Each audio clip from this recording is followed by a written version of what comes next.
About a century ago, the heavens opened and dungeons began to appear in the world. The monsters emerging from them could not be defeated with conventional weapons. The only ones who could fight them were people in whose bodies supernatural abilities awakened at the same time as the appearance of the dungeons. These people began to be called awakened. Thanks to them, the world regained stability. While monsters, mana, and a new civilization took root, some of the awakened ones became hunters whose job it was to destroy these creatures. However, decades later, after the discovery of terrifying dungeons, it became obvious that there were too many hunters. Once the secret mechanism was revealed, it became possible to artificially awaken people so anyone who had enough money for this could take advantage of it. The number of people wishing to become hunters naturally also increased, so the great era of hunters began to flourish. However, at the same time, such unforeseen changes in the order of the world led to obvious problems, so governments instituted a professional examination. Only those who passed it were allowed to become an active hunter. Of course, educational institutions appeared that prepared people for passing this exam. They provided all the necessary information and also trained students. Eventually, private institutions appeared that trained future professionals in their field. Such institutions began to be called hunter academies. Kim Seo-jun was the one who tried his best to adapt and succeed in this new world order. He is naturally awakened, and at birth he was given more power than ordinary people. However, in order to pay off the debts of his parents, who died in an accident shrouded in secrets, he has been transporting killed monsters for 9 years in a row. There is only one thing that helps him withstand such hard work, and the psychological pressure of debt. Naturally, we were talking about his youthful dream of becoming a professional hunter. Such a status would give him not just financial freedom, but also some influence. Naturally, his workmates, among whom there were no such young guys, were skeptical about his goals. When asked how he was doing with becoming a hunter, the guy calmly answered that he was looking for a good academy, but there weren't many inexpensive ones among them. The discussion between the two old men boiled down to a misunderstanding of why an awakened young man could not become a hunter simply because he had an innate talent. Of course, the fact was that attending the academy had been mandatory for becoming a hunter for 50 years. Most of the teachers at the academies are active hunters who share their experience and teach all sorts of cool tricks that you need to know before risking your life. Because of this, a huge gap has formed between the uneducated and the academy graduates. The time has come when, in order to become a hunter, you must study at the appropriate institution. Kim Seo-jun was sincerely happy about this day, because he finally waited for the moment when his account had collected a large enough amount, which would be enough for a year of study at the academy. His joy was hard to miss. He would like to go to a better establishment, but they are too expensive, so he was content with the place for which, after many years, he was able to save with such hard work.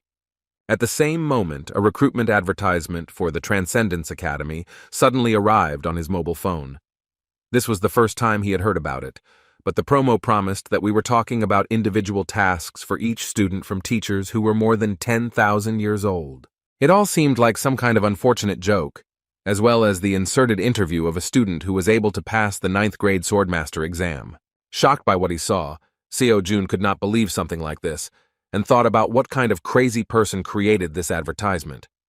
The Academy's website was the same as the other institutions, but the list of faculty names was more like names from history than a list of current outstanding hunters.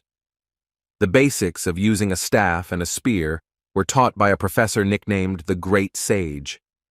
As it turned out, this sage was some kind of monkey, whose real name was Sun Wukong.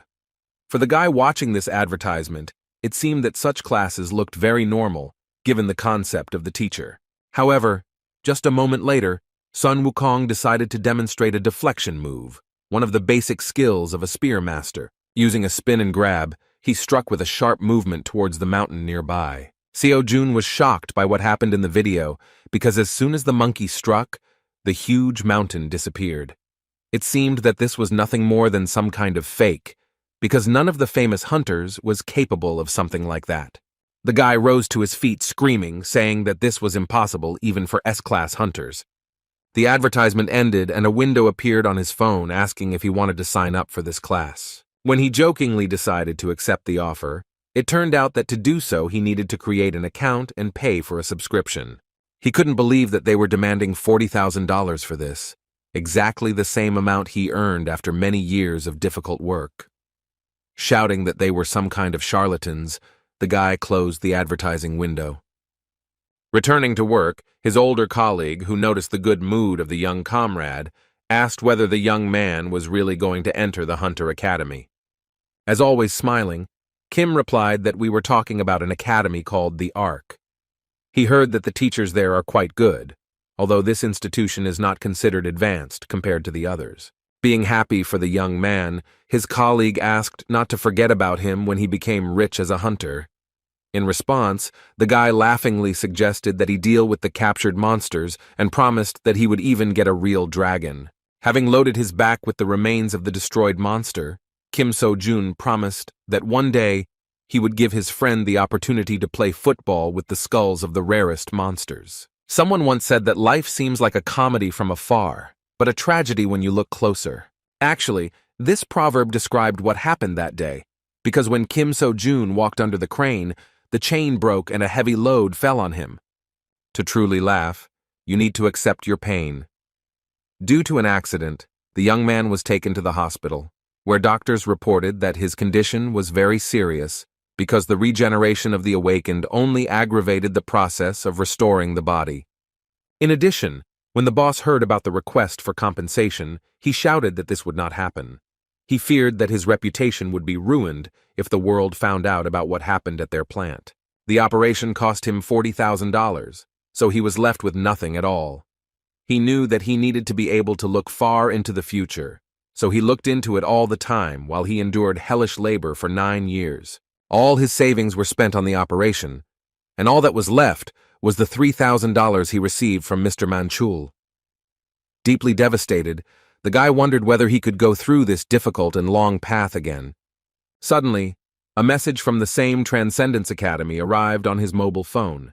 It said that the past of all transcendental masters is insignificant and insignificant, so they have a special offer for new students in the form of a free pass. While in the hospital, he couldn't find their website a second time, but the academy found it on its own. To his surprise, the site reported that their registration fee had been calculated taking into account his situation. Now the registration membership fee was $3,000, and that was again all he had at his disposal. The worried guy wondered if this was a scam, because the mysterious academy was actually trying to take away all his funds for the second time. With a smile on his face, the positive Seo-jun decided to try his luck despite the difficult situation. He was not afraid of losing money, because there was nothing in his bank account. But as soon as he signed the cash contribution, the bills from the envelope began to fly out the window. After that, he saw congratulations on his admission to the Transcendence Academy, and strange magic was released in front of him, and an unusual creature appeared. A small man came out of his phone and asked if the guy in front of him was the one who had become a new student at their academy. Seo-jun was shocked when he heard that this creature was his mentor, who was in charge of primary education at their academy. A strange kid with mysterious magic who continued to stand on the phone said that his name was Mentor. Confused, Seo-jun could not understand what was happening. The little creature again joyfully said that it was the mentor of their new student. Trying to dilute the tense situation with an absurd joke, Kim So-jun suggested that in front of him was none other than Mentor, who was the teacher of Odysseus, the hero of Greek mythology. In response, the proud little man said that in this case, ideas were unnecessary. The mentor said that Odysseus was the first student he mentored. He even added that a long time had passed since Odysseus became a transcendental master. Proposing to get down to business, Mentor said that the Academy of Transcendence trains those who want to go beyond the boundaries of their race. Suddenly, Seo-jun cried out in panic. Did he really sign up to study at the Academy for Transcendence and not for hunters? Sighing heavily, Mentor said that he did not understand how they could be compared at all because they were on a completely different level.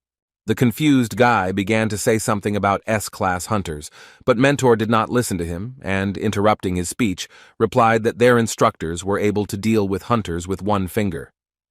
After that, he held out the phone towards the new student and asked him to fill out the Transcendental Aptitude Test. The first question asked about an area in which he would like to succeed. This way, their academy could see exactly what kind of master he wanted to become. The test also allowed them to determine his current level and inclinations. This was necessary to give him the best recommendations, so Mentor asked him to answer as honestly as possible. So Jun chose combat as his direction. However, when he saw the second question, he was faced with difficulty in choosing an answer. The question was about his skill level, but the answers were simply insane, asking whether he could clear an entire plane or split a mountain with a blow. The mentor admitted with a laugh that many doubt this issue, so it is worth choosing something that literally reflects his abilities. After that, he cheerfully asked if Seo Jun could clear the plane with his strongest blow. As with the previous question, he answered negatively to the question of whether he could split a mountain in two with one jerk. The mentor was sincerely upset, realizing that the young man could not even pull an entire mountain out of the ground.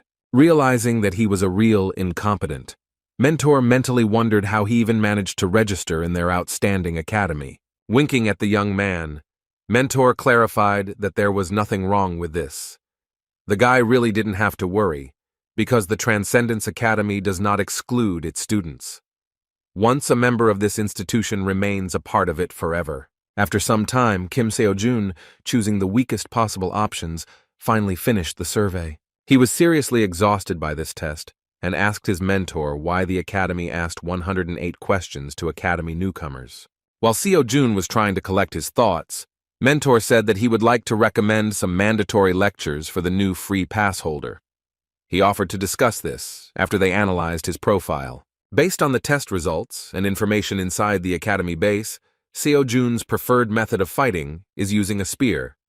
After thinking a little, Mentor said that to wield a spear instead of cultivating mana, it would be better to choose the Eastern Kai technique. The great celestial sage was best suited to learn the basics, but considering that the clumsy guy couldn't even lift a mountain, Mentor decided that it would be too difficult for him. In addition, he noticed that in addition to wounds, Seo-jun also has mental problems, which worsen his performance. Jumping onto the student's shoulder, the academy representative invited him to start with a lecture by instructor Siddhartha Gautama. Hearing this name, Seo-jun shouted in shock whether he was talking about the Buddha himself.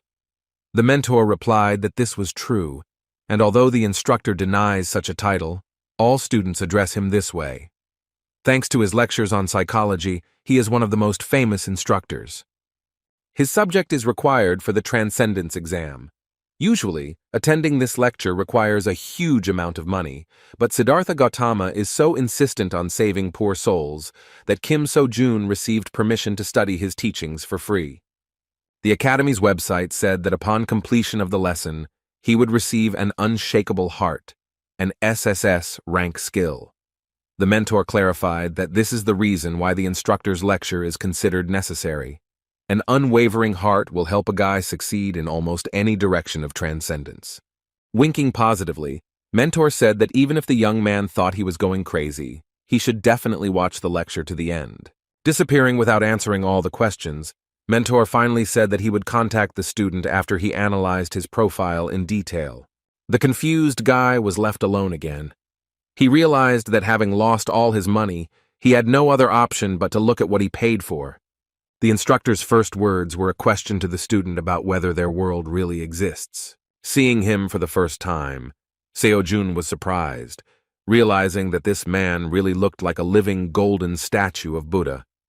Buddha himself answered his own question by saying that the word I did not exist, therefore he himself does not exist. The lecture turned out to be really difficult, because comparisons and reflections on existence on the part of the instructor were at the level of some kind of deep philosophy. Remembering the words of the mentor, Kim Seo-jun, continuing to study the lecture, only became convinced that the instructor's words could plunge him into shock and drive him crazy. After a few minutes of listening to this teaching, he was so exhausted that he could not continue. The lecture was less than 0.1% complete, and yet he had a lot of free time, so throughout the week the guy still studied the doctrine. The result was simply amazing. The doctor was confused when he saw the amazing speed of the young man's recovery. In his 30 years as a doctor, this was the first time he had seen something like this, even though he constantly worked with the awakened. During this time, Kim Seo-jun recovered significantly and became convinced that, thanks to the lesson of Siddhartha Gautama, his heart knew peace. which increased the speed of recovery of his body. Every time he listened to the lecture, it seemed as if his mind was leaving him. However, even though the lesson was only 1.5% complete, the effect was truly amazing. Reviewing the research results, the doctor hesitantly said that you never know what can happen, so Seo-jun will be in the hospital for at least another week. Seo-jun didn't mind. He just wondered what would happen when he finished listening to the lecture. He accepted the doctor's offer with a smile, thinking that the Transcendence Academy was not some kind of joke, as he had previously believed. Now he could move his body and thought about watching Chiron's lecture at the same time. The reward for studying this lecture was Class A Metamorphosis. Compared to Unshakable Heart, the rank of this skill was quite low, but even so, it was far from a low-level ability. Remembering Mentor's words that with an unwavering heart, most directions would become a piece of cake, he decided that that skill was simply too powerful. After turning on the video playback, Seo-jun saw the face of the instructor named Chiron. As it turns out, Chiron is a centaur, a creature with the torso of a human and the lower body of a horse. He was the teacher of almost every hero in Greek mythology, so the importance of this lecturer is incredible. First of all, the hero teacher said that the purpose of this lecture is to prepare students to the stage from which they can move to the early levels of transcendence. Relaxed Kim Seo-jun with a satisfied face thought that such a legendary person was in front of him. In the meantime, the lecturer asked to note that in this course, military techniques will be discussed superficially. When Chiron spoke about the first step to becoming transcendental, he began to hold a strangely long pause. Within a moment, he furiously shouted to the student that the bastard should quickly get up and go to train. From such a terrifying scream, Seo-jun jumped out of his seat and the phone fell out of his hands. The guy suddenly found himself on the ground, and a message appeared on his phone about a task in which he must perform a certain number of repetitions of 5 exercises. Looking thoughtfully at his phone, he wondered whether he would really have such a test literally every day.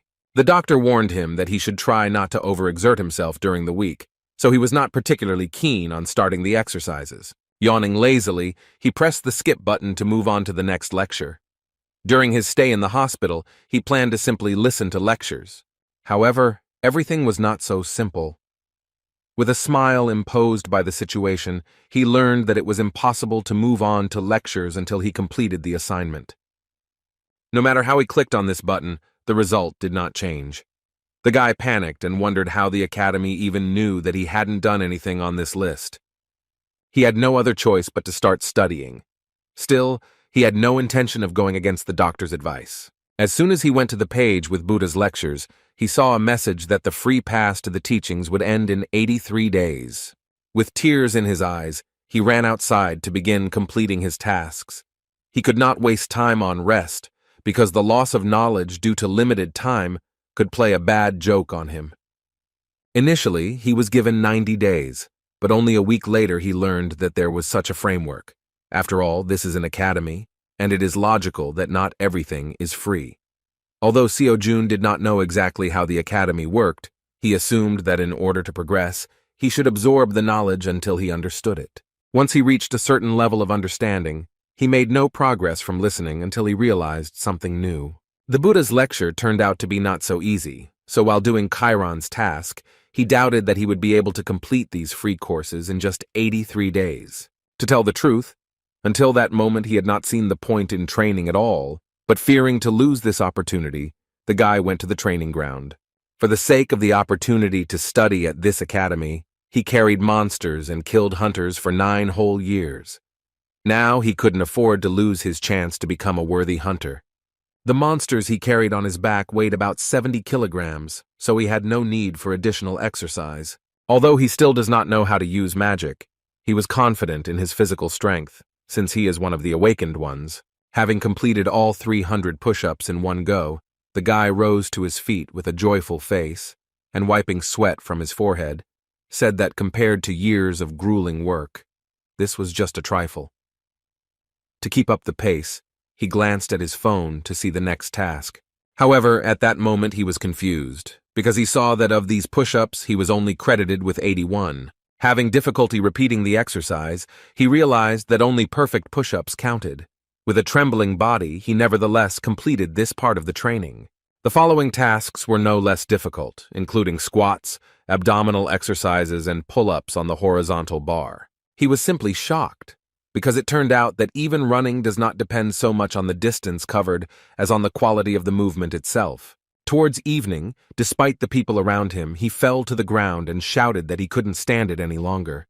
And yet, the day's tasks were completed. So several days passed, the guy constantly left the hospital at a certain time and was already attracting the attention of some patients. One granny who was watching him said with surprise that the young man was getting prettier every day. He worked as hard as he could, making his grandmother feel proud of the younger generation. At that moment, they heard urgent news on TV that at 5 o'clock in the morning, a level 4 giant had been discovered in Seoul. According to the journalist, the Hunting Association claims that he was hibernating, which, as it turned out, the Monster Transport Service did not know. So the giant ended up in the center of the city, where he woke up from his sleep. Many could have died, but by pure chance, an awakened one was nearby and repelled the monster's attack. Kim Seo-jun watched this news carefully, because this incident could one day happen in the company where he worked previously. The awakened one who found himself in that place on time was a student of the Gown Academy. Jung-hyun Yoon-woo, an S-class hunter, was able to prevent the tragedy. After hearing the news, the granny said that the hunters had saved their lives again. With the words that the hunters are great people, she showed extraordinary observation, suggesting that the young man was also one of the awakened ones. Taking his hand, she suggested that he was a hunter, so he too would someday be shown on TV. The confused guy didn't even know what to answer. At that moment, a disgruntled man who was sitting nearby joined the conversation. He asked his grandmother if she really believed that the news showed just anyone. A man with a newspaper in his hand said nervously that it is very difficult to become a hunter now, because the chance is literally 1 in a million, while Kim Seo-jun stood behind him, confused and with a kind smile. The surprised granny said that everything had changed, because in her time, everything was a little different. Looking at the young man, the unpleasant man asked what he was trying to achieve. He said that if the guy is still not studying at the academy, it means that he is wasting his time training. He rudely stated that he would not become a hunter, so it was better to just give up. The stranger advised him not to waste his youth on unrealistic dreams, but Seo-jun disagreed with his words, because he could not give up the path to which he dedicated his life. Despite the stranger's arguments, Seo-jun resolutely said that he himself would decide what to do, while the man should take care of his life and not touch the dreams of others. The stranger fell silent in surprise, because he did not expect such words. And yet he jumped out of his seat and shouted that the young man turned out to be a rude man, that he did not know that he should listen to the advice of his elders. Kim Seo-jun did not intend to continue the dialogue and silently left. For him, words about an impossible dream were nothing more than the delirium of someone who had not achieved his goal. Now he could confidently think about being an academy student. In just a week, he felt the results and was confident that he could become a professional hunter. Going to the next training session, he promised himself that he would never leave the path and achieve his goal. In the evening of the same day, another event occurred when the monster ended up on the streets of Seoul. This time the incident was also avoided thanks to the work of the girl, who was a hunter using a sword. As it turned out, she had a very difficult time, but not in battle, but in her career.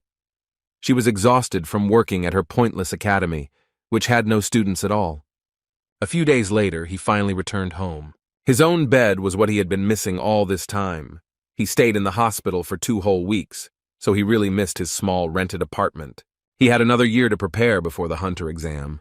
However, even admission to the exam cost money. At this moment, he had nothing at all. The next morning, he decided to check the academy's website because he was already finished with the assignment, but did not look at the progress of his lecture.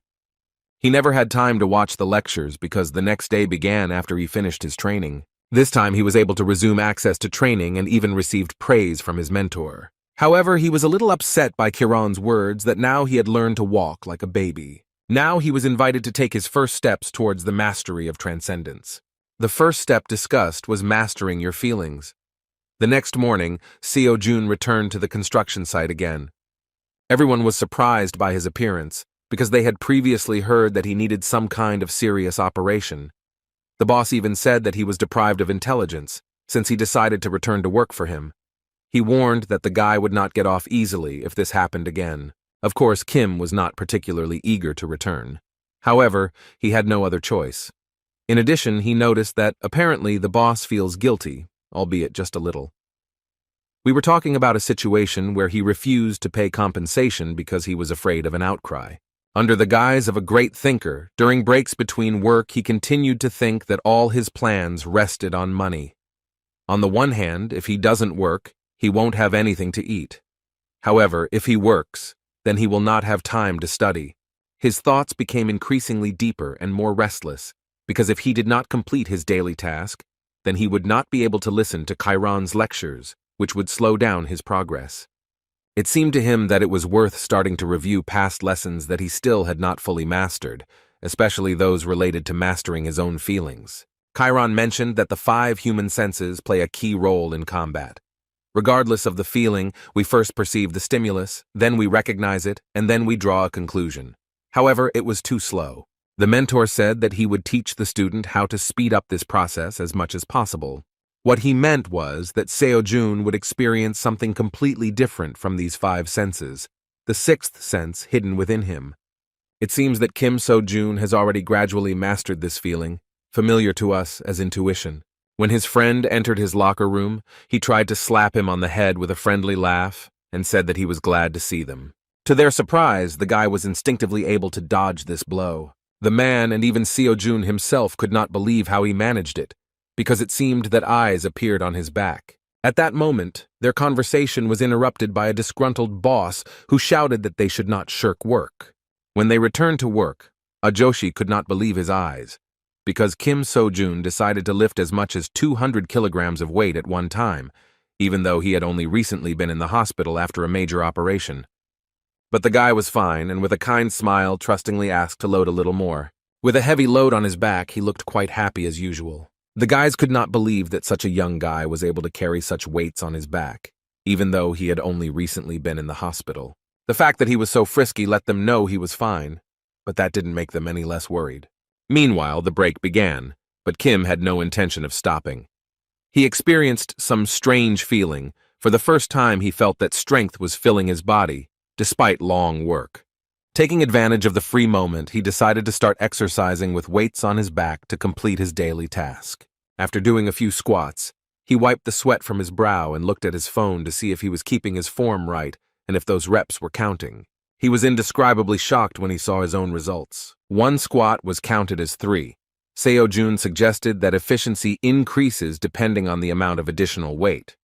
While the guy was trying to calculate the number of repetitions required to complete all the tasks, his friend urged him to get some rest. However, Seo-jun, delighted with his knowledge, was not going to be distracted from the process. He snatched some more cargo from Ajoshi's hands and ran towards the loading of the material.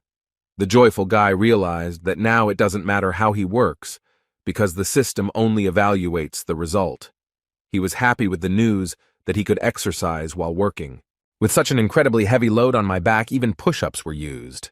The day turned out to be very productive, but the exercise combined with work left him much more exhausted than ever before. Combining work and classes turned out to be very effective, but very difficult. With a laugh, he said that he didn't even know who else would think of training and carrying parts of fallen monsters at the same time. As a result, he not only saved time on training but also earned some money. In addition, he even found time to listen to lectures that interested him. He got it done so quickly that he began to feel like he was wasting his time. Repeatedly watching lectures no longer brought him progress, so he decided to enroll in another course. Among the free lectures, he took a closer look at the lecture of Professor Xiang Yu, who was nicknamed King Hegemon because he could even lift a mountain with his own hands. Hegemonic King Xiang Yu is the legendary ruler of Western Chu, known for his superhuman strength. When it comes to fighting against numerical superiority, they say that such daredevils are like him. As soon as Seo-jun signed up for this free course, he had access to the lecture. As soon as the guy opened it, he saw Mr. Xiang Yu, who said with a laugh that since he wants to learn the skill of the spear, he is probably just a loser who doesn't even know the basics. Kim Seo-jun truly felt insignificant from such words from the great master from the past. And yet, the hegemonic king was not going to refuse him, and declared that all narrow-minded people could be free in their choice. After that, for some reason, he decided to offend the monkey known as the Great Sage of their academy, saying that there was no need to listen to him. To the guy's surprise, the mentor said that he should just wave the spear in order to feel it with every cell of his body. Before returning to learning the basics, he had to complete a daily task of 5,000 swings of the spear. Seo-jun felt depressed because he expected a lot from this lecture, but in the end, the mentor only said a couple of sentences and gave him some kind of primitive task. The next morning, he went to work again. This time, they were visited by an important lady who is in charge of this sector. The boss tried in every possible way to suck up to her, saying that there was absolutely nothing to worry about, because they had not had a single accident at work thanks to his competent management. However, B-class huntress Park Seo-yoon came with another question. She asked if the boss had heard about the giant who had awakened the other day. She witnessed his death firsthand, but would still like to do a thorough check in case they missed something. The boss continued to please her in every possible way, causing some condemnation and even laughter from his charges. When the workers started talking about who this huntress was, Seo-jun decided to eavesdrop on their conversation. As it turned out, they learned that Park So-yoon is the granddaughter of the master known as the Star Sword. Even Seo-jun had heard about the man's fame. Park Ming-chul, nicknamed the Star Sword, is a true legend. 100 years ago, he was one of the awakened ones who received their power at the moment the gate opened. Back then, practically nothing was known about the awakened ones, and the monsters were more cruel and could roam the streets unhindered.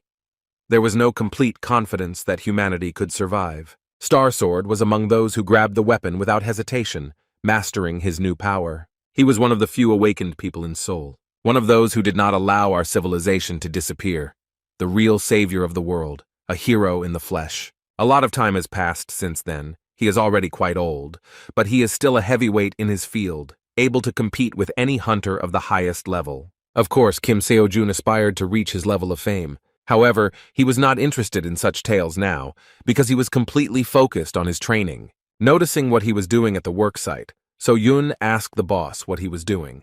The confused boss asked her not to pay attention to him, saying that he had been acting as if he had gone crazy for a week. The girl decided to pass by, believing that he was simply not right in the head, since he was exercising right on the worksite, also with such a load on his back.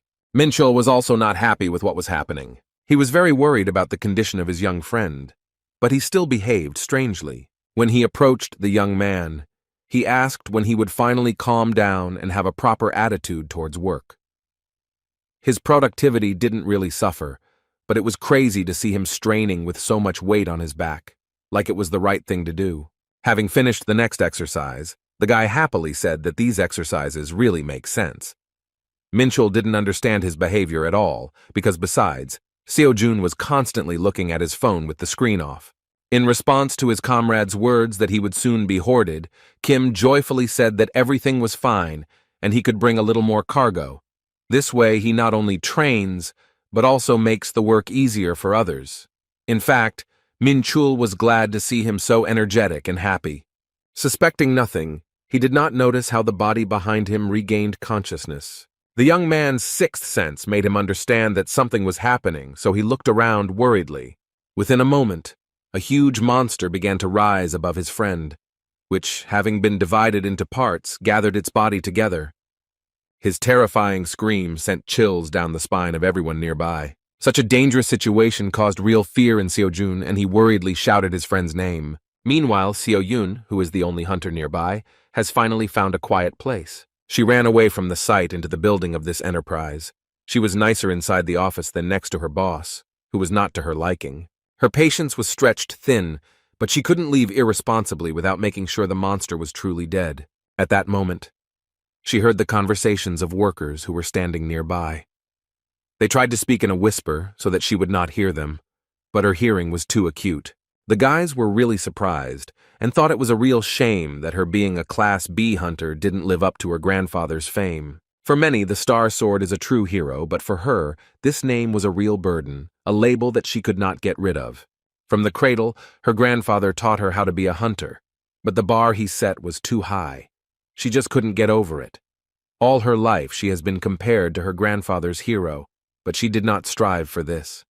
Her real dream is to teach people. She repeatedly told her grandfather about this, but he was not going to listen to her. Each time he turned away from her request and asked her not to raise this topic again. Because she is the granddaughter of Star Sword, she has not been able to enjoy a normal life all this time. However, they came to a compromise, and she still founded the Hunter Academy. However, this was not without problems. All the children who came who wanted to become hunters hoped that they would be taught by that same Star Sword. As soon as they heard that the Star Sword had nothing to do with it, and his granddaughter would be doing the training, the guys turned around and left. No one stayed here long, no matter how much she begged them. Everyone immediately lost interest as soon as they learned that the Star Sword had nothing to do with their granddaughter's academy. Besides, even the few that remained left the academy after threats from her grandfather. Therefore, now her academy is still empty and unknown, although it is listed as an educational institution. All this time, she hoped that she would have at least one worthy student. At the moment of her dreams, a frightened employee of the enterprise ran nearby and panickedly urged everyone to run as far as possible. What Mrs. So-Yun feared so much happened. The monster regained consciousness. Achoshi, fearing the terrifying monster, fell to the ground. This monster is a manticore. Its sudden revival put everyone in a terrifying situation. Addressing his young comrade, Minchul screamed and begged him to run as far away as possible. Seo-jun understood that if nothing was done, his friend would die at the hands of the monster. Adding tension to the situation was the well-known fact that an ordinary person will never defeat a monster, just like an awakened person who is unable to use magic. The manticore is a 4th-level monster, which even a professional will have a hard time dealing with. Thinking about whether there were any hunters nearby, Seo-jun immediately thought of So-Yun, but she suddenly disappeared. The guy understood that she would not have time to save his friend, and that in the end, the monster would bite him to death. Facing a terrifying monster, the guy saw no other option but to start acting at that moment. Someone had to do something quickly, otherwise there was no way to save him. It was a moment of determination. Seeing no other option, Seo-jun grabbed the metal pipe lying behind him. Grabbing such an unreliable weapon, he screamed and rushed towards the 4th-level monster. When he struck, he missed the manticore but caused it to jump back. Looking around, he asked Minchul to immediately run away. Rising to his feet, he declared that he would not leave him alone, but So-jun shouted that in this case they would both be devoured. Once Minchul trusted him and ran to help, Seo-jun was left alone. His body began to shake as he realized the difference in their strength. He needed to hold out until the hunter arrived at the site, but this terrifying monster terrified him.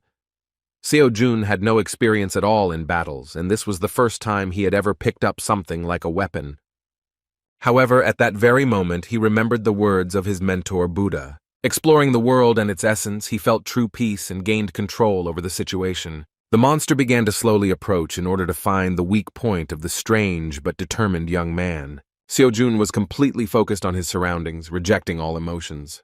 Within a moment, the manticore rushed in his direction, but the guy stood unshakably in place, moving his metal pipe to the side.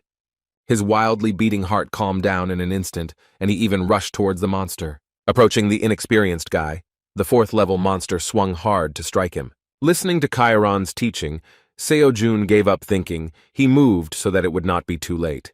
He had to trust his instincts and 6th sense. Within a moment, he deftly dodged the blow of the monster, whose claws were aimed at his neck. The next point-blank blow was too heavy. The prudent guy jumped back. Without further thought, he pushed off from the surface and found himself above the monster. The manticore tried to find him, but Seo-jun, who jumped into the air, ended up in her blind spot. All this time he relied only on his feelings, so now he had no idea how to continue the battle.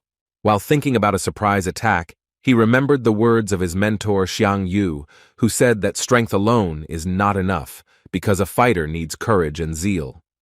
By trusting them, Seo-jun believed that he was capable of defeating this terrifying level 4 monster. The guy was more determined than ever. He thought that he would not only be able to cut it apart, but would have to do it to save his colleagues. Within a moment, his body began to release a huge amount of magical energy. The blow of a metal pipe of incredible power was aimed at the monster's body. A sudden explosion of energy raised a huge column of dust, and all the buildings around began to tremble.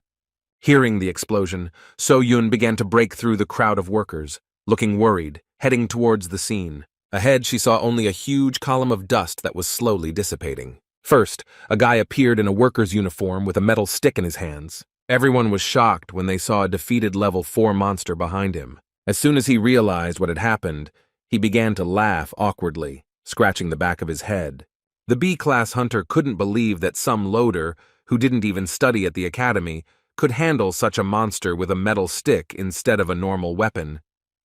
Thanks to such efforts, Seo-Jun did significantly better in some lectures. His progress increased by as much as 10%. When he came to his senses, he remembered what was really worth worrying about. Ignoring the daughter of the Star Sword, he walked past her and headed towards his colleague, who almost got hurt due to the sudden revival of the monster. He tried to make sure his worried friend was okay. The girl was greatly alarmed by the fact that even after such an amazing event, this young man continues to remain calm and, first of all, worries about the others. In his defense, Seo-Jun said that he constantly trains, and that is why he managed to survive after the sudden battle. Meanwhile, the boss tried to assuage his guilt by saying that he was checking the manticore, but as it turned out, he was just a little mistaken. However, So-Yun didn't even pay attention to this old sycophant, because all her attention was directed to the strange guy with unimaginable potential. With a surprised look, she said that someone who could become a worthy student had appeared before her. After this incident, work continued, and when evening came, everyone went home. A free minute appeared, and so Jun immediately decided to take a look at the progress. The increase surprised him greatly because when he listened to the lectures, he had never seen such figures.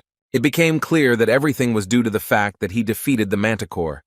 So he came to the conclusion that it is better to see once than to hear 1,000 times. Practice turned out to be the best way to improve progress in lectures.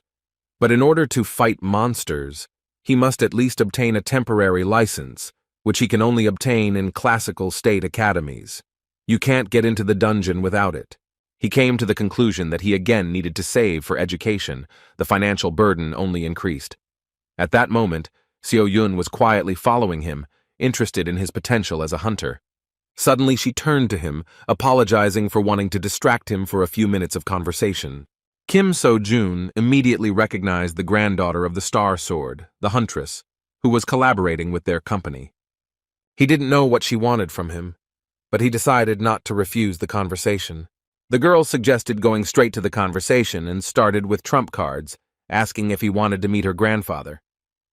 With his indifferent response, he shocked the old lady behind him because he refused her without hesitation.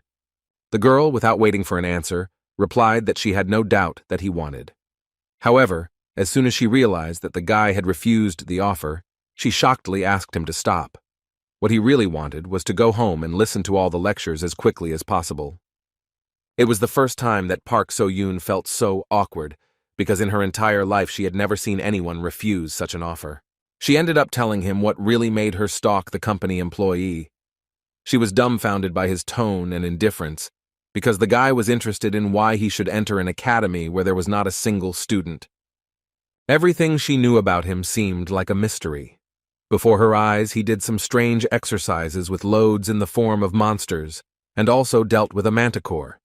Even if the manticore was greatly weakened, it was still a level 4 monster, and he cut it in half with a metal pipe. She was betting that he wanted to become a hunter. The girl, on the verge of despair, said that they had everything he needed, including good equipment. She admitted that she was the only one among the teachers, but guaranteed that she would devote all her time to his training. However, he still refused. This was the first time in her life that it was so difficult for her to get a student. Her last compelling argument on the verge of breakdown was the offer to become her grandfather's student. However, even so, he still refused. So Yun was amazed, because all the hunters dream of learning from the Star Sword, while this strange guy was so easily going to miss such an opportunity. She couldn't just let him go, so she shouted that without membership in the academy, he wouldn't be able to pass the written part of the hunter exam. Even to this argument, Seo-Jun replied that he could somehow handle it himself. Continuing to follow him, she nervously shouted that he should think about the advantage in the form of dungeons, because he was already in such shape that he could go on a raid. But for this, he needed to be an academy student. She stated that he was just wasting his time now. In response, Seo-jun said with indifference that only government-approved academies have the right to issue licenses. Discouraged, So-yoon said that they had already been approved, and if he agreed, he would be able to get into the dungeon tomorrow. These words made the guy think, and he stopped. Seeing the doubts that appeared in the mind of the promising student, the girl decided that she could not retreat. She promised that if he really didn't need teachers, then she wouldn't interfere and would give him a place to train on his own. The most powerful argument that really worked in this situation was the phrase that she would not take a penny from him for training. At that moment, the guy turned around and asked whether he could really just join their academy. He didn't really believe in such a possibility, so he said that free cheese only comes in a mousetrap. He wanted to know what her real intentions were behind such an act. With her hand on her heart, So-yoon sincerely promised that until he became a hunter, he would only be required to represent their academy in competitions. She also wanted him to tell everyone that he was a member of her organization. In response, the guy asked why him. Seo-jun understood perfectly well that this was an extremely advantageous offer, because in this way he would solve all his problems at once, while practically nothing was required of him. When asked why she chose him, So-yoon stated that she saw great potential in him. With a kind smile, the shrill guy decided to trust her words. It was a mutually beneficial relationship, so he extended a kind look in her direction, saying his full name. In turn, Park So-yoon also introduced herself properly and happily shook his hand, showing that she was ready for their collaboration to begin. The next day, he received a sudden call from Mr. Manchul. His comrade was visibly agitated. He asked if Seo-jun was behind the fact that their boss was fired. In fact, yesterday, before saying goodbye, he suddenly asked So-yoon to report to their company that she didn't like their boss, and because of this, she no longer wanted to cooperate. He didn't expect to be fired immediately, but it was still a positive outcome for his former colleagues. In response, he said that he had nothing to do with it, and believed that the boss himself left so as not to be responsible for what happened with the revived monster. Meanwhile, he arrived at the meeting place, so Yoon was already waiting for him at the building of the academy called Dream.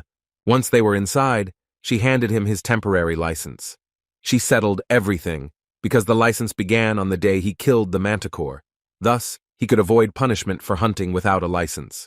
Although he has not yet become a professional hunter, he has already taken the first step towards his dream. He was so excited about the success that he immediately asked So-yoon how to go on raids. The girl replied with a smile that there was no need for such a story. The guy didn't understand what we were talking about. So-yoon took him to the inventory area and presented him with 3 spears to choose from, after which she told him that when he decided, they would immediately go to the dungeon. The prudent teacher expected his eagerness to fight, so she prepared everything in advance. She signed a contract to one place that was located near Seoul. A low-level dungeon has recently opened here, suitable for a beginner who does not yet have enough experience in fighting monsters. As expected, So-jun easily dealt with the local monsters, which looked like mutants of ordinary rats. Another splinter fell without much resistance at the hands of Donatello, so the guy with the spear asked So-yoon why she followed him, even though she promised that she would not interfere. In response, she said with a smile that she had no intention of interfering with him. She believed that she could not leave the only student at her academy unattended. With a sly expression on her face, she suggested that he consider himself to have a private lesson, which was an opportunity only for the most capable students. Seo-jun considered it an honor. Moving forward, she assumed it was his first time in the dungeon. That's why she wanted to accompany him. Even though only kobolds lived here, she asked him not to let his guard down. Kobolds are second-level monsters that are ideal for training beginners without combat experience. Fortunately, he easily penetrated their magical armor, just like in the fight with the manticore. However, what was strange was that attacks that were not imbued with mana should simply bounce off the defense of a monster of any level. It only meant that he was using it subconsciously. At the same moment, one of the monsters suddenly attacked him. So Yun worriedly shouted that he should be careful, but the guy deftly dodged the attack, relying only on his own feelings. Within a moment, he easily got rid of the monster, which was trying to take advantage of the surprise. And yet, the boy continued to wonder why his attacks were so effective even without the obvious release of magic. As soon as he was distracted by his phone, which from the outside looked off, he shouted with joy that his progress continued to slowly grow. So Yun continued to stand behind with a surprised expression on her face, not understanding what was happening to this strange student. Seo Jun noticed that his progress in lectures was not growing as quickly as from killing a manticore, but it was still better than just continuing to study the material he had learned a long time ago. In addition, he did not forget that you can make good money in dungeons. Turning to So Yun, he said with a kind smile that he was going to speed up a little. Destroying monsters one by one seemed to him to be similar to how players farm experience in video games. When they finished clearing out this novice dungeon, they returned to the academy.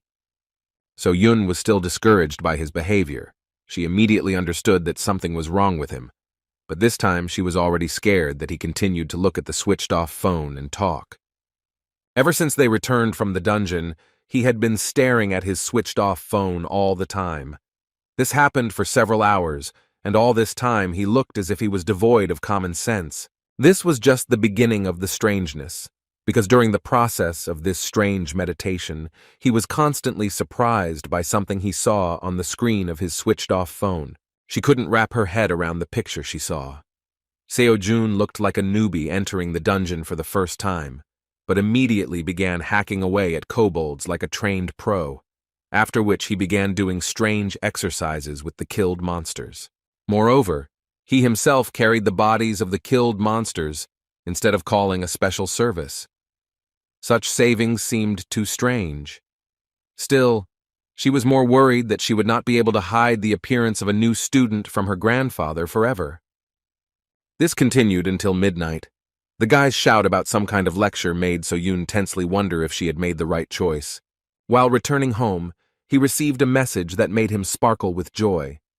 He managed to earn 9.5 million won, although he had no idea that he could earn so much in a day. Although he carried and cut up the carcasses himself, it was not easy, but all his efforts paid off very well. However, the problems did not disappear because all this still took a lot of time and effort. He didn't even have time to listen to the lectures, as he had previously planned. While returning home, he even thought about asking Man Chul to work with him. He trusted him, so he decided that this way they could stay in touch. Moreover, if in this way he opens his own personal business, then they will both be in the black. Seo Jun decided that he would write to him as soon as he had free time. However, the issue of money was still relevant.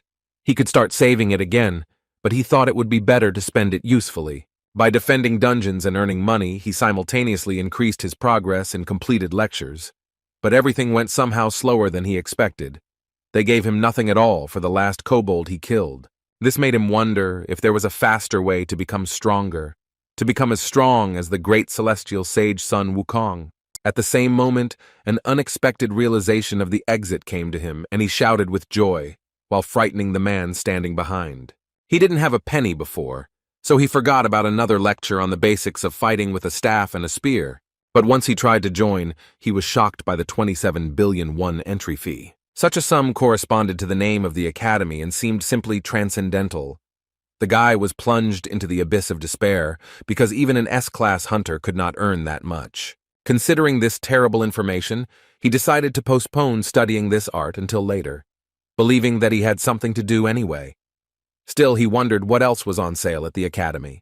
Realizing that there was no money for lectures, he decided to look at the equipment that could be obtained on the academy market. When he looked at the Transcendence market, he could not believe his eyes, because there were legendary items on display, including the shield of Zeus and the spear of Longinus, which is one of the weapons of passion. Even if these were replicas, these were still legendary things that cannot be found not only in Korea, but most likely throughout the world. The guy couldn't believe that the academy called such items training equipment. Even he, who did not understand weapons, understood that this was something incredible. This was equipment made by members of the academy, which meant that it was all made by true transcendent level masters. But as soon as he tried to get an individual price, he had to forget about his intentions and fall back into despair. The next morning he arrived at the academy early. So Yun, seeing him during another training session, noticed that he was training much harder than before. She assumed there was some reason for this that he had not yet revealed. In fact, he was just trying to take his mind off the shock. He knew that the spear would be expensive, and even assumed that even a copy could cost several million. Although aware of the risk, he still did not expect that they would ask for as much as 100 million won. Having finished the exercise, Sojun, rising to his feet, sadly and indistinctly said that everything again comes down to money. Even 100 million was a real robbery for the poor fellow, so he could not imagine that he would one day save 27 billion to listen to the lectures of the great sage. So Yoon distracted him by asking if he had heard about the academy tournament. Seojun had indeed heard about it, but didn't know the details. So Yoon explained that this is an event where different academies compete with each other, and each of them wants to prove that they are better than the rest. This tournament evaluates the level of the academy. Such competitions are very versatile. Currently, Dream Academy is at the 4th level, but if Seojun performs well, then they will move to the 3rd level. The higher the level, the better the academy is considered. Thanks to this, they will be able to receive greater support from the state. That's why all academies send their best students. Seojun understood perfectly well what she was driving at. And yet his teacher said that she wanted Seojun to represent their academy. In fact, it was quite tempting, since Kim was just wondering whether participation in the competition would affect his progress in lectures. Moreover, it was obvious that the tournament was also a martial arts practice. Without further thought, he nodded his head in response and admitted that this was a pretty good idea. So Yoon was surprised that he agreed to her proposal so quickly. In response, Seojun recalled that they had initially agreed on such mutual relations. After that, he asked to clarify how such tournaments are held. The director and at the same time teacher of the academy thoughtfully replied that everything was kept secret until the start of the competition. However, as far as everyone knows, the one who scores the most points for the raid and duel wins. Thoughtful, so Jun concluded that all his combat experience was limited to kobolds and manticores. He had no idea what it was like to fight people. At that moment, he wondered how he could give his best without such experience, and whether there would be someone who would agree to train with him in a duel. It didn't take long to look for the right person, because next to him was a real huntress. So June, turning to her, said that if she was not busy with anything, then it would be nice if she became his sparring partner. Although she wanted to refuse, she had no choice, because Seojun began to mock her, saying that she was just a coward. With the help of children's teasing, Seojun achieved his goal, but the real test was only ahead. This was a great opportunity to practice, but he shouldn't forget what level his opponent was. So Yun is a B-class huntress, and although this is far from the pinnacle of peaks, she was taught by the star sword itself. Of course, he was only a beginner who could not objectively judge real hunters, but he had no doubt that it would not be easy. And yet he was truly delighted with such an opportunity, because he had long wanted to find out what his teacher was capable of. Before starting, So Yoon asked if he knew that she was an active B-class huntress. In response, the determined guy prepared for battle and said that in this case, she should give him a small head start. Sighing heavily, she invited him to attack as soon as he was ready. Such an offer could not be refused, and the guy rushed into the attack with great enthusiasm. Seeing his speed, Seo Yun was a little disappointed. Easily dodging his attacks, she thought that she expected something more from him. In fact, his movements were quite fast, but extremely careless, so they were very easy to read. Remembering his recent battles, she assumed that she had simply overestimated his abilities. With some sadness on her face, she thought that he was just an ordinary beginner. Swinging a blade overflowing with magic, she wondered how he had the confidence to fight her. Having lost interest in his abilities, she decided to end the battle with one light blow, which would be enough for a beginner. To her surprise, the outcome was not at all what she expected. Seo Jun somehow miraculously managed to block her wooden training sword, overflowing with magic. In fact, it was not at all easy for him, but the very fact that he withstood this pressure was amazing. Now So-Yun completely forgot about her recent thoughts that he was an ordinary average beginner, because it was difficult to understand how he even managed to block her blow with magic. In this situation, the weapon should have jumped out of his hands, and her sword should have been at her throat. Moreover, having withstood such pressure, he even began to resist and tried to strike. Still, Park So-Yun couldn't let him get away with it and threw him aside with one swing. Now she looked at his strength completely differently. The determined student was still full of energy and had no intention of backing down. Wiping the blood from his mouth, he said that he would also fight seriously. Now he was even faster. He rushed into battle and his movements changed noticeably, and his attacks became much clearer. This couldn't even be compared to what happened before. If Seo-Jun had fought like this from the very beginning, So-Yun would not even have thought to doubt whether he was worthy to become the representative of their academy. As it turned out, he simply listened to the words of his mentor Chiron, who said that the battle should begin with obvious attacks. All this time he followed the plan and has already begun to change the situation with the help of feints, in other words, diversionary attacks. Her opponent was very difficult, and by delivering countless ordinary and unremarkable blows, he made sure that she, assessing the situation, could change tactics depending on the level of threat. Without giving her the opportunity to move, he continued to strike, distracting her attention. In response to her blows, he used the same obvious blocks in order to relax her attention. However, as soon as his next blow was repelled, he rotated the spear back. He repeated this until So-Yun opened herself up to his real attack. As soon as this moment arrived, he prepared to put all his strength into the blow. Seo-Jun was more focused than ever to take advantage. Seeing his huge swing and really serious attitude towards battle, So-Yun felt danger from him for the first time. Within a moment, there was a powerful explosion from the collision of their blows. As expected, So-Yun not only blocked his blow but also threw it aside. Still, she couldn't believe that Seo-Jun was actually capable of something like that. However, when she saw that she had overdone it a little and threw him into the wall with great force, she screamed in panic.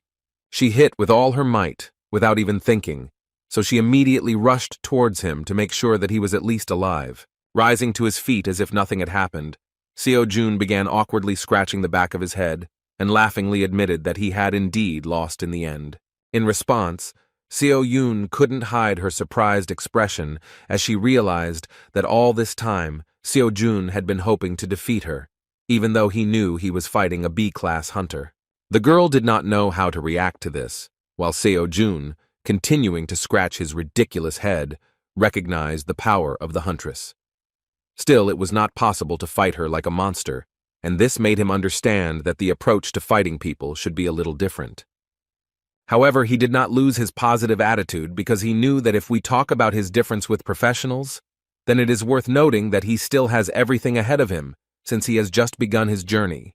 As he expected, although slightly, his statistics still increased. Now he realized that he should develop in different directions, just as he did in video games. So Yun couldn't believe that after such a beating, he would decide to ask if they could somehow repeat it. With a stupid smile on his face, he suggested that she have a few more duels before he went to the academy tournament. This would really be useful for him, but his zeal seemed strange given the fact that this time he suffered greatly in battle. Still, So Yoon came to the conclusion that she didn't care about his weirdness if he tried so hard. She had previously promised that she would work on his skills every evening, so she enthusiastically replied that she would have no problem doing anything he asked. Moreover, she mentioned that she was going to give him all the prize money. When the guy heard about the money, he was surprised because he didn't even think that there would be any reward besides the rating for the academy. After thinking a little, the girl tried to remember exactly what amount we were talking about. As soon as she remembered and said that the reward would be 100 million won. The guy is on the spot, realizing that this is exactly what he needs to buy a spear from the Transcendence store. Another coincidence indicated that he could not miss this opportunity. Suddenly, for the teacher, with incredible fervor, he asked when this tournament would take place. It was only 2 weeks away, so Seo Jun was determined to gain as much experience as possible before he could earn the much-needed 100 million won. With incredible fervor, He began training and began to bombard the teacher with a lot of questions about whether she had sandbags and whether it was possible to use improvised objects as waiting agents. As a result, he, without listening to Seo Yoon to the end, took a huge stone and began to squat to improve his progress in lectures. So Yoon still didn't understand what was going on in his head, but she didn't mind not asking herself unnecessary questions if Seo-jun really proved himself to be a worthy student. 2 weeks later, the day of the tournament finally arrived. A large number of people gathered at the tournament site, among whom were a variety of contenders for victory. The huge crowd made the clumsy and insecure guy with big glasses and a green checkered shirt become confused. All the people around him came to the conclusion that he was suffocating, because this guy immediately began to talk about the fact that there were many more awakened people and interest in their battles had increased, which is why so many people gathered in front of the arena to watch the tournament. When he finally found the entrance, he began to hesitantly follow the directions and walked towards the room where the participants were. He was very nervous because he came alone, and he was also so scared that he could not move. This was not strange because compared to the insecure guy, all the other participants seemed like real warriors. Students from various academies that gathered in one place surprised him with their equipment, confidence, and big muscles. All the guys looked really strong, and this guy with the ridiculous eyepieces admitted that it shouldn't be surprising since academies send their best students. And yet, among this crowd of outstanding students, he managed to notice a calm guy sitting on a bench with an old weapon and a bag for a spear made from clothes. Everyone around was whispering that Seo-jun was some kind of hillbilly from the backwoods. It seemed to them that he was simply trying to withdraw into himself so as not to attract unnecessary attention. In fact, Kim heard everything perfectly well and even understood that from the outside he looked like a fool. But this did not bother him. However, among all these guys, only the guy in the checkered shirt had a different opinion about the strange participant. He was inspired and touched by the thought that he had managed to find a poor fellow like himself. It reminded him of him from the past, and the feeling when you come to a new class where you don't know anyone and try to pretend to be busy by being glued to your phone. Seo-jun looked exactly like this. The camaraderie began to grow, even though Seo-jun wasn't even aware of it. Still, the modest and shy guy decided to say hello to someone who seemed like a brother to him. This is Lee Mingi. He is 19 years old and has also been awakened since birth. He asked permission to sit next to him. Meanwhile, the guys in the background began to fuss, and things began to move towards a fight even before the start of the tournament. Lee Mingi, like a real choker, knew perfectly well who they would be dealing with. Pointing his finger at a guy in a ridiculous helmet, with an axe who relies only on his brute strength for everything, he said that this is Jang Dak-chul, a promising student at Gochuri Academy. It was unclear what this conflict was about, but the guy with long hair remained calm and tried to calm the disgruntled student of the Gochuri Academy, although he did not deny himself ridicule, saying that Dak-chul's brain was swollen with muscles. The bold speech came from a very strict student at Mint Academy, a guy with a scar on his left eye named Lee Keel-min. It was not for nothing that he was confident in himself, because he was known for being considered the best student of his educational institution. Lee Mingi continued the story by saying that Chol-min is very unusual and fights with twin daggers. In fact, Seo-jun only at that moment looked away from his phone with the thought of why this obsessive guy was telling him this unnecessary information. At one point, the situation became much more interesting, because a red-haired guy in a black tuxedo intervened in the conflict. After saying that they should keep quiet, everyone around them looked around and fell silent. This guy's words meant a lot because he was Lee Ju-hwan, a student at Revenant Academy. Seo-jun, not knowing who he was only surprised at how quickly he managed to pacify the raging students. This time, Lee Mingi shared some really important information. He explained that Lee Ju-hwan is a gifted student at Revenant Academy, and to everyone present, he is the winner of this tournament from the very beginning. Seo-jun asked if he meant the contender for victory. However, as it turns out, this guy is so strong that he usually avoids such events. However, something happened at the academy, and he was forced to join. Now, the outcome of the tournament was obvious to everyone who knew him. After that, he even mentioned that the granddaughter of the Star Sword invited Lee Ju-hwan to her academy, but he refused. The fact that he refused this offer gave Li Mingyi reason to think that this guy was very confident and was hiding something. In fact, he had no idea that Mrs. So Yoon invites literally everyone she sees to her academy. At one point, Ju Huan shouted loudly and furiously that he did not understand why he had to compete with such non-entities. As it turned out, their academy was forced to send him to this tournament, because earlier, his uncle prevented them from moving to the 3rd level. Li Yung-hwan was truly furious, thinking that winning such a primitive tournament would not bring him recognition. The situation around his Revenant Academy haunted him, and he even began to regret that he had refused So Yun's offer. In fact, he refused because he didn't want to study at some unknown academy. Only now, realizing that So Yun was the granddaughter of the Star Sword, did he think that he could simply use her for his ascension, and then simply get rid of her. Looking around, he noticed Seo Jong, the only guy, who was looking in his direction with curiosity and some confusion, as if he was not afraid because of his presence. In fact, he saw him as a simpleton, which only reinforced the question of how bad things were for him. While Li Mingyi was excitedly asking his new friend how to avoid a conflict with Li Jun-hwan, Seo Jun was deep in thought about how much money he could get if he fought a man of such a reputation. Still, there was no time for dialogue, because the first stage of the Academy tournament had been announced. Over the past 2 weeks, Seo Jun has been trying to achieve 30% according to Qiron and Xiang Yu's lectures. However, he has not noticed any significant changes in strength or anything else.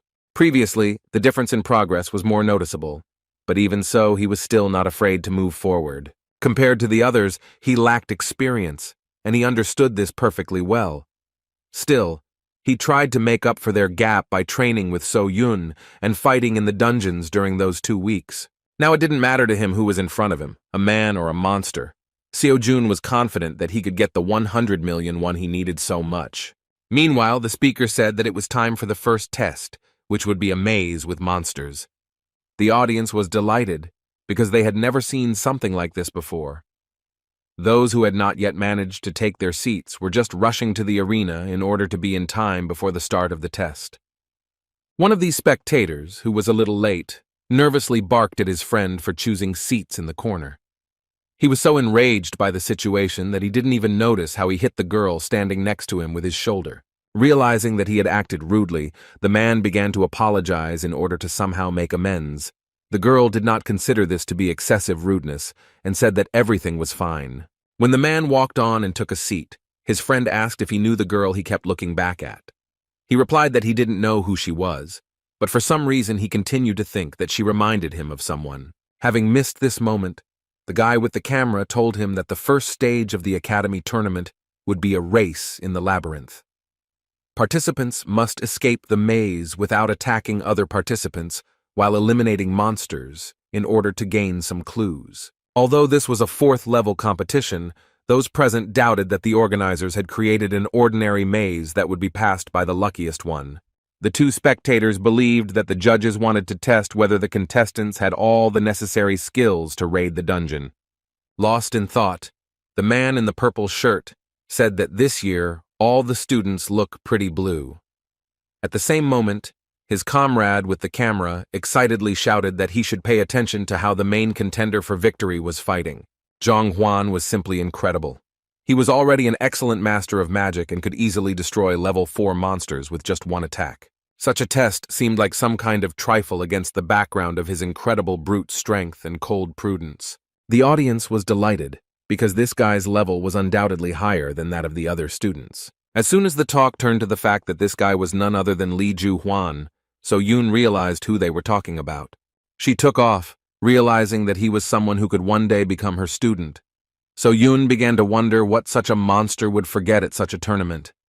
As soon as she took off, the man in the purple shirt looked around, again thinking that she reminded him of someone. In fact, So Yoon was trying to hide her identity, so she immediately turned away because she didn't want anyone to realize who she was. Meanwhile, Seo Jun hasn't made much progress through the labyrinth. However, after several blows with a spear, he came to the conclusion that it was simply impossible to break through the walls and thus get out. Now he came to the conclusion that he should take the test in the same way as others do. He even began to regret that he had not watched the lecture of Theseus, the hero of Roman and Greek myths, who is famous for defeating the Minotaur and getting out of the labyrinth. After a few tens of meters, he came to a fork where he had to choose the right path. Leaning against the wall, he decided that he would follow the main rule of movement in labyrinths. He should have just stuck to one side and eventually found a way out. However, the problem was how long it would take him to get through the entire maze in this way. The test result depended on the speed. In order not to hesitate, the guy headed to the left. However, after a few steps, he felt an indescribable feeling. He still didn't understand why, but it seemed to him that instead of sticking to the left, he should take a different path. He suggested that this was the sixth sense, the intuition that Chiron talked about. There was no other choice, so he began to slowly walk forward. By relying on intuition, he was able to experience the true value of the sixth sense. Meanwhile, the challenge host continued to report that some academy students were dropping out of the tournament. Seo-jun assumed that they were all constantly fighting monsters that were stronger than them. However, unlike the others, he was the only one who never met a single monster in this labyrinth. As he thought about this, he suddenly realized that his intuition was not only telling him how to find a way out, but also telling him how to avoid the monsters. Kim wondered if he would be able to foresee the future if he achieved 100% of the lecture and mastered metamorphosis. In a moment of sweet dreams, he was suddenly distracted by a sad and pitiful voice from behind. Somehow Lee Mingi managed to find him. The frightened guy, addressing Seo-jun as his brother, warned him that a monster could be waiting around every corner, one of those that had already dealt with a dozen students. Looking around in fear, fearing to meet a monster, Mingi said that Seo-jun walked as confidently as if he knew the way. In order not to attract unnecessary attention and not prolong the conversation, Kim justified himself that he was going wherever he wanted. Lee Mingi was simply amazed by his irresponsibility and screamed that he couldn't go wherever he wanted because it could end badly. Then he said that he would help him because he knew how to get out of the maze. Showcasing his incredible intelligence, he boasted that he had heard that the exit from the maze was easy to find if you used the left or right hand method. In response, Seo-jun said that it was too long, so you should just trust your feelings. When the guy in the plaid shirt, denying this proposal, said that they could get lost, Seo-jun suggested that they split up. He had no idea why Lee Mingi decided to tag along like a stray dog. Adjusting his glasses, Mingi shouted that they should stick together since they were brothers in misfortune. Seeing the misunderstanding on Seo-jun's part, Mingi awkwardly said that he did not come from the academy, but himself, and looking at him, he decided that he was also a loner. Only after these words did Seo-jun realize why this strange and absurd guy decided to talk to him. His world was turned upside down by the words that weaklings better stick together. Seo-jun did not consider himself a weakling and could not understand at all why Lee Mingi decided that he was one. With incredible surprise, he suggested that he could really look like that from the outside. While Seo-jun was trying to recover from such an unexpected and far from pleasant compliment, Lee Mingi, feeling trust in his personality, reached into his pocket and said that he would make an exception for him and show him something incredible. The joyful, ridiculous guy had a blush on his cheeks as soon as he showed his new friend a photo of his little sister, who looked exactly like him. Even this trick did not work, and Seo-jun decided to go alone. He turned around and moved on, saying that he was glad to chat, but had to deal with the passage of the maze. At that moment, Lee Mingi let go of his sword and tearfully grabbed his leg, begging him not to leave without him. Seo-jun felt that he was in a very unpleasant situation. Lee Mingi was very pestering, but Kim understood that even an awakened person could be scared in such a place. He believed that he himself would have been scared if he had ended up in such a place at the age of 19. On the one hand, Lee Mingi talked a lot and it was irritating, but in the waiting room, he still said a lot of useful things. But even this was not enough. Seo-jun considered him a rival, because as much as 100 million won was at stake. Remembering his words about being alone, Seo-jun inquired about why his sister and parents did not come to the arena to support him during the tournament. Having lowered his eyes, Lee Mingi paused for a short time and sadly said that his parents died, so he has no one except his sister. These words brought understanding from Seo-jun. He was also lonely in life because his parents died in a car accident. Seeing that Seo-jun began to feel awkward about this matter, Lee Min-gi began to fuss on the spot and asked him not to worry about it since it was a long time ago. He just wanted to say that his sister was still little and could not come to support him. Suddenly, Lee Min-gi still found support from a very cold and indifferent participant. Seo-jun said that he was right when he said that they were brothers in misfortune. With a kind smile, the Dream Academy representative said that they could go further together and he would not mind. However, he did not forget to warn that this does not mean that they are now a team, because the prize for first place should go to him. After these words, Seo-jun rushed forward, and Lee Min-gi hovered in place, not understanding his friend's unexpected behavior. In a few minutes, they passed several more turns, Seo-jun moving so fast that his new friend could not keep up with his pace. Seo-jun recalled the words that he was not going to wait for him, and if Lee Min-gi did not want to become a burden for him, then he should speed up a little. The guy in the plaid shirt thought this behavior was very strange. He could not understand why Kim was so confident in his decisions and did not hesitate at all, despite the danger of the labyrinth. The friend leading ahead did not even think about choosing the path. It seemed that Seo-jun knew in advance where they should go. Indeed, during all this time, they never met a single monster. At one point, they reached a dead end. Seo-jun stared at the wall, while Lee Min-gi, tired of such a rush, said that they should move on before someone else finds a way out. However, Seo-jun was in no hurry. Leaning his hand against the wall, he said that they were already close. As it turned out, there was a hidden door in front of him that led to the exit from the labyrinth. Lee Min-gi couldn't believe his eyes, but in this way they actually ended this test. Within a moment, the host of this stage of the tournament announced the name of the winner, and even managed to set a new record for completing the maze. Seo-jun completed the test in just 27 minutes, while the current best time ever took more than 1 hour. The audience was simply shocked when the winner was announced. Moreover, everyone was watching Lee Ju-hwan.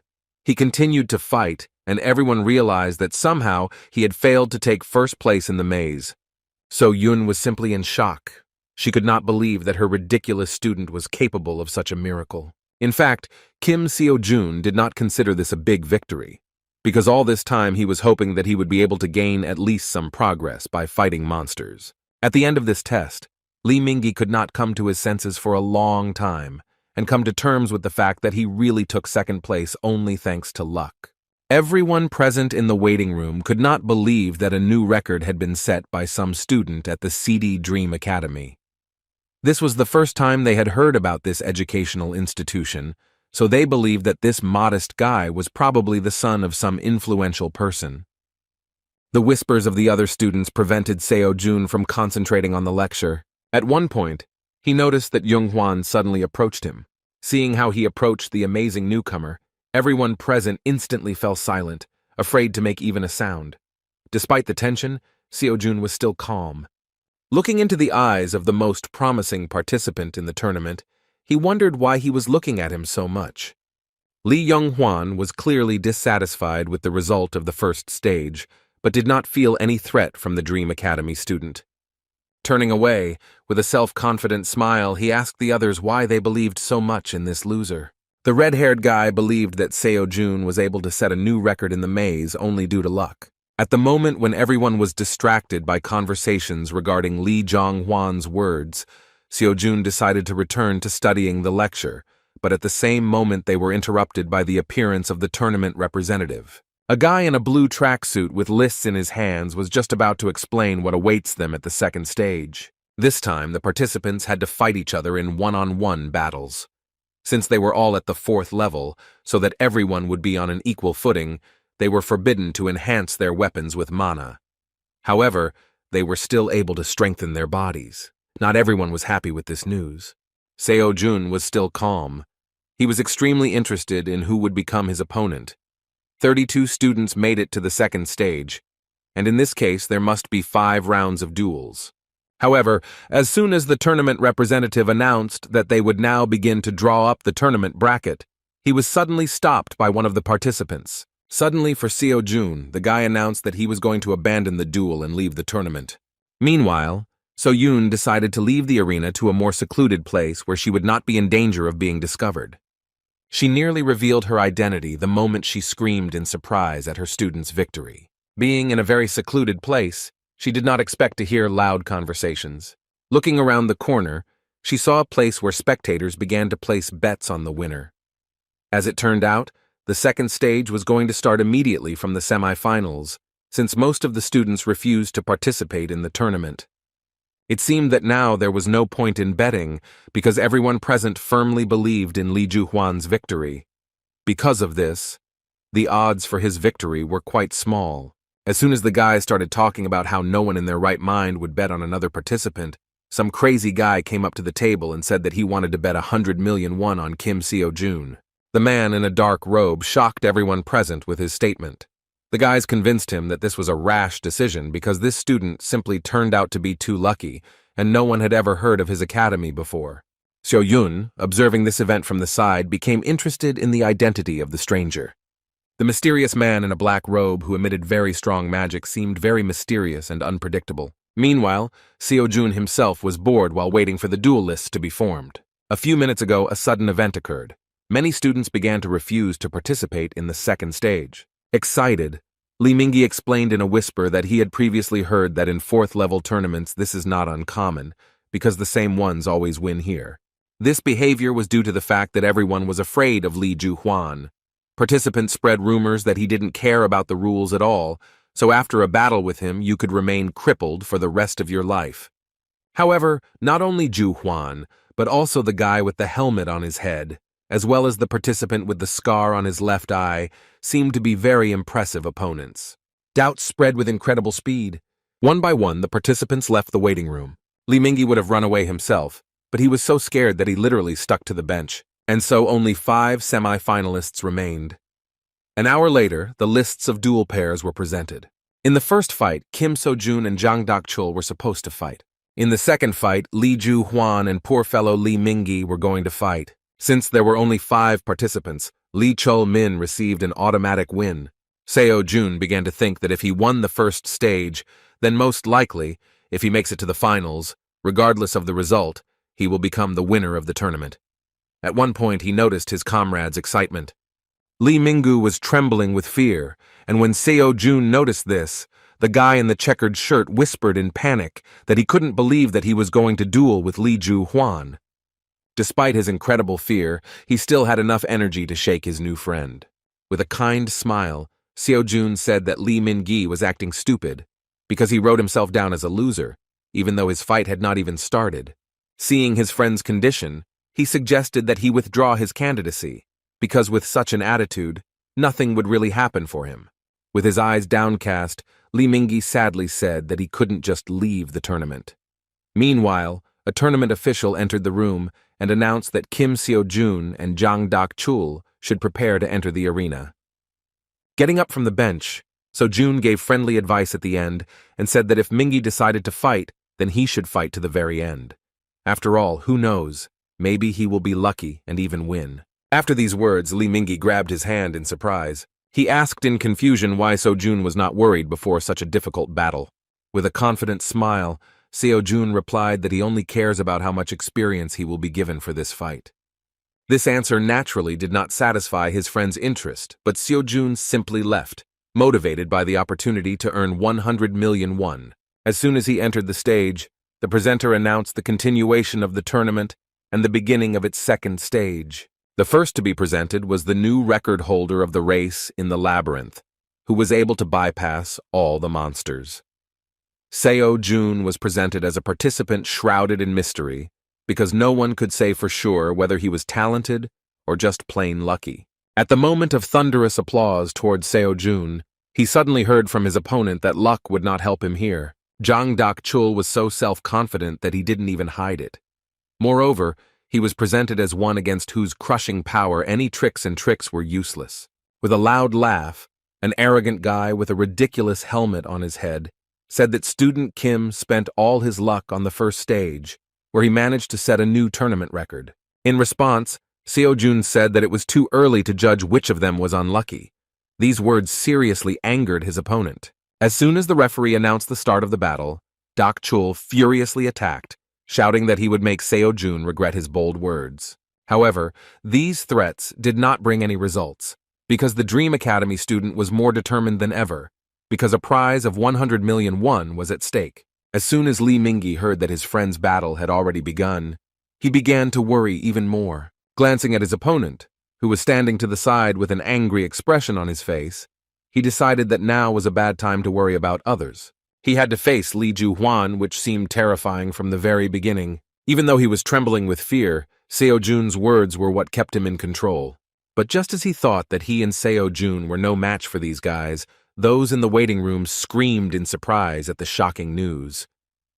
None of those present could believe that the duel would end in the blink of an eye. The winner of the semi-final of the second stage of the tournament was Kim Seo-jun from Dream Academy. In response to the result of the first fight, the red-haired guy, who was previously considered the winner of the tournament, arrogantly said that the scum should have a place among the scum. Despite his words, Li Mingyi felt much better once he learned that his fellow sufferer was able to defeat his opponent.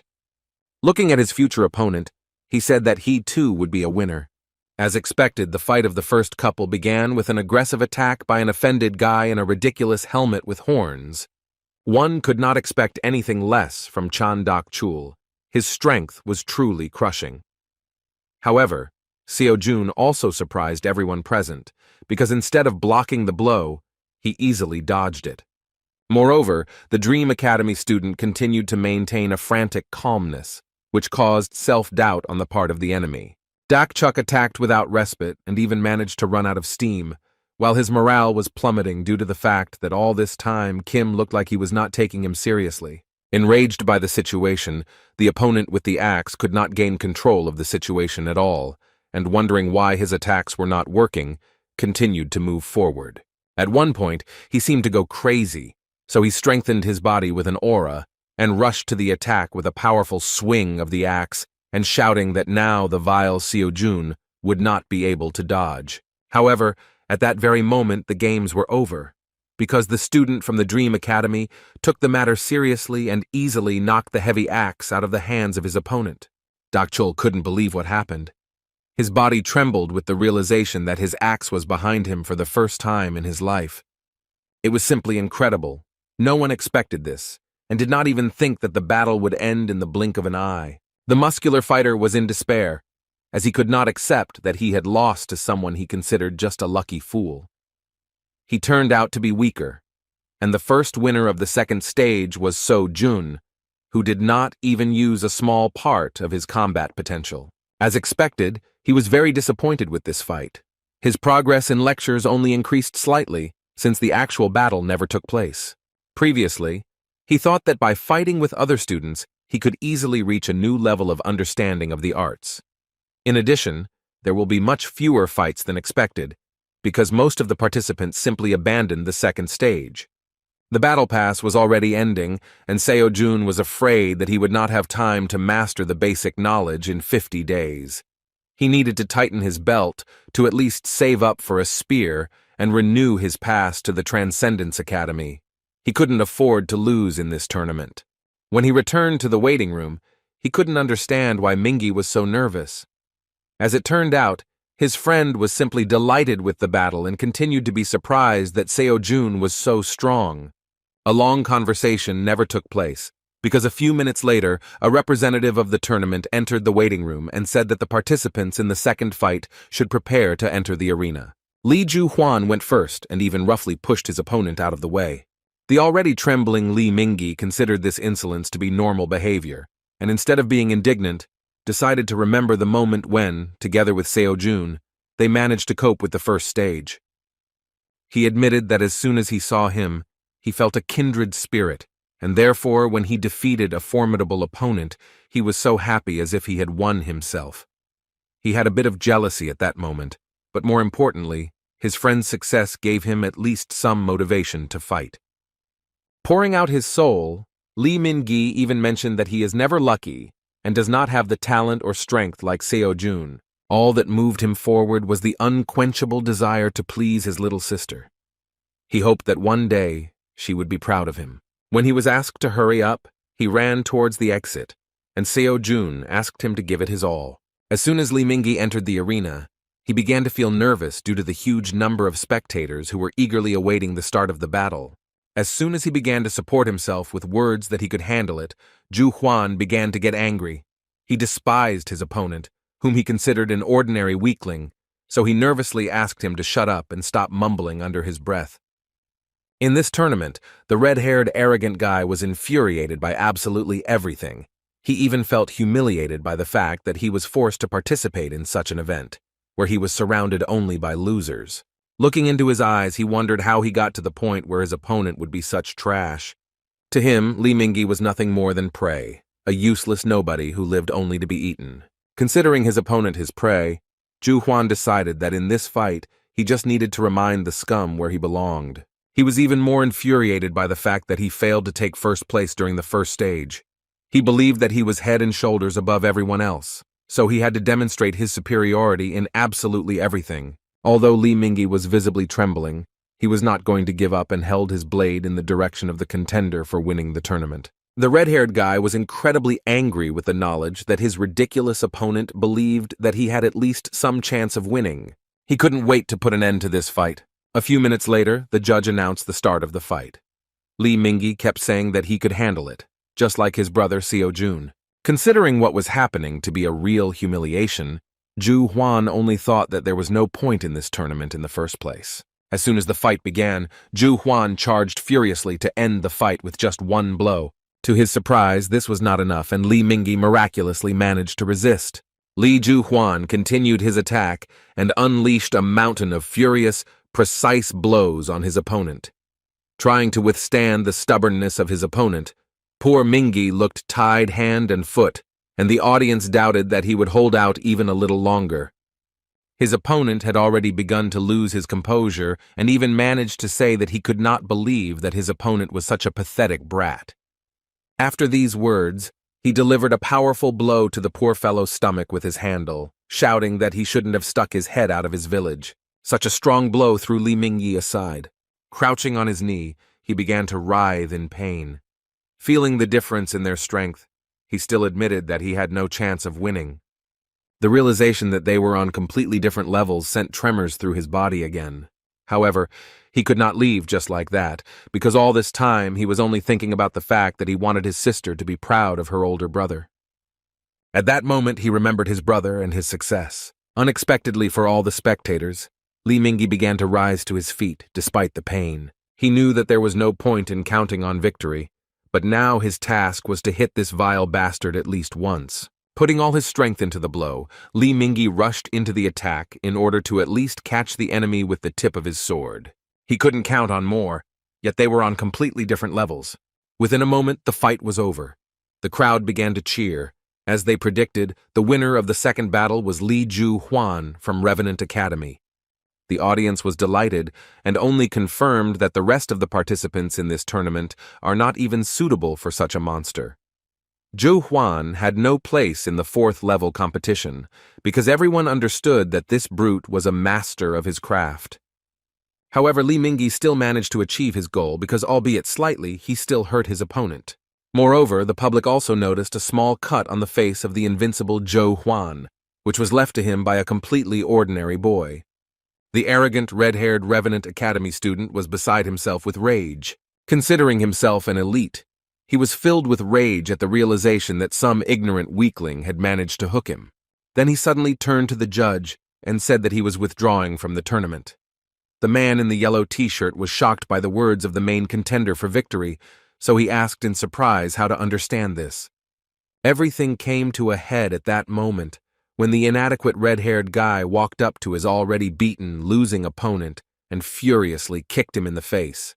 Addressing the audience, he shouted that this tournament was a bunch of losers. He accused the organizers of accepting just anyone, after which he stated that therefore they would not be able to achieve anything above the fourth level. Tournament officials immediately rushed into the arena, saying that the fight was already over, and if he did not stop, they would be forced to take action. However, in response, the arrogant Zhu Huan said that he was sick of looking at this pitiful spectacle of losers who want to become hunters. After these words, he completely placed his foot on the head of the poor fellow lying on the ground. Within a moment, Seo-jun burst into the arena and rushed to attack the inadequate, arrogant bastard who had completely lost his fear. After that, he said that he was tired of this, and if Ju Huan insisted so much, then he would beat him right now, without waiting for the finale. When a Dream Academy student asked the impudent red-haired opponent to remove his foot from the head of his work, he refused. The patience of the guy with the spear was already at its limit. In response to the self-confident words, he furiously swung his spear, and the insolent man was forced to jump back. As soon as he scared off the enemy, he immediately sat down next to his comrade to find out if he was conscious. Li Mingyi was injured and could barely speak. Seeing this picture, the arrogant Ju Huan said that it was very touching. Seo-jun couldn't stand by. Looking at the daring opponent who considered himself an elite, he sternly asked if he really enjoyed looking down on people. Until the very end, he could not understand what was wrong with him, because no one in their right mind would put their foot on another person's head.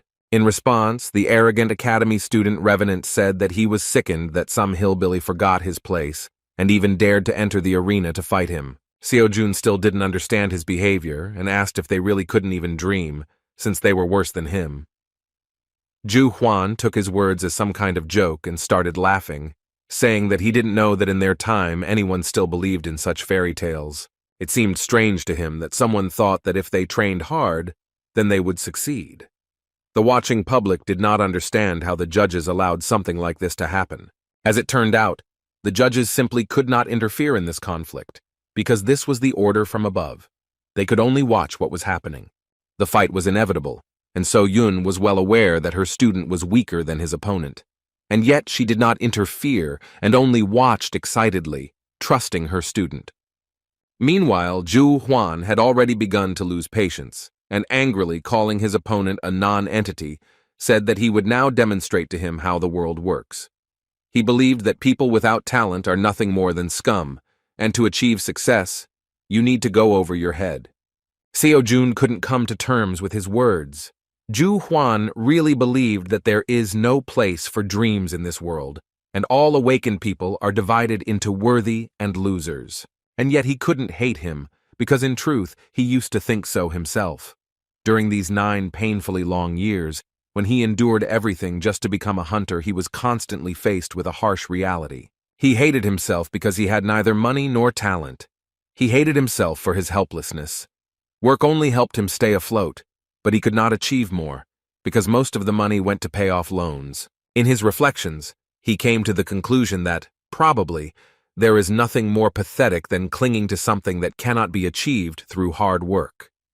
He asked himself many times how his life would have turned out if he had given up and chosen a different path. However, after a while he got rid of these doubts and even now did not lose his determination in the face of a formidable opponent. Addressing the judge, he asked him to take care of Mingyi. Seo-jun took a few steps towards the enemy, thinking that he would not repeat his mistake again. Previously, he constantly succumbed to fear and doubted himself. This is how many people fall into despair. However, now he was ready to tear his opponent to pieces in order to erase his arrogant grin and the opinion that people without talent are nothing more than scum. With a cold look, he said that he would teach a lesson in politeness to someone who had never felt superior to ordinary guys. After these words, Seo-jun rushed to attack, and the judge began to shout that he had to stop, because this was against the rules of their tournament. These words no longer meant anything to him. The Dream Academy student began to spin his spear to deliver a quick and unexpected strike. Seeing this, Ju Huan sighed arrogantly. After that, he angrily said that Seo-jun must be joking since he dared to challenge him. Seo-jun landed a powerful spear strike with a high jump, while Ju Huan was able to block using his huge two-handed sword. The red-haired guy did not feel threatened by him at all, and said with a laugh that the pathetic bug would regret that he decided to show up in front of him. He then swung his sword with ease, throwing Seo-jun aside. Without losing speed, he charged furiously, grabbing his sword with both hands. The madman tried to strike at high speed, but Seo-jun managed to jump back. Then he was forced to constantly block furious blows, and several small cuts appeared on his face. Kim recognized that his opponent was very strong, so it was not surprising why everyone thought so highly of him. In the fight with Dak Chul, he did not even doubt his victory. Now the situation had changed, and Seo-jun felt overwhelming pressure from the enemy. Catching himself on this thought, he immediately decided to listen to the advice of his mentors. Seo-jun trusted his feelings and began to simply go with the flow, so as not to strain himself with unnecessary thoughts in a responsible battle. Within a moment, he threw his opponent aside. Naturally, the arrogant Zhu Huan was infuriated by such insolence. When the judge said they had to stop immediately, the red-haired guy furiously shouted for them not to interfere. Anyone who considered himself a predator, the top of the food chain, could not come to terms with the resistance of his prey. However, in this battle, his opponent was different from the others. He couldn't understand why someone he considered trash was looking at him as if he were a predator himself. Now Zhu Huan was really angry. He mockingly said that dreaming is not harmful, but the pathetic non-entity should see for himself what will happen to his dreams when he is faced with cruel reality. Within a moment, he closed the distance with incredible speed. Then he launched a furious blow, which Seo-jun still managed to block. The impact was so strong that the surface of the arena began to collapse. Although Seo-jun began to tremble from such incredible pressure, the fact that he was able to block this blow only angered his opponent more. As Zhu Huan continued to throw punches, he noticed something strange. He realized that his pathetic opponent was becoming stronger with each blocked blow, like a monster growing right before his eyes. Within a moment, Seo-jun himself rushed to attack, and this time they exchanged blows. Zhu Huan was furious and began to lose his temper because he could not accept the fact that some brat managed to push him away. Just like Li Mingyi gave him a small cut, Seo-jun also did something that completely freaked out the red-haired guy. Enraged, Zhu Huan went mad and began to release mana against his weapon. Seo-jun did not expect that the opponent would break the rules of the tournament and start using aura. He himself did not yet know how to control his own mana, so he had nothing to oppose. The judges and other tournament workers began to panic and rushed into the arena screaming, realizing that the crazed red-haired guy was going to kill his opponent. Seo-jun himself understood perfectly well that running away was the best option. However, at that same moment, he began to have an internal dispute, as a result of which he realized that if he ran away, he would betray everything he had learned. At that moment, he began to remember the words of his teacher, and it seemed to him that he was nearby. One day, Xiang Yu, like his student, entered into a battle, the outcome of which was a foregone conclusion. He lost, and there was no changing that. Then, for the first time, he felt despair because he was afraid of defeat. However, he rushed into battle and fought, because this is the true spirit of a warrior. Xiang Yu taught him that even if everything points to his defeat, he must continue to fight like a beast and believe in his victory no matter what. Remembering the words of his mentor, Seo-jun resolutely clenched his spear, because he did not intend to show his back to the enemy. The force that tears mountains out of the ground will erase any barriers, and the spirit that can turn the whole world over will dominate it. As soon as Seo-jun charged, he unknowingly began to release his mana, and a blue aura surrounded his spear. Seeing how much his opponent had changed, the enraged Zhu Huan, who believed only in talent, shouted that he was the only predator here, while the rest of the students were just litter on which he would continue to wipe his feet. Tournament officials rushed to stop them, but it was too late. A moment later, two furious fighters attacked each other with a wild cry. There was a powerful explosion of energy, which raised a column of dust and made it difficult to see what the result of this collision was. But just as the heat began to dissipate, the public saw that the clash had emerged with a winner. An inexperienced fighter, who was considered an ordinary lucky newcomer, managed to win this battle. Zhu Huan lost consciousness and fell to the ground, while Seo-jun silently tried to stand, leaning his trembling body on a long spear. The audience was shocked by what happened and began chanting the name of the winner of this fierce battle. Seo-jun also couldn't contain her surprise. She was shocked, because she saw how rapidly her student developed. 2 weeks ago, he could barely block her mana-soaked blows, but now he was able to use the aura himself. It was simply amazing, and now she was thrilled to know that she had made the right decision when she decided to choose him as her student. Looking around, she again saw the mysterious man in a black robe. Previously, she found him very suspicious when she saw that he had bet on Seo-jun at an underground bookmaker.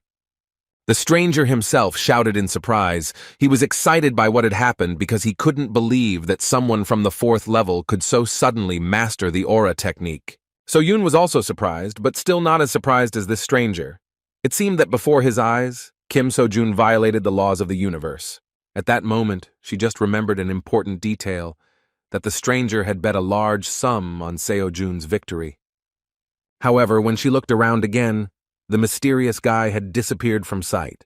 The tournament ended after Seo-jun's incredible triumph, but he returned home without a victorious mood. Unfortunately, the victory over the tyrant did not bring him anything more than applause and recognition from the public. Because he did not listen to the judges, he was disqualified. Tournament officials admitted that Lee Ju-hwan had behaved in an inappropriate manner, but at that time he withdrew from the tournament and Seo-jun intervened as a participant. The judge warned him of the consequences, but he did not listen and did his own thing. Seo-jun broke the rules of the tournament and couldn't even argue with it, but the fact that no one even tried to stop his opponent before he intervened himself remained in question. Although Lee Ju-hwan withdrew from the tournament at that time, he was also punished, because enhancing a sword with an aura was regarded as attempted murder. Despite this, he will not go to trial, but the Hunters Association will definitely prohibit him from taking the exam for the next 5 years. Lee Chul-min automatically became the winner, even though he never fought in the second stage. Second place went to Lee Mingi, and third place went to Jang Dak-chul. Among the good news was that Seo-jun himself had made some pretty good progress in his lectures thanks to the last battle. According to Xiang Yu's lectures, he achieved 56% mastery of information, while Chiron's lecture was close to 49%. After thinking a little, So-jun came to the conclusion that the incomprehensible power that he felt in the battle could manifest itself precisely because progress had passed halfway. Based on the increase in his level, he decided that it was worth looking at the list of courses to choose another direction. However, at that moment, he was distracted by So-yun. She was very worried about his condition and decided to see him after the tournament ended. Fortunately, Seo-jun was completely fine, and said in his defense that although he looks like a weakling, he is actually a very tough nut to crack and doesn't mind such a battle. After making sure that everything was fine, So-yun breathed a sigh of relief. Suddenly, for his teacher, Seo-jun decided to apologize. When asked what he was talking about, he said with a feeling of guilt that he could have won if he had not interfered where he was not asked. Seo-jun was surprised to hear that there was actually nothing wrong with it, and she just wanted to know if he was okay. After her words that he initially counted on a cash prize, Seo-jun was speechless from the realization of the main problem of disqualification. The poor guy grabbed his head and started screaming because he really forgot that the main reason for attending this tournament was the money for a spear from the Transcendence store. He plunged into despair, and when asked what he wanted to spend the money on, he admitted that he liked one incredible spear. Despite the failure, he quickly recovered from the moral trauma and rose to his feet, saying that there was nothing wrong with it. With a kind expression on his face, he admitted that he would be lying if he said that he had no regrets. However, on the other hand, if he had not intervened, he would have regretted it much more. The moment of his sincerity and discussion of financial problems was suddenly interrupted by Lee Mingi, who already felt much better and could even return home on his own. As soon as he approached his friend, So-yun decided to lower the visor of her cap so as not to attract too much attention to herself. Holding his head, Lee Mingi shyly thanked his savior. After a short silence, he finally decided to ask whether he could become as strong as his brother if he trained hard. Seo-jun was genuinely surprised by the words of this trembling guy. Seeing his look full of hope, he couldn't upset him. To support the poor fellow, he warned him that everything is possible, but this is not an easy path. Still, he saw that Mingi clearly lacked the talent to become a hunter. However, they say that anything can be achieved if you work hard enough. However, the world is cruel, and you can't go far on dreams alone. To support him, he said that he should not focus on becoming a hunter, because he could do something else, since he was still young and had plenty of time. Lee Mingi was not at all upset by such words, and even admitted that So-jun was right about something. Perhaps he could become an excellent journalist, because he has already shown that he can accurately collect information about other people. Still, he did not want to stay long and decided to say goodbye, thanking his friend for everything he had done for him. Finally, Seo-jun asked him to never let anyone tell him what to do, even if it was his own words. He even decided to warn him that he would hear more than once that he had no talent, and that he would not cope. Therefore, he asked him not to forget that no one's opinion should become his reality, because if he really wants something, then he must achieve it, and everything else does not matter. The sincerity on the part of his brother touched Li Mingyi so much that he could not hold back his tears. Saying goodbye, he promised that someday he would visit him with his sister. Looking after Li Mingyi, So Yun said that she was pleasantly surprised by how her student acted. Seo Jun, awkwardly walking towards his house, replied that he constantly blames himself for always sticking his nose into other people's affairs. With a kind laugh, the mentor said that she saw nothing wrong with this, because now her student had his first devoted fan. In response, Seo Jun surprised her by saying that it would be better if he became her second student and not just his fan. He believed that he should have seized the moment and invited him to their academy. So Yun really didn't expect such words from him. She felt happy thanks to his support, because now he said that this was their academy. Now she was definitely not alone. Overcome with joy, Seo Yun caught up with Seo Jun again and cheerfully said that since he had done a good job, she would buy him a new spear. When asked why she suddenly decided to do this, she asked him not to worry and consider it a scholarship. Meanwhile, one of his wards came to visit the master of the Star Sword. He was warned that the master was meditating, and at this moment he could not be disturbed, but the guest said that the matter did not require delay. So Moon Chul, a one-armed guy who is considered one of the most loyal subordinates of the Star Sword, still disturbed his master. In response to his sudden intrusion, the old man said threateningly that he thought he had made himself clear when he asked not to disturb him. Releasing his incredibly powerful aura, he asked his subordinate how dare he ignore his orders. The pressure from the master was simply monstrous, and even an experienced hunter could not move. He could barely muster the strength to report that Lady So Yun had participated in the academy tournament. These words greatly interested the old man, because he could not wait for this, knowing that So Yun had no students. Moon Chul, seeing the master's uncertainty, confirmed his words. They had actually gathered some information regarding what had happened at Dream Academy recently.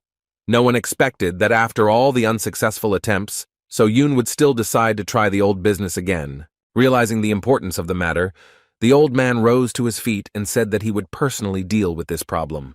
With a thoughtful look, Star Sword Park Min Chul said that he personally should see what his granddaughter's new student is like. The next morning, Seo Jun again went to the Dream Academy, where he wasted no time in refining his spear skills. The next daily task regarding 5,000 swings of the spear was completed, but So Yun, as usual, did not understand what was going on. The strange behavior of the student all this time put her in an awkward position, but during all this time she never managed to find out anything.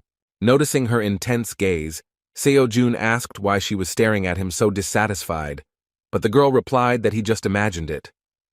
In fact, she still held a grudge against him because he was so eager to get money for a new spear, but when she offered him a lucrative gift, he was so meticulous in choosing it that he ended up leaving with nothing.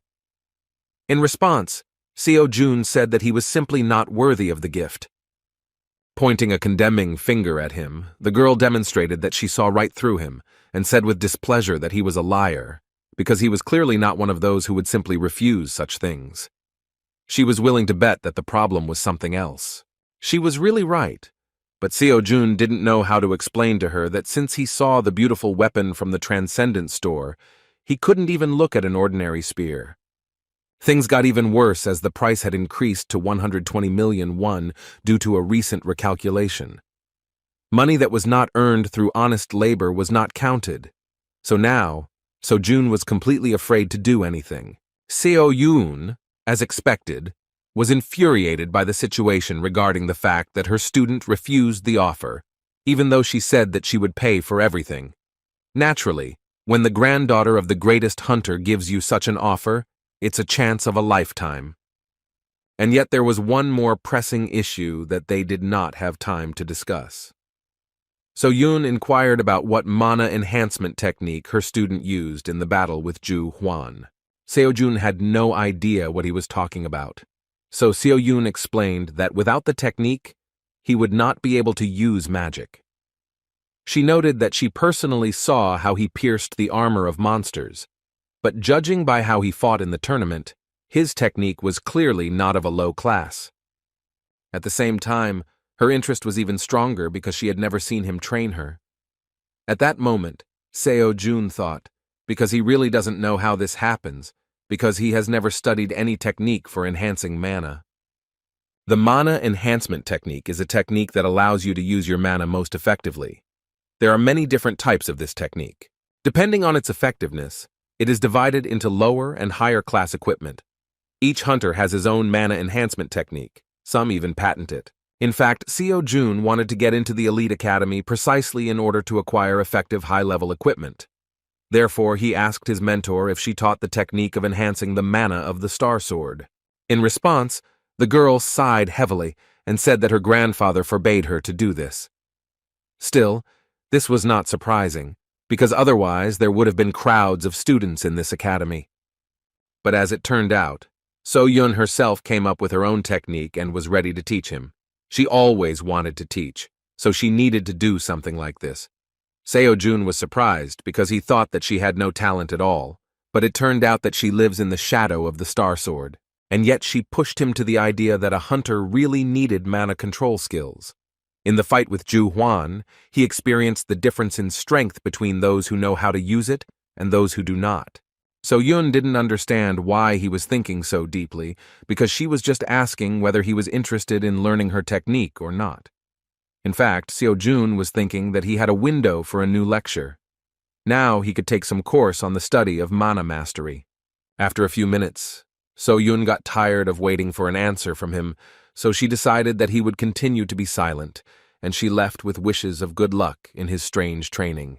When asked where she was going, the girl replied that she had her own business. When Seo-jun started laughing at how busy she was, Seo-yun replied that if he leaves before she returns, then he should close the door to the academy. In fact, she simply could no longer be in the same room with him. She really had nothing to do and just wanted to escape, so she was surprised that she really looked like she had nothing else to do besides the academy. As soon as she left, Seo-jun chose the mana course. Speaking about what mana is, the teacher said that it is something that is located in a world that is subject to the law of cause and effect, but is capable of destroying the laws of this universe. Of course, such words turned out to be difficult to understand, and so Jun became convinced that the Archmage Merlin was someone similar to the Buddha himself in terms of the complexity of teaching his skill. It seemed that these words were only the beginning of the lecture, but after a moment the old man said that with this, he had said everything he wanted. Seo-jun felt like he was going crazy again because of his studies. The training time was over, and the Archmage suggested taking up practice. Seo-jun received a daily task in the form of creating 1,000 mana spheres. Without wasting any time, the guy started trying to make at least one sphere.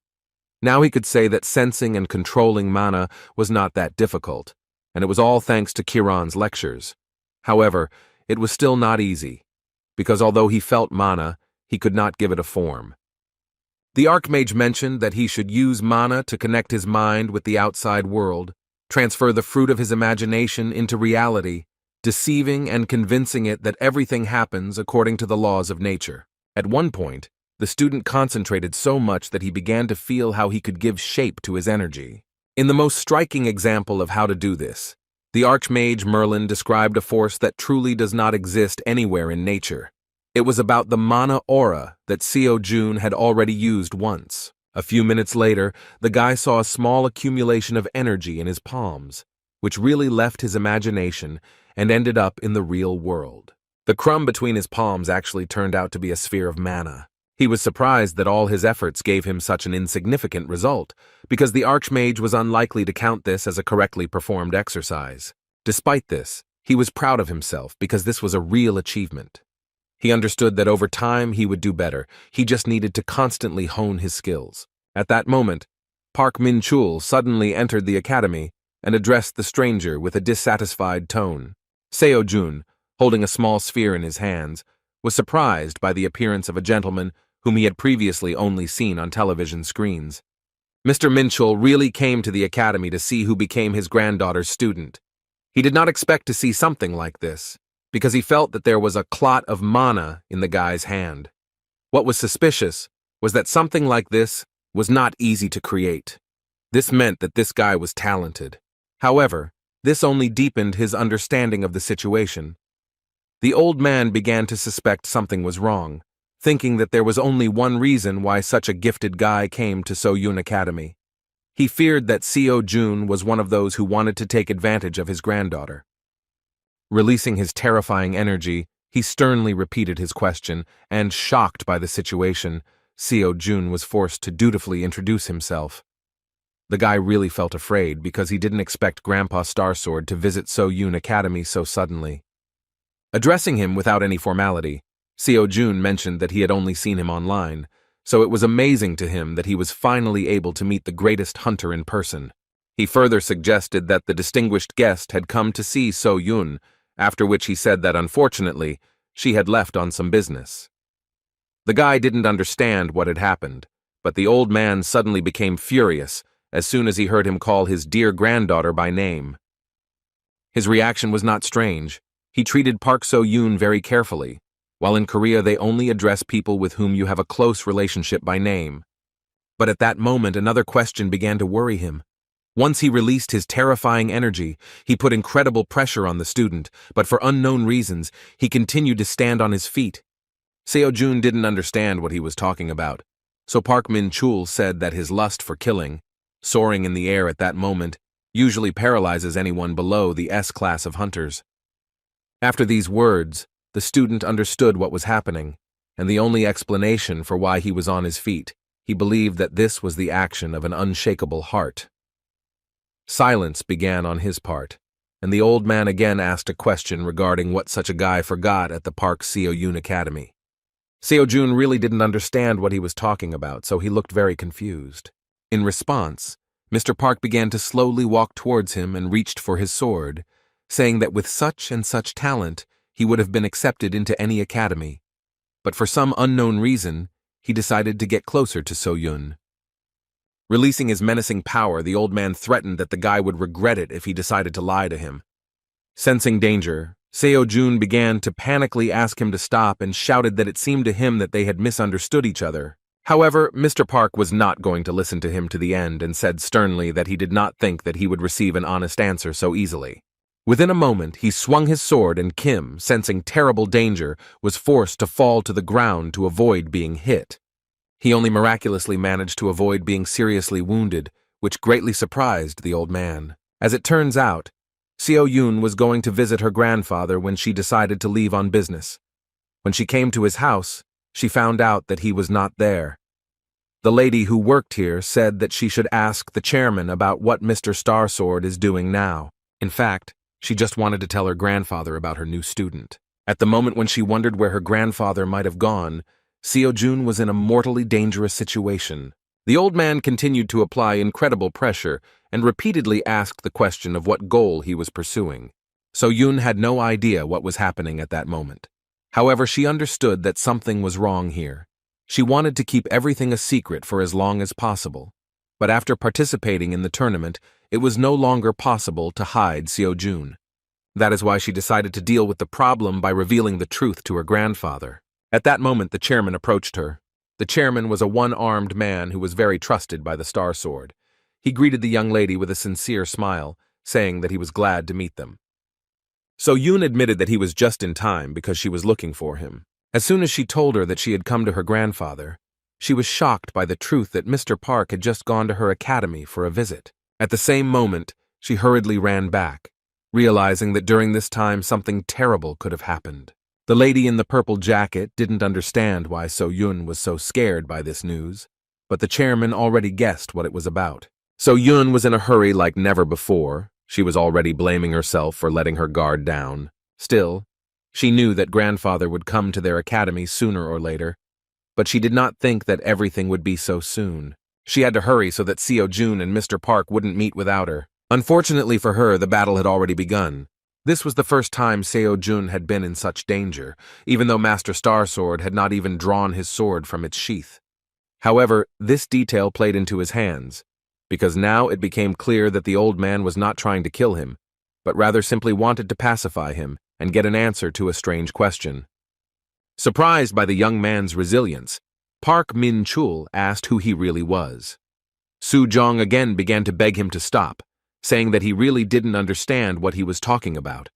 He tried to explain that it was all a misunderstanding. However, the picture in the old man's head was completely different, because he could not understand how his granddaughter's student could demonstrate such incredible skills. He said that the guy was clearly hiding something, because he knows how to control mana, moves well in battle, but still continues to claim that he did not understand something. All this made him angry, because he thought that the little shit was blatantly lying to his face without even thinking. Flying to the side after another blow, Seo-jun rose to his feet and shouted that he had no idea what So-yoon told him, but in this situation he needed to calm down. In response, the old man shouted that he was a scoundrel. Seeing the raging energy of the Star Sword, Seo-jun realized that he only made the situation worse because he said something wrong. He still didn't realize that the fact was that he was calling his granddaughter by name. With a serious and threatening tone, the old man, releasing his bloodlust, said that he was originally going to discuss everything, take into account the circumstances that brought him here, but now he has no other choice. Being in this situation, Seo-jun thought that it was just a lie, and the old man was not really going to have a friendly conversation with him from the very beginning. Seo-jun decided to continue fighting, because he understood that such a great hunter would not listen to him. He was not afraid of dying, because he understood from the enemy's movements that no matter what he said, he would not kill him. If the Star Sword really wanted to kill him, it would have done it the moment Seo-jun sensed its presence.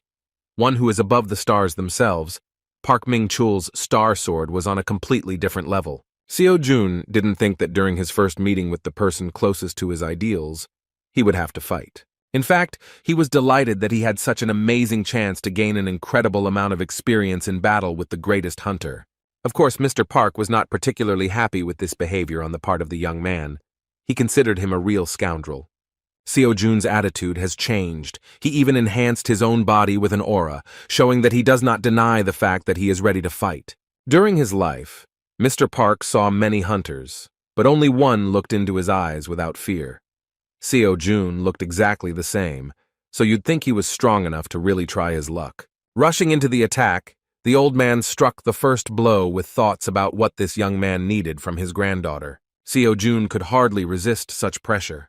He still couldn't cope with his opponent's speed and couldn't even feel his attacks. His face was covered with cold sweat from every movement of the great hunter. He couldn't even notice the simple blows performed by the Star Sword. The old man's power was beyond his understanding. However, Seo-jun continued to try to hold out and dodge the attacks in every possible way with incredible interest in how much longer he could hold out against such a monster. At one point, he himself rushed to attack. However, Star Sword did not feel any danger from him. He was surprised by the young man's self-confidence and decided to teach him a lesson, hitting him in the stomach with incredible speed with the hilt of his sword. Seo-jun flew to the side with a scream, and Mr. Park looked away and said that his pathetic attacks were ridiculous banality. Despite the hopelessness, Seo-jun did not give up and tried to gain as much knowledge as possible from this fight. He could not allow the battle to end quickly, and tried to find out at least something else. Rising to his feet, he realized that tricks would not help him. However, while the enemy was not yet serious, he felt that he still had a chance to surprise the old man. Park Ming-chul did not want to waste much time on this issue, so he rushed to the attack again. Seo-jun felt like he needed to impress him, but he didn't know how to do it. However, as soon as he stopped thinking about it, he trusted his feelings and surprisingly managed to evade his opponent's sword. He then desperately swung his spear to strike at close range. Subduing the mana to his will, he forced it to fill the spear, strengthening the counterattack. The old man was unexpectedly surprised at what the young man was capable of, who didn't even have a hunter's license. He couldn't figure out what kind of mana technique he was using, but it looked extremely interesting. Seo-jun directed his punch with a furious cry, putting all his strength into this attack. A powerful surge of energy directed at the old man limited visibility at that moment.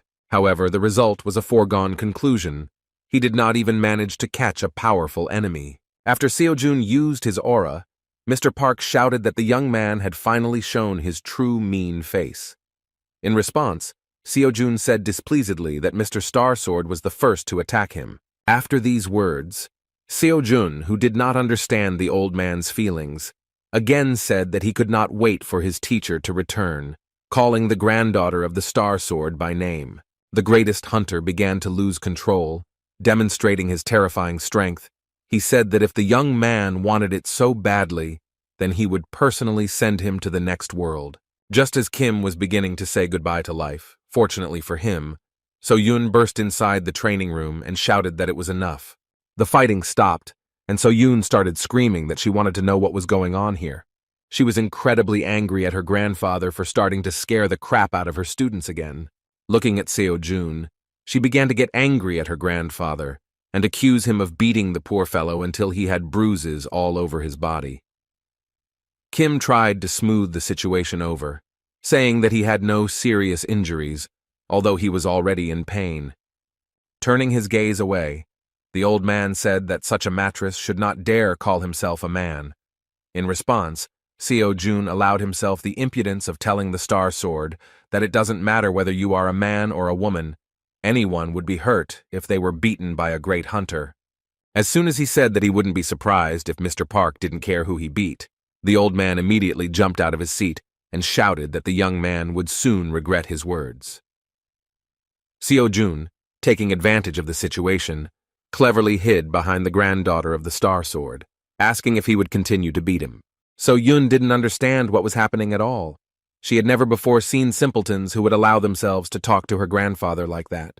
Continuing to communicate with the great hunter as if they were some kind of relatives, the dissatisfied Seo-Jun asked if it was possible to find out why the Star Sword met him in such an unfriendly way. So-Yoon understood that sooner or later her grandfather would run out of patience, so she asked everyone to keep quiet. Then she awkwardly apologized to her only student for what happened, but So-Jun did not hold a grudge against her and said that she was not to blame for anything, and he himself escaped with only bruises. Despite his words, Miss Park again respectfully apologized, saying that she was very sorry, but she could explain the situation a little later. Now Seo-Jun began to understand what was going on.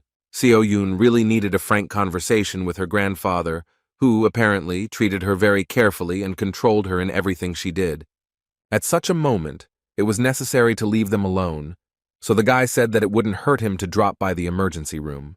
After these words, he left the academy building, and So-Yoon peered after him, smilingly thinking that she was lucky that he treated this with understanding. After that, she looked towards her grandfather with a stern look. They had to have a very serious dialogue about what had happened. Although she had decided in advance that she would tell him everything, at the moment when she had to speak, it was difficult for her to even utter a word. Grandpa himself started the conversation by saying that Seo-Jun seemed suspicious, so she should stay away from him.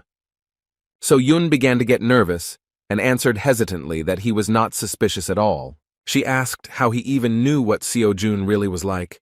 All her life, her grandfather completely ignored her opinion. The academy turned out to be a compromise among all her decisions, but even her grandfather constantly interfered with her activities. He gave every new student a dressing down, and so they all left, unable to withstand such pressure. Still, she understood why grandfather behaved this way. Previously, students actually came to her academy because of her big name, so she couldn't stop them when they wanted to leave after learning that grandpa didn't teach here. Not wanting to discuss this, Park Min-chul said that So-Yoon should throw this guy out of her academy. He didn't even expect that So-Yoon would dare to contradict his words. Refusing his instructions, she said that Seo-Jun is not at all the way he sees him. When her grandfather asked her to repeat these words in a stern tone, So-Yoon shouted that she would not do this, and that she should not always listen to him. Not wanting to put up with her grandfather's next intervention, she shouted to remind him that this was her academy, and only she could decide what to do with her students. She had almost nothing to remember during the time she communicated with her student, but when she looks at him, she feels something strange.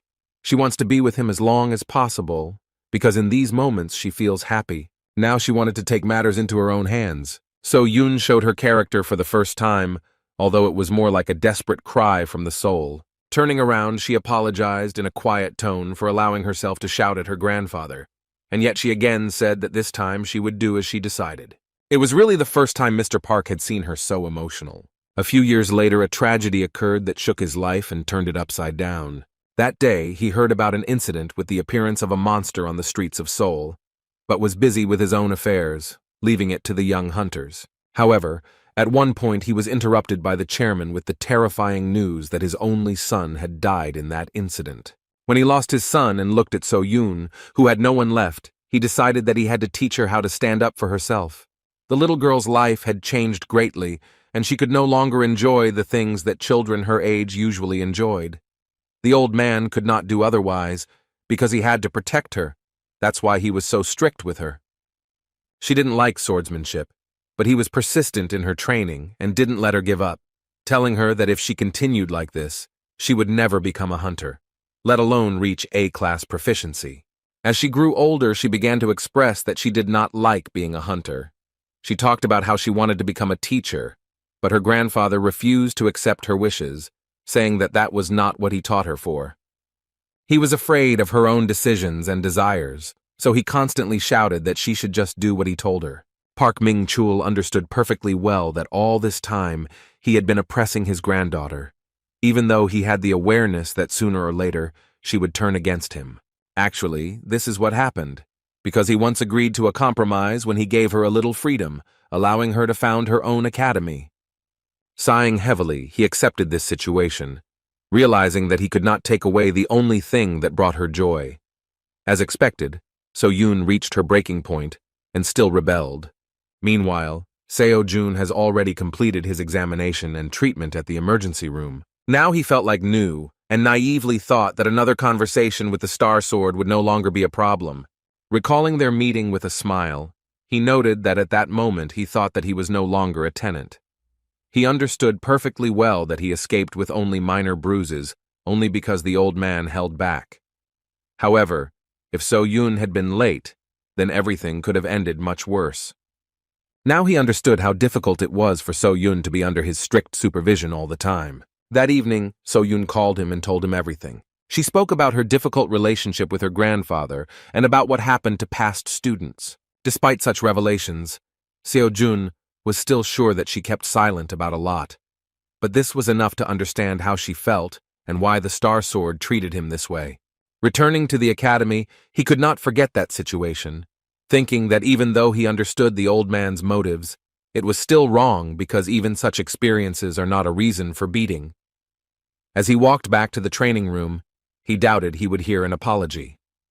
On the other hand, he still learned a valuable lesson because he made little progress not only in his skills, but also in mastering the lectures. Joyfully opening the doors, he suddenly heard a low male voice. He couldn't believe that this time he would be greeted by the Lord of the Star Sword again. Park Min-chul sat calmly on the floor and, seeing the young man's indecisiveness, asked him not to stand at the door. The guy began to feel trembling, realizing that the old man probably wanted to beat him again, but the Star Sword made an offer to sit next to him. During a calm conversation, Mr. Park learned that So-yoon and her strange student had entered into some kind of mutually beneficial agreement. Yet he was still suspicious and with a stern look asked if Seo-jun was hiding something else.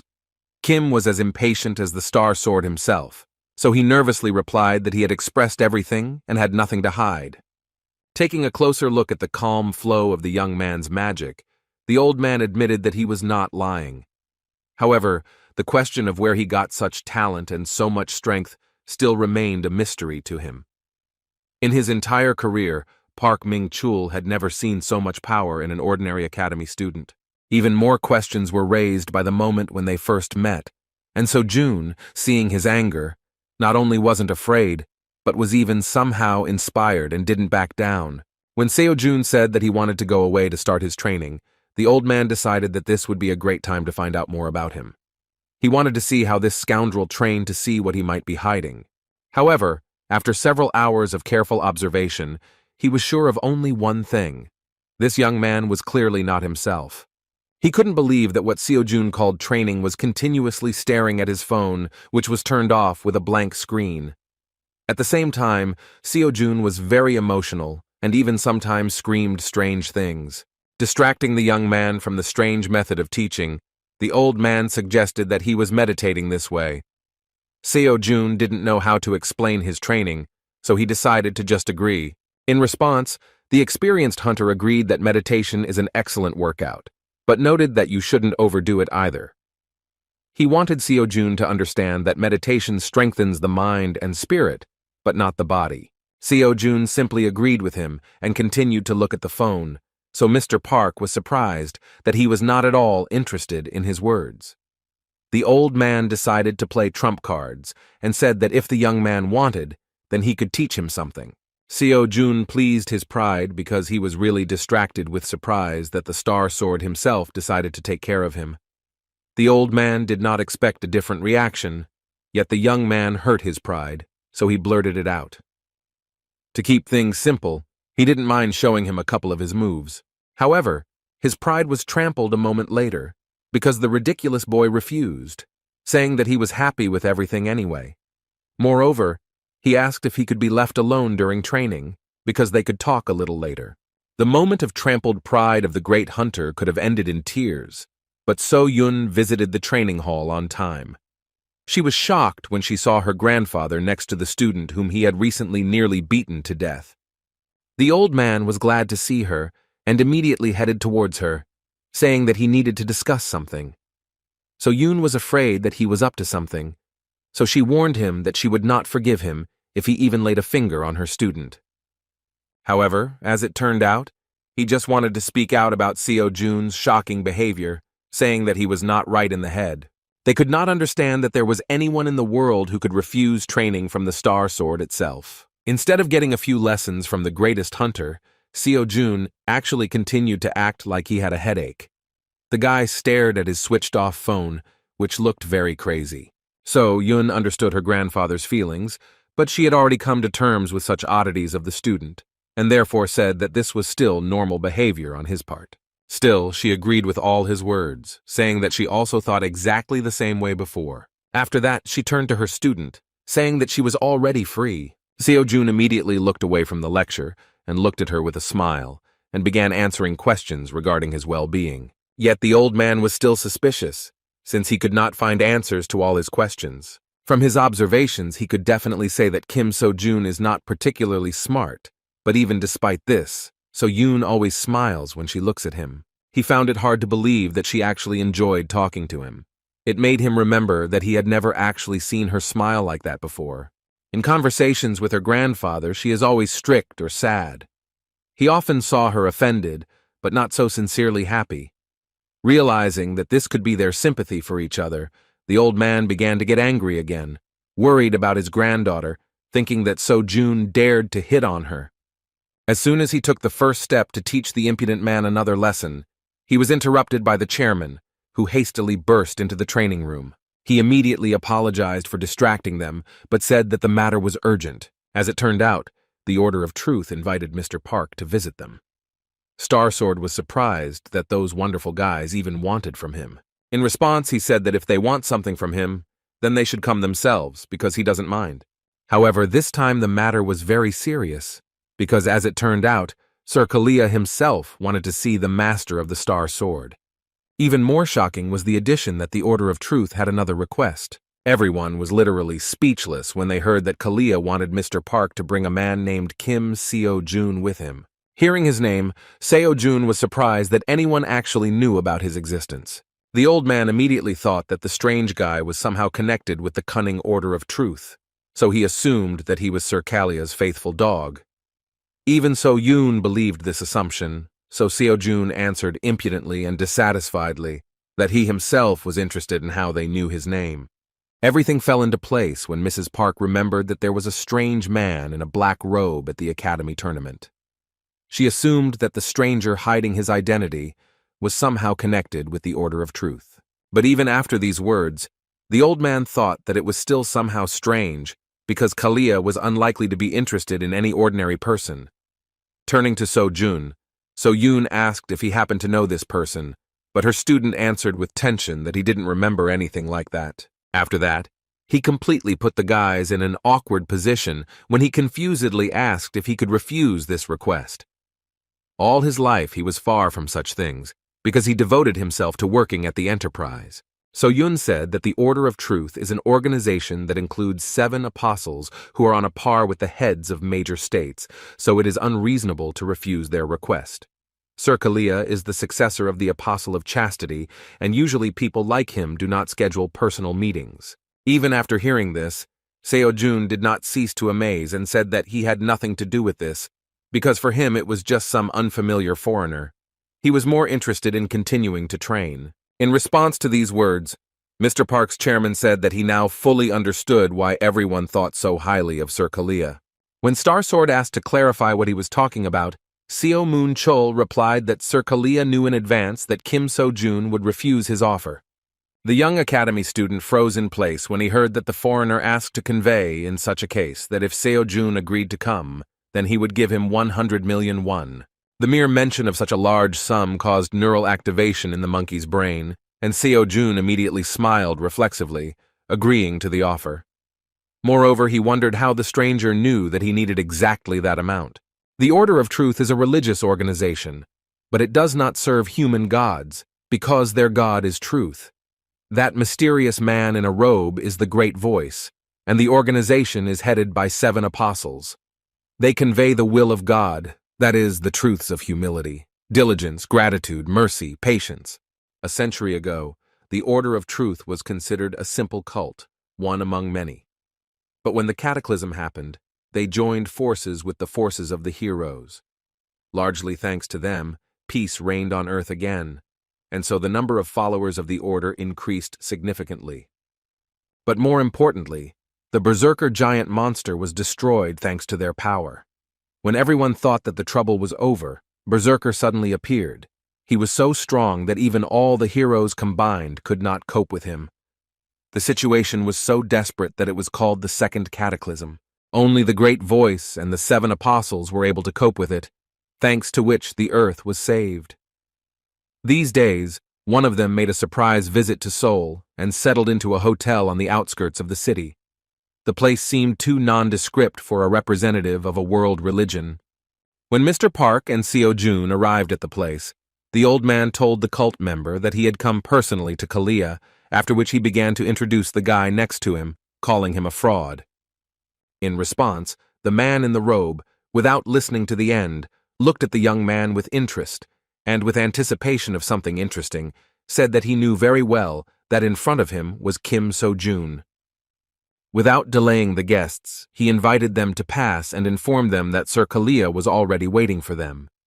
Following the man in the robe, Seo-jun thought that if Mrs. Park was right, then someone from the Order really was at the tournament, and perhaps they decided to lure him with the same amount that he could get for winning. It still remained unclear why he was watching him and why he called him. The guys approached the meeting room, and Kim came to the conclusion that Sir Kalia might know something about him or about the Academy of Transcendence.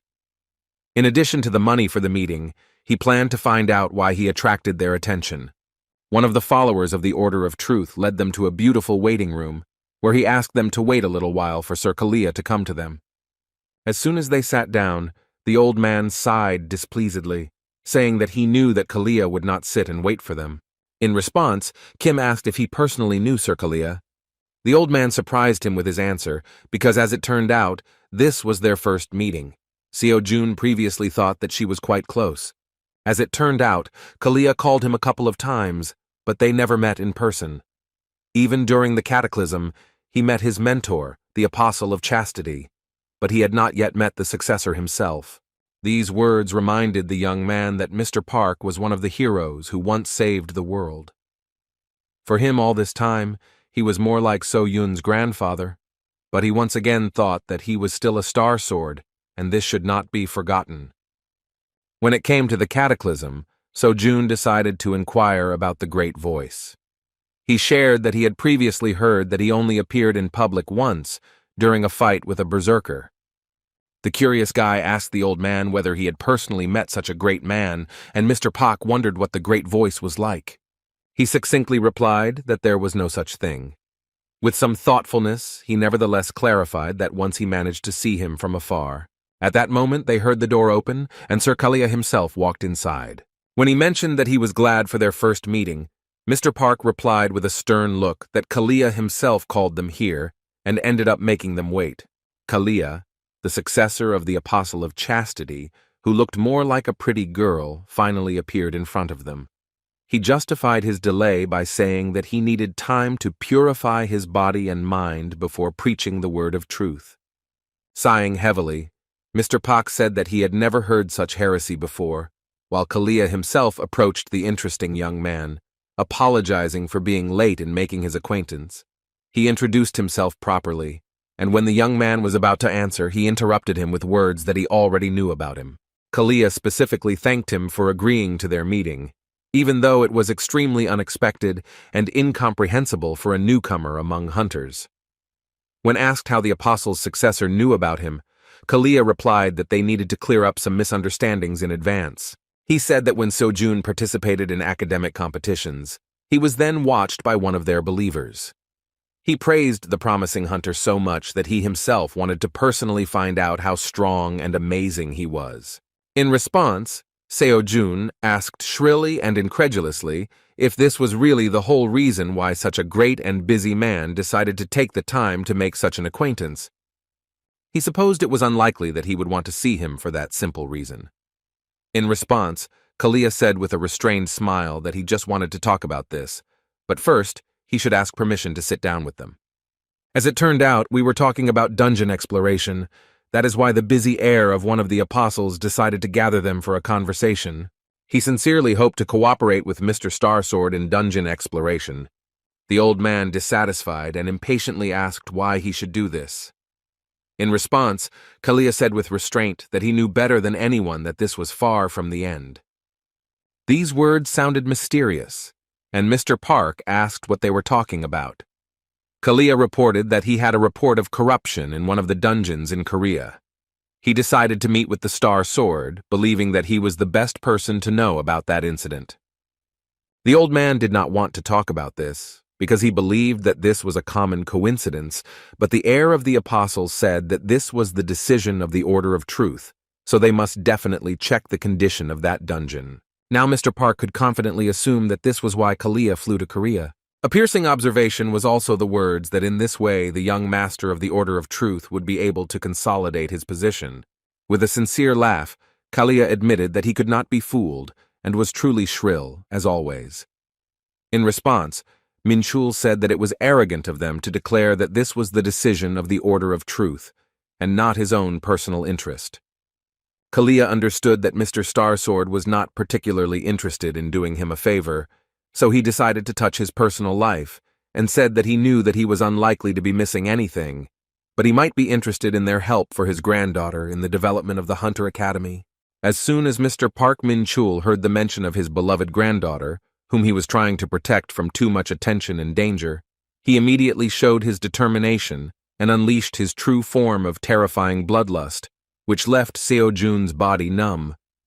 With a stern look, he said threateningly that if Kalia ever tries to involve So-yun in something like this again, then he will not leave him alive. Kalia didn't even flinch from such a powerful force, but he admitted his mistake and calmly apologized for mentioning Miss Park. In his defense, he said that apart from this, he had nothing that he could offer to the Star Sword. Having no other choice, he offered to fulfill one of his requests, just as he would help him with this matter. In response, the old man said that this was simply ridiculous, because Kalia could say tomorrow that there was no deal. He had no reason to trust the influential heir of the apostle. Kalia understood his words and said that if the Star Sword wishes, he can swear an oath to him in the name of the Order of Truth. This was more than enough, but Mr. Pak did not understand whether this would be enough for Kalia to determine the place of the apostle. But for Kalia this was not particularly important, because in this way he could not claim that there was no deal between them. When it came to the right of oath in the name of truth, Mr. Park could not refuse to help him. Once they completed their deal, Sir Kalia decided to move on to talk with the academy student. With a pleased look, he said that he would speak directly. They in the Order of Truth suddenly wanted to sponsor his future path as a hunter, seeing incredible potential in him. It was about sponsoring various activities that the academy would not be able to take care of. Seo-jun remained cool and asked what he would do if he received their sponsorship. Kalia replied that they did not require anything in return, because it would be enough for them that Mr. Kim and the Order of Truth were close and could contact each other. It all seemed strange, and so Jun understood that they would still want to receive payment for their services. In response, he decided to satisfy his own interest and said that if Sir Kalia answered one question honestly, then he would think about their proposal. Of course, Seo-jun wanted to inquire about the Transcendence Academy, but he knew that it would be suspicious if he asked about it directly. He could not be sure that Sir Kalia would answer his question honestly, and if he turned away or avoided answering altogether, then he would no longer be able to find out the details of the interest in his person on the part of the Order of Truth. In this case, he decided that there was only one way to check whether Sir Kalia knew something about the Academy, thanks to which he acquired incredible power. With a sudden and not entirely formal movement, he took out a mobile phone from his pocket and held the screen towards Sir Kalia's face. After that, he asked the heir of the Apostle what he saw on the screen of this smartphone.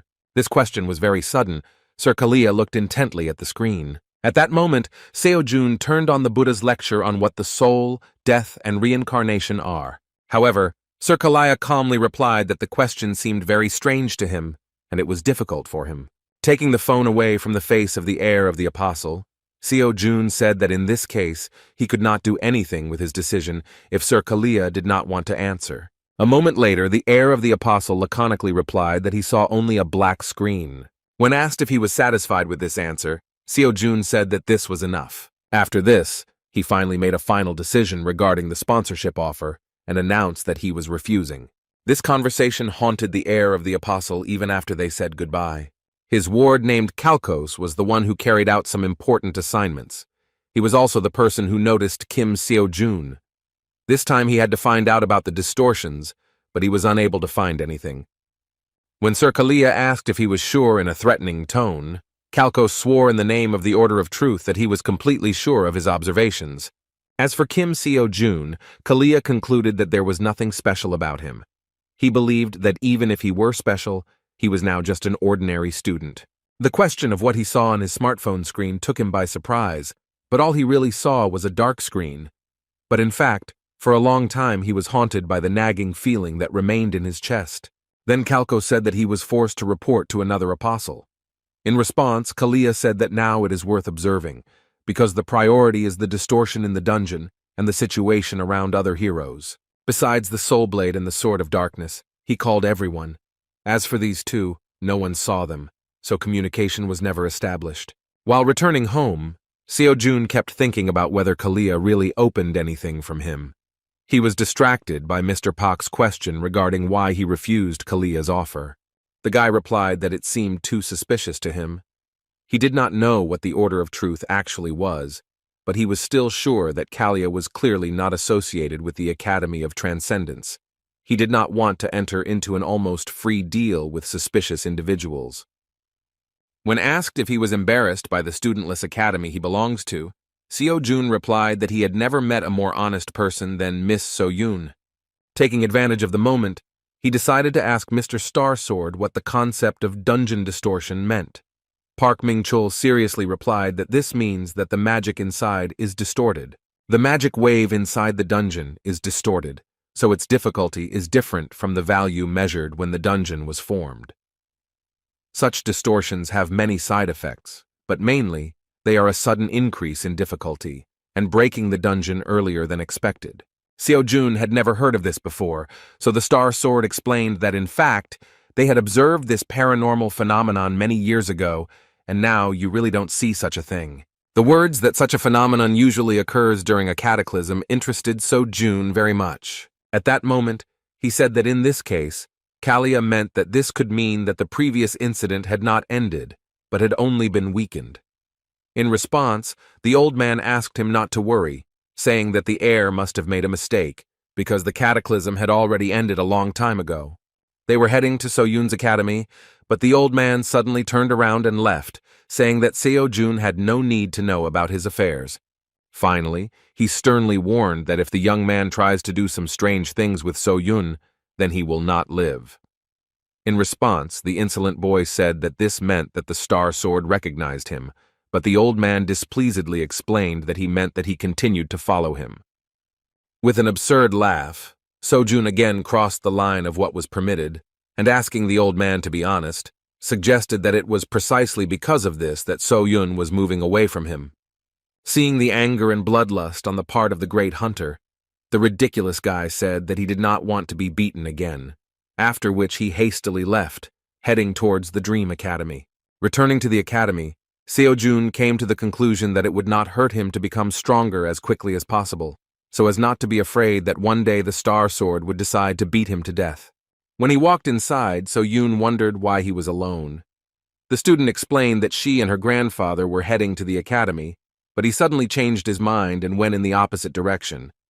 When asked by the worried Seo-jun about what was being discussed, he replied that nothing terrible had happened, and she needn't worry.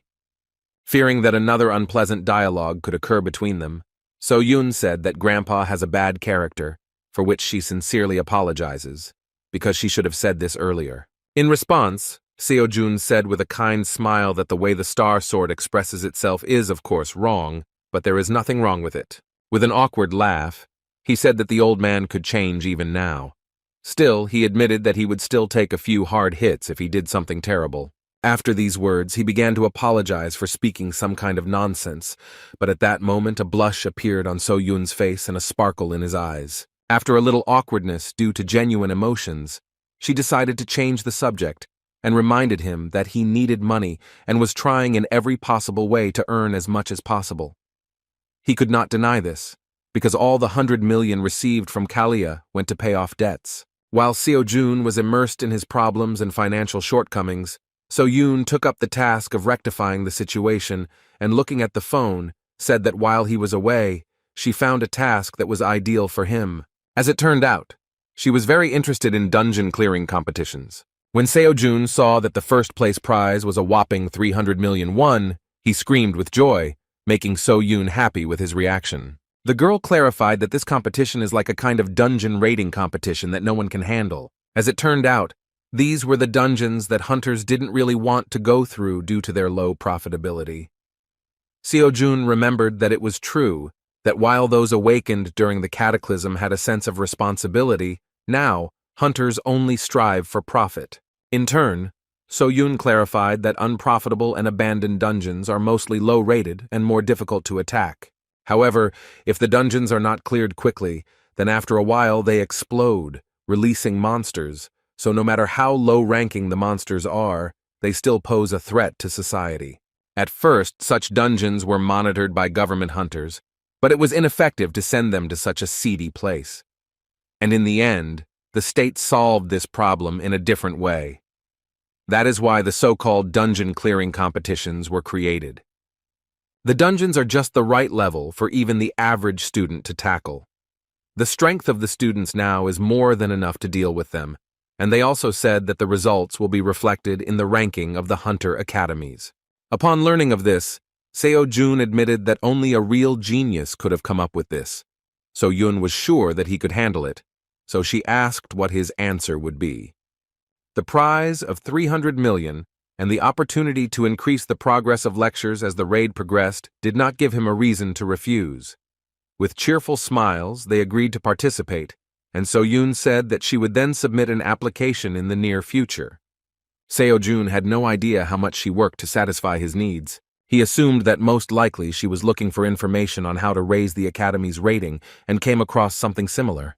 As for the competition, he already guessed that, taking into account the experience of the last game, it would not be easy. However, this time he promised himself that he would not make mistakes and would definitely get his money. After that, he decided to clarify exactly how the competition was held. As it turns out, it lasts 1 week, and when it starts, a list of dungeons will be sent to participants from the government. Participants can then check the list and book the dungeon they want to clear through the app. To prevent monopoly, dungeons are given 10 hours to complete, and you can only book one at a time. In extreme cases, the reservation will be automatically canceled. In this case, speed is life, so the one who clears the most dungeons the fastest will win. In response, Seo-jun suddenly said that it was difficult. As it turned out, he meant that after the raid it was necessary to get rid of the corpses. Seo-jun grabbed her head and said that there is no need to do this, because they won't give a lot of money for it. She was shocked when she realized that he wanted to do this again. The winnings were unimaginably larger and more important, but Seo-jun stood his ground, saying that if you collect all the corpses, you will get a very impressive amount. That's why he said it would be difficult. Seo-jun continued to shake her head to the sides, demonstrating that she did not agree to such madness. Lost in thought, he remembered that he had previously pondered tactics for quickly clearing dungeons. After that, he immediately energetically reached for the phone. He wanted to clarify the competition rules to see if the trick he had in mind could be used. A few days later, competition day began. Seo Jun had downloaded the dungeon tracking app in advance, so it seemed like they were ready. However, they were actually waiting for one more person, whom Seo Jun had called as his assistant. Seo Jun happily said that the person in question would soon find them, because if finding the road were an ability, then even the Star Sword would not be able to compare with him. Within a moment, Mr. Ajusi came to them. With a kind laugh, Seo Jun said that this time there would be no penalty for being late. Ajusi Minchul was the assistant that Seo Jun decided to take with him on raids. A few days ago, he suddenly pulled him away from work with an offer to work in the same team. He invited him to carry the corpses of monsters left after the competition and also to be his driver. The guy promised that he would pay him well, because no one else could do such delicate work, in which every second was important. The job of cutting up monsters requires quite a bit of skill, and when it came to his uncle's skills, Seo Jun could vouch for him. A few minutes after the meeting, they received a message that the dungeon clearing competition had begun. Mr. Ajushi and Seo Jun began the task and quickly got into the truck they were going to use to transport the monsters from the dungeons. Just in case, Seo Jun again reminded them of their strategy, saying that the one who clears the most dungeons wins. Victory was directly dependent on speed, so in this competition they needed two things. The first is the high speed of clearing dungeons, and the second is fast movement between locations. Basically, all dungeons were first or second level. Depending on the level, the raid time will also differ, but Seo Jun was ready for any dungeon. All Minchul needed was to get from one location to another as quickly as possible. After that, he handed him the phone with the application. It had a list of dungeons and their locations. Seo Jun hoped that Mr. Anjosi could plan a route that would minimize travel time between these dungeons as much as possible. The old man was confused, but Seo Jun cheerfully praised him, saying that he was much faster and more accurate than any navigation system. Without wasting time, they accelerated and drove to the first point. At the dungeon site they were heading to, Inspector Go Soo-jin was in charge. She had never heard of Dream Academy before, so she didn't expect anything special from them. She assumed that since Kim Seo Jun was from some unknown academy, then he was probably a weak student who would need at least an hour to clean up. When she saw Minchul, she initially thought that Dream Academy was going to cheat, but the gentleman in the white t-shirt remained waiting outside, so she was no longer worried. After that, she assumed that he was just an ordinary driver who, for unknown reasons, was using a truck. At one point, she saw that the dungeon began to make a strange noise. The gate suddenly opened and a student appeared from it, turning to his friend and saying that he had already finished, after which he asked him to get ready. Anjosi was surprised because he didn't even have time to drink coffee. Madame Gu didn't understand what was happening, so she hurriedly said that according to the rules, outsiders were prohibited from interfering with the dungeon raid. Seo Jun did not understand the reason for her excitement and calmly replied that he knew about it, but the raid had already been completed. As expected, the nervous inspector couldn't believe it, so she hurriedly went inside the dungeon. What she saw simply shocked him. A student from some unknown academy actually completed the dungeon in less than 5 minutes. While she was trying to realize that this was true, Seo Jun got down to business. The confused girl asked what he was doing. In response, the guy she thought was crazy began carrying the monsters outside while doing exercises. Mr. Anjosi, who was just preparing the table for cutting up the monsters, was also amazed that the joyful youth continued to engage in madness in the form of exercises with monsters on his shoulders. To keep things simple, Seo Jun replied that in addition to his main quest, he also has side goals in the form of exercise and selling dungeon monsters. When asked how much time they would need for this, Mr. Anjosi said that since these are low-level monsters, they have few profitable parts, so cutting one goblin will take no more than 15 seconds. While Mr. Anjosi was preparing for the cutting, Seo Jun was going to move the rest of the monsters to the place of work.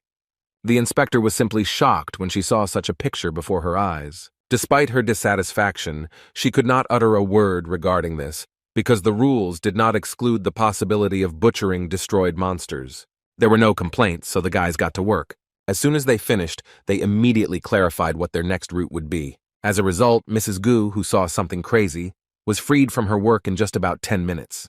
The inspector of the next dungeon was having a nice time in nature after another hard day at work at the computer, when suddenly a truck flew past him, blowing away the butterfly that was sitting on his hand.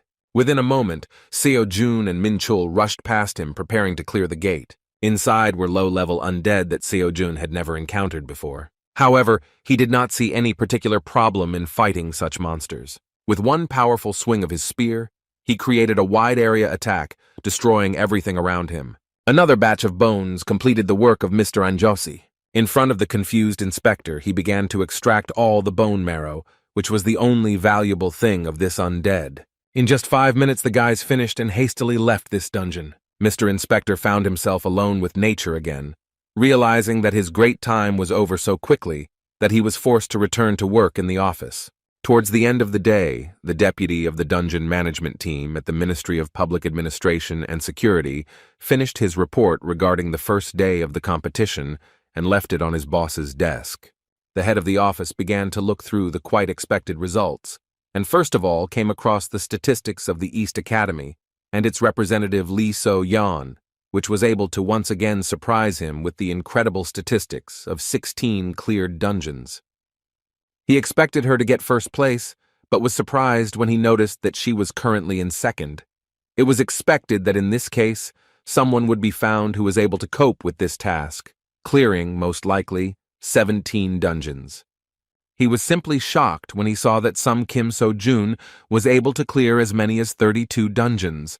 Not understanding these results, he distracted his deputy to clarify the results. Showing him the documentation, he wondered if they had made a mistake, indicating that someone had accomplished the impossible by clearing as many as 32 dungeons in a day.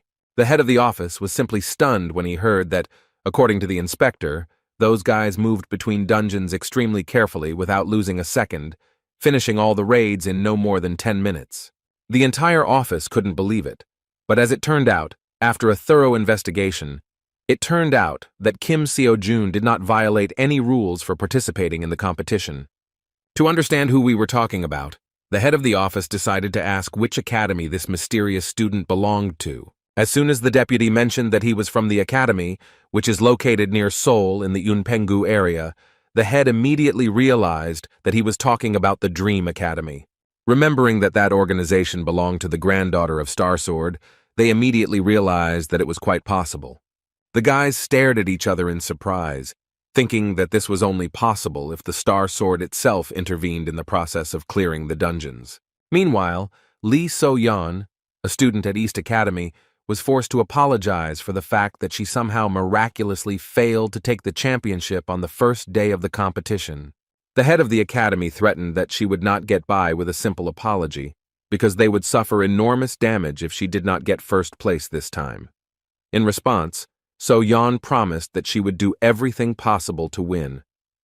However, in response, she heard a question about whether an ordinary person could cope with the dungeons the way the winner of the first day did, because we were talking about as many as 32 cleared locations. Lee So-yeon thought that this would require completing raids every 10 minutes, but even so, given the distance between the dungeons, this is simply impossible. Rising from the table, the head surprised her with his opinion, saying that this is possible, but only if someone helps this student. Walking towards the window, he suggested So-yeon do what she did before. When he said that he would take care of the rest himself, his reaction suggested that he was going to go the route of deception. This vile man is her father, as well as a former A-class hunter who now serves as the headmaster of Vostok Academy. Lee Seok-man, addressing his daughter, asked her not to take such methods into her head, because in the end, this is the law of life, where the most cunning survive and what matters is who wins, and not who is right. Despite the internal conflict, she could not go against her father's words, because she completely agreed with such a true truth of the modern world. After leaving her father's room, she remembered his words that he believed that she would not act as stupidly as the idiot Jin-soo. Jin-soo remained in her memory as the guy who said that in the heart of a professional hunter, there must be something that she should never compromise with. His words seemed nonsense because everyone knew that in this world, money decides everything.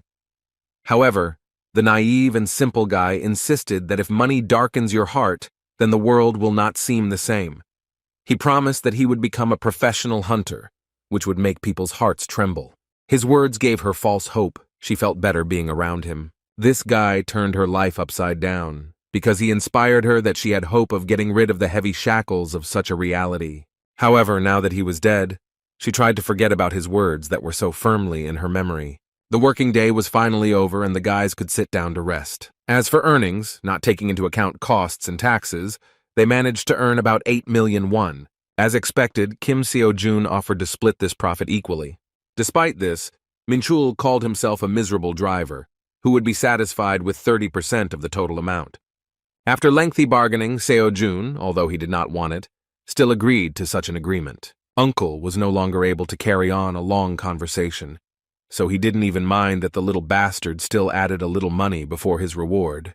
Suddenly, Seo-jun asked why he looked like he wasn't surprised by anything.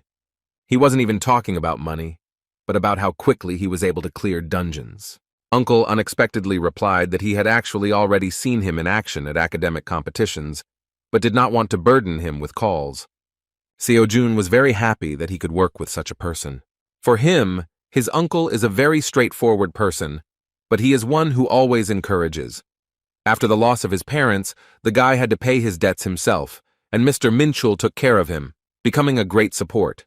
Continuing the pleasant conversation, Seo-jun, paying attention to the recent success, asked if his uncle would like to open a transportation company. Min-chul didn't understand what they were talking about, because it was a lot of money, but Seo-jun promised that one day it would be possible for them. On the second day of the competition, the sensational dungeon robbers had already begun to be recognized. They were called dungeon cutters, because in addition to raiding, they managed to cut up monsters. In fact, a lot was said about them now, and it was hard for the next inspector to believe it until the moment he saw it with his own eyes. Now he was convinced that there were no problems regarding their work and did not mind them continuing to take care of the dungeon for which he was responsible. On the second day, their gap from second place increased significantly.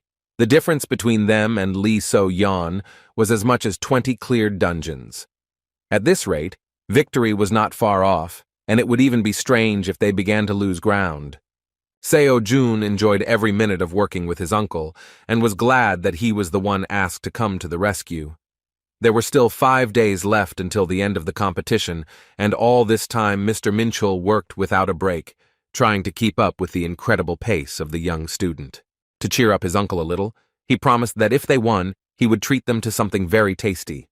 Min-chul assumed that he could afford this because as a promising student, he probably eats food for the rich. Things were going very smoothly, and the young man said that he had a good feeling and now they simply had to win the main prize. However, on the third day of the competition, the situation suddenly changed. The unexpected oddity put Mr. Min-chul in an awkward position, and he suggested that the student take a look at the changes on the dungeon map. Seo-jun couldn't believe what he saw. All the dungeons in the area were booked. The nearest available place was at least an hour's drive away. It was clear that the fact that only those seats next to him were booked was not just a coincidence.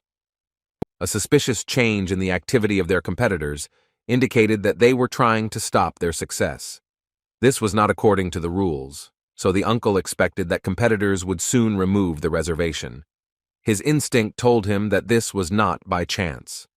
Seo-jun replied that they don't know for sure yet, so they should get to the nearest dungeon first. However, even after the next dungeon, the same thing happened. As a result, they managed to clear only 10 locations, while Lee So-yeon began to rapidly approach first place with a result of 25 successful raids. Seo-jun understood that something very strange was happening, so it would be impossible to do without help. They approached So-yoon with this question, believing that this was the work of the Members Academy in second place. You can use the app to find out who booked dungeons, but not these ones. It was for this reason that Miss Park decided to contact the competition organizer. Seo-jun was still in first place, but he understood that at this rate, he would quickly give way to his competitors, because this was only the third day of the competition. Turning to his uncle, he said that now they would be forced to change their strategy a little, because there would simply be no time left to cut up the monsters. The gain was much more valuable, but even so, no matter how quickly he cleared the dungeons, the distance was inevitable, and even his uncle's talent could not overcome this obstacle. Suddenly, Seo-jun announced that he had a good plan to counteract. A very cunning thought came into his head, which surprised So-yoon and Manchul. Its implementation was supposed to make the efforts of competitors pointless. The next day, Vostok Academy representatives gathered together again to begin booking the dungeons. The Academy representative asked everyone present to be on guard, because as soon as Seo-jun appeared on the map, they would have to reserve the dungeons around him. The guys did not take their eyes off the phone, anticipating that they would be able to repeat the trick that worked last time. While all the participants in the cunning scheme were discussing the situation, a representative of the Vostok Academy noticed activity on the part of their main competitor. He shouted that everyone should get ready to book everything around his location. Like last time, he asked to make the reservation gradually so that it would not look too suspicious. The guys knew very well the essence of their business and asked the gentleman not to worry, but instead to make sure that he paid for their services on time.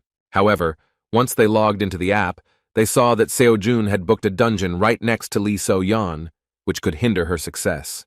Moreover, they could not book dungeons near it, because according to the rules you cannot cancel a reservation within 10 hours if you have not completed the raid. The cunning plan of the Vostok Academy collapsed with unprecedented speed, and their representative suddenly felt a tremor. Meanwhile, as usual, the cold and imperturbable Lee So-yeon cleared the next dungeon without any problems. Returning to the chauffeured car, she surprised him by completing the task in less than 15 minutes. However, as soon as her driver looked at the map to select the next location, his face broke out in a cold sweat. They couldn't believe that their competitor would reciprocate and book all the dungeons around them, using the same approach.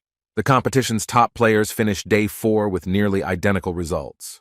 Seo-jun was able to stabilize the rankings with this approach, and using the advantage he gained during the first 2 days, he could comfortably win this competition. As it turned out, the director of the Vostok Academy was not very excited about such a move on the part of the competitors, and came up with another way that would allow his daughter to get first place if she continued to clear dungeons in the same spirit. On the 5th day, both sides competing for first place were forced to meet due to their dungeons being next to each other. The inspector, feeling some tension, said in advance that quarrels between participants were prohibited, and violation of the rules would result in disqualification. When both students approached each other to meet each other, Kim Seo-jun said that no matter who wins, everything should be fair between them. He recalled that this competition was started with good intentions. Lee So-yeon wasn't even going to admit that she was the first to cheat in order to slow down her competitor's pace. And yet, looking at Seo-jun, she thought about his words and remembered a friend who also constantly talked about good intentions. She believed that such a thing did not exist in this world, so she was not even going to believe his words. During her life, she learned that people are by nature selfish no matter what they do, and their actions are based on personal gain. That is why people help only when it is beneficial for them, so that they can then abandon you at the right moment. In this cycle, she saw no room for good intentions, so she, with a once again cool mind, continued to exterminate the monsters in the dungeon. As soon as she left the gate, she saw the surprised inspector who could not believe that the rumors about Seo-jun's madness were true. At that moment, something unimaginable was happening that even attracted the attention of Lee So-yeon. The madmen separated the monsters right before her eyes and then loaded them into their truck. The girl was surprised, while Seo-jun, with the dead monster on his shoulder, noticed that she finished the raid even faster than he expected. He then caught her off guard by asking if he could also take the monsters from the dungeon she had just cleared. Seo-jun couldn't miss the chance of such profit, while Lee So-yeon didn't mind. Still, she felt a little awkward at the way this strange student, who was her main competitor, behaved. Having grabbed the monsters from her dungeon, he began to cheerfully walk towards his uncle, while doing exercises. Noticing Lee So-yeon's attention, he explained that he was just doing exercises so as not to waste time. As for the monsters, he explained that they also bring in a lot of money, so he would not want to leave them in dungeons that would soon close themselves. In fact, Lee So-yeon quickly regained her former sanity, saying that it was a waste of time. She has not changed her opinion that there is no place for good intentions in this world, because Seo-jun only does it for the money. Her brother, who tried to force such an idea on her, once said that he would reach the level of a professional hunter, which would make people's hearts tremble. However, in a time when anyone can become a professional hunter, she saw it as nothing more than an ordinary profession, which is also practiced by selfish people. Meanwhile, Star Sword and Mr. Kalia went together to the 6th level dungeon, in which they suddenly discovered a 10th level monster. Mr. Star Sword dealt with it without much difficulty, but the reason why the dragon was here remained a mystery. Lady Kalia mentioned that when measured, this dungeon was definitely level 6. She assumed that the fool appeared here due to a possible distortion. Mr. Park considered this nonsense, saying that the distortion could not appear in this way, and it was more like the work of the Order of Truth. Moreover, he even said that this very much reminded him of the events that happened 30 years ago. In response, Lady Kalia admitted that she fully understood his concerns, but swore on the honor of the Order of Truth that they did not do this. Their conversation was suddenly interrupted by Young Jimin, the Star Demon's disciple. She said that she would investigate this phenomenon instead of her master, because unlike the Star Sword, old age did not spare him. After a short examination, Miss Chan said that she definitely felt an anomalous flow of mana from the destroyed monster, but it did not look like a distortion. Despite this, Mr. Park said dissatisfiedly that a monster of the 10th level was a mere trifle, and therefore he did not notice anything strange. And yet this has not happened since the advent of the Berserker. In response to such a conclusion, Mrs. Kalia asked what would happen if a similar mutation occurred with the rest of the dungeons. Naturally, we were talking about increased danger for ordinary hunters. Even though the chance was low, Young Jimin still said that this case cannot be ignored. In order to find out the origin of these changes, she suggested gathering more information by asking the head of the Hunter Association to measure all the low-rank dungeons again. Meanwhile, something unexpected happened within Seoul. Experts discovered a very rare phenomenon, as many as 3 dungeons appeared in one place. This was the first time they had seen something like this live. The last few days have been simply terrible for the Dream Academy team. Wherever they went, the seats were occupied. Moreover, now they were haunted not only by the hunters, but also by the inspectors themselves. Returning to the academy, Mr. Minchul could not contain his dissatisfaction due to the fact that the inspectors turned out to be corrupt. Nevertheless, the second method turned out to be more effective, and it was simply impossible to win in this case with a counter trick. Seo Yoon literally flared up because of this. She shouted that she wouldn't do this anymore and now she would rebel even if she had to use her grandfather's name. As a result, they still managed to take advantage of their connections and stop such activities on the part of inspectors and hunters, as a new decree was issued on the rules of the competition. The past could not be returned, so Seo-jun counted on a few days of quiet work, but it turned out that everything was not so smooth. This time, competitors began to obstruct them on the road, creating false incidents that blocked the path. Everything is back to normal again, now Lee. So-yeon has even taken first place with a margin of 1 point. Dream Academy met again to discuss strategy. Those who prevented them from going further insisted that they had nothing in common with Lee So-yeon. The head of the dungeon management promised to deal with this matter directly. Seo Yoon also revealed that she recently learned that Lee So-yeon's father, Lee Seok-man, is actually the director of the East Academy where she belongs. Moreover, according to her, Lee Seok-man is a former A-level hunter, one of the few people his grandfather recognized. In fact, it wasn't really about the fact that this professional hunter is so strong, he's just tongue-tied, which is why he managed to acquire such connections. Because of these details, the director of Dream Academy was afraid that they would not be able to conduct an investigation, because even if they found out his involvement in the case, it would be too late. The tension from the hopeless situation took over and plunged the guys into a kind of temporary despair. So-yeon, sighing heavily, apologized to the student for the fact that this was all she could do to help him. In response, the confused guy asked her not to blame herself, because all this time she had been helping them, supporting them, and giving them a chance to continue this competition. Mr. Minchul, in turn, supported his nephew's words, saying that So-yoon really did everything she could. The rest depended only on themselves. Noticing that Seo-jun had fallen silent, Mr. Minchul angrily asked him to say everything that was on his mind, so that So-yoon would stop worrying. Judging by his sly smile, he really was up to something crazy. The impudent Seo-jun again caused trouble for the Vostok Academy, because he managed to overtake them again. According to reports, he only started booking dungeons when he was already near them.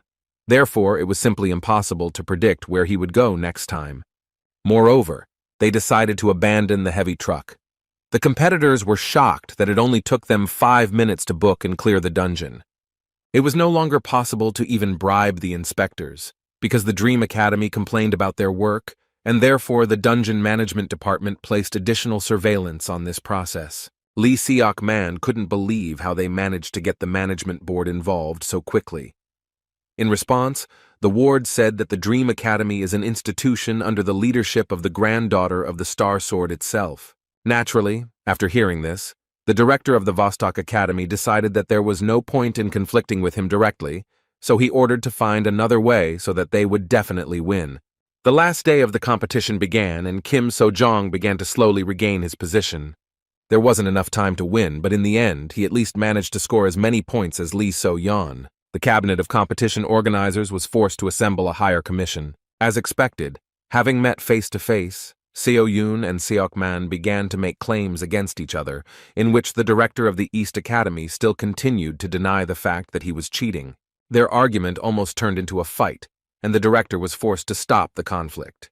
He said that, first of all, the commission came to the conclusion that there could be no draw. Plus, they didn't have solid evidence that Lee So-yeon cheated, so disqualification was impossible. That is why the commission decided that they would have to resolve this situation with a competition, which would eliminate the possibility of cheating. The next day, an additional stage of the exam began, in which Shin Young-seok, the leader of the dungeon management team, was in charge. Kim Seo-jun was determined to get his 300 million won charm. Of course, Lee So-yeon was going to do her best to live up to her father's expectations. Having met the participants, Young-suk said that first he should explain how the final round will take place, after which the winner will be determined. The rules were simple. They were given the chance to choose one of 3 dungeons. At the end of the cleanup, the one who completed the task first had to proceed to the second. The winner will be the one who clears 2 dungeons. In response, Seo-jun asked what was the point of raiding the second dungeon if, in fact, the one who completes the first one faster wins. As it turned out, at first they wanted to do this, but could not find a suitable place where only 2 dungeons were connected. Therefore, they chose this place because they could not leave this gate unattended. In addition, the winner must have more dungeons cleared. He also said that all 3 dungeons have 2-star difficulty, so they can discuss which dungeon and who will go. Seo-jun doubted that they had set something up this time, but just in case, he decided to choose first. Lee So-yeon didn't mind. As a result, Kim So-jun chose the right gate, while Lee So-yeon went to the left. Having chosen the dungeons, the guys prepared to begin the test. Before Mr. Yeon-seok announced the start, Lee So-yeon addressed her opponent and coldly said that after the end, they should not show their tears due to losing. Seo-jun was surprised by her speech, because he didn't think that she was so unfriendly towards their academy. As soon as Yeon-seok announced the start, both students rushed inside their dungeons. Seo-jun walked inside and began to move forward at an accelerated pace. He still continued to think about So-yeon's words, not understanding what she meant. Still, victory was much more important than her brutality, so he put those thoughts aside for later and concentrated on the presence of monsters. Initially, he thought that he would meet ordinary kobolds, but not to mention them. He did not even hear a single sigh from the monsters, even though 5 minutes had passed since the start of the test. This dungeon seemed a little suspicious to him, because it seemed that the monsters were simply hiding from him, and yet he did not even think that this could be another trick of their competitors. However, within a moment he froze in place, feeling the monster's terrifying thirst for blood. The terrible scream spoke of one thing. This was not the monster we were talking about. Within a moment, a 4th-level monster, Manticore, with which he had already fought once, furiously rushed at him, but then she was extremely weakened. Seeing such an opponent, he could only assume that there was an error in measuring the dungeon. However, there was no time to think, so Seo-jun rushed forward with incredible speed and dealt a fatal blow to this monster. The Manticore was easily destroyed. Although he completed it in a matter of seconds, completing this dungeon took too much time, so Seo-jun rushed towards the gate, believing that Lee So-yeon had most likely already completed the raid. Within a moment he was outside, expecting that his rival had already taken the second gate. Turning to the inspector, he nervously shouted that he had met a Manticore, Pointing his finger at the gate, he asked the inspector to make sure that this could not be a second-level dungeon. As expected, Yeon Seok was surprised that this guy could handle such a monster alone. So June, considering this unfair, demanded revenge. Still, the inspector fully understood his request, but there was one nuance. It was difficult for them to cancel the competition at this point. When asked what was the matter, Young-suk unexpectedly replied that member Lee So-yeon had not yet come out of her dungeon. The girl who entered the ominous gate, in which there should be nothing worse than kobolds, had been there for more than 10 minutes. Her dungeon had also been corrupted, and a monster even worse than her competitor was waiting for her, Lee. So-yeon, although she was a strict older sister, always took care of her brother. Still, she did not understand his kind soul in such behavior, so she was wondering why he did not listen to his father. Jin-soo was not stupid, but he seemed naive, saying that he did not want to cheat for his own gain, even if he had to go against his father's words. He always idealized the work of a hunter and insisted that if you are a professional, then there must be something in your heart that you should never compromise on. His sister could not come to terms with his gentle nature and constantly reminded him that his people called him a reckless fool. She believed that all the problems in this world only come from kindness, and therefore those who cannot take care of themselves should not try to jump over their heads. But no matter how much she scolded him about the fact that the era of the heroes he was talking about had already passed, he still looked at her with kind eyes, full of hope and sincerity. Despite all his sister's attempts, Jin-soo did not agree with such a true world. With a kind smile, he continued to repeat that there are as many heroes as there are conscientious and incorruptible politicians. One day, on a cold, rainy evening, a terrifying event occurred. What Lee So-yeon feared most happened. Jin-soo died while protecting some stranger. The tragedy that shocked the girl did not bother their father much, who raised them cold-blooded, ready for the realities of this world. Lee. So-yeon promised that she is not like her reckless brother. She believed that he died trying to help others, not knowing his place. The news that the competitor had still not come out of her dungeon haunted So-jun. Based on this, Mr. Yeon Seok stated that the Dream Academy student won even under such circumstances, so he should not demand revenge. They had no right to refuse, but the offer still remained strange. Lost in thought, the guy realized that something was clearly wrong here. He was sure that the dungeon measurement error was not just an accident, but most likely another trick from Lee So-yeon. However, it has now become clear that she also got into similar troubles. The deputy head of the dungeon management, who arrived to remeasure, suddenly reported that his device began to produce some strange results, and suddenly showed the 4th level of difficulty of the dungeon that Seo-jun had cleared. At that moment, Seo-jun was lost in thought, remembering the conversation with the Star Sword about distortions. The conversation between Mr. Yong-seok and Deputy Kim only confirmed his terrifying guesses because during the 20 years of their joint career, the device for measuring the level of danger had never failed. The situation was quite dangerous, so they decided that they should call professional hunters to investigate the incident. But at the moment when Mr. Yong-seok wanted to inform Seo-jun that they had identified an error due to which the competition would have to be postponed, the guy disappeared from sight. Meanwhile, Lee So-yeon was already seriously wounded and lost her left arm in the battle. She couldn't believe that there was such a terrifying monster in this dungeon. On the verge of death, she asked her brother if this was the same poetic justice that he always told her about. Her level was not enough to survive the battle with the Nurker monster of 6 danger stars. Within a moment, Nurkura shouted furiously and rushed to the attack. Lee So-yeon couldn't even move from her place. All she thought about was that this terrible world has no place for justice, because this only happens in fairy tales. When the monster rushed towards her, she had already said goodbye to life and closed her eyes. With a smile on her face, she said that at least she would not die such a stupid death as her reckless brother.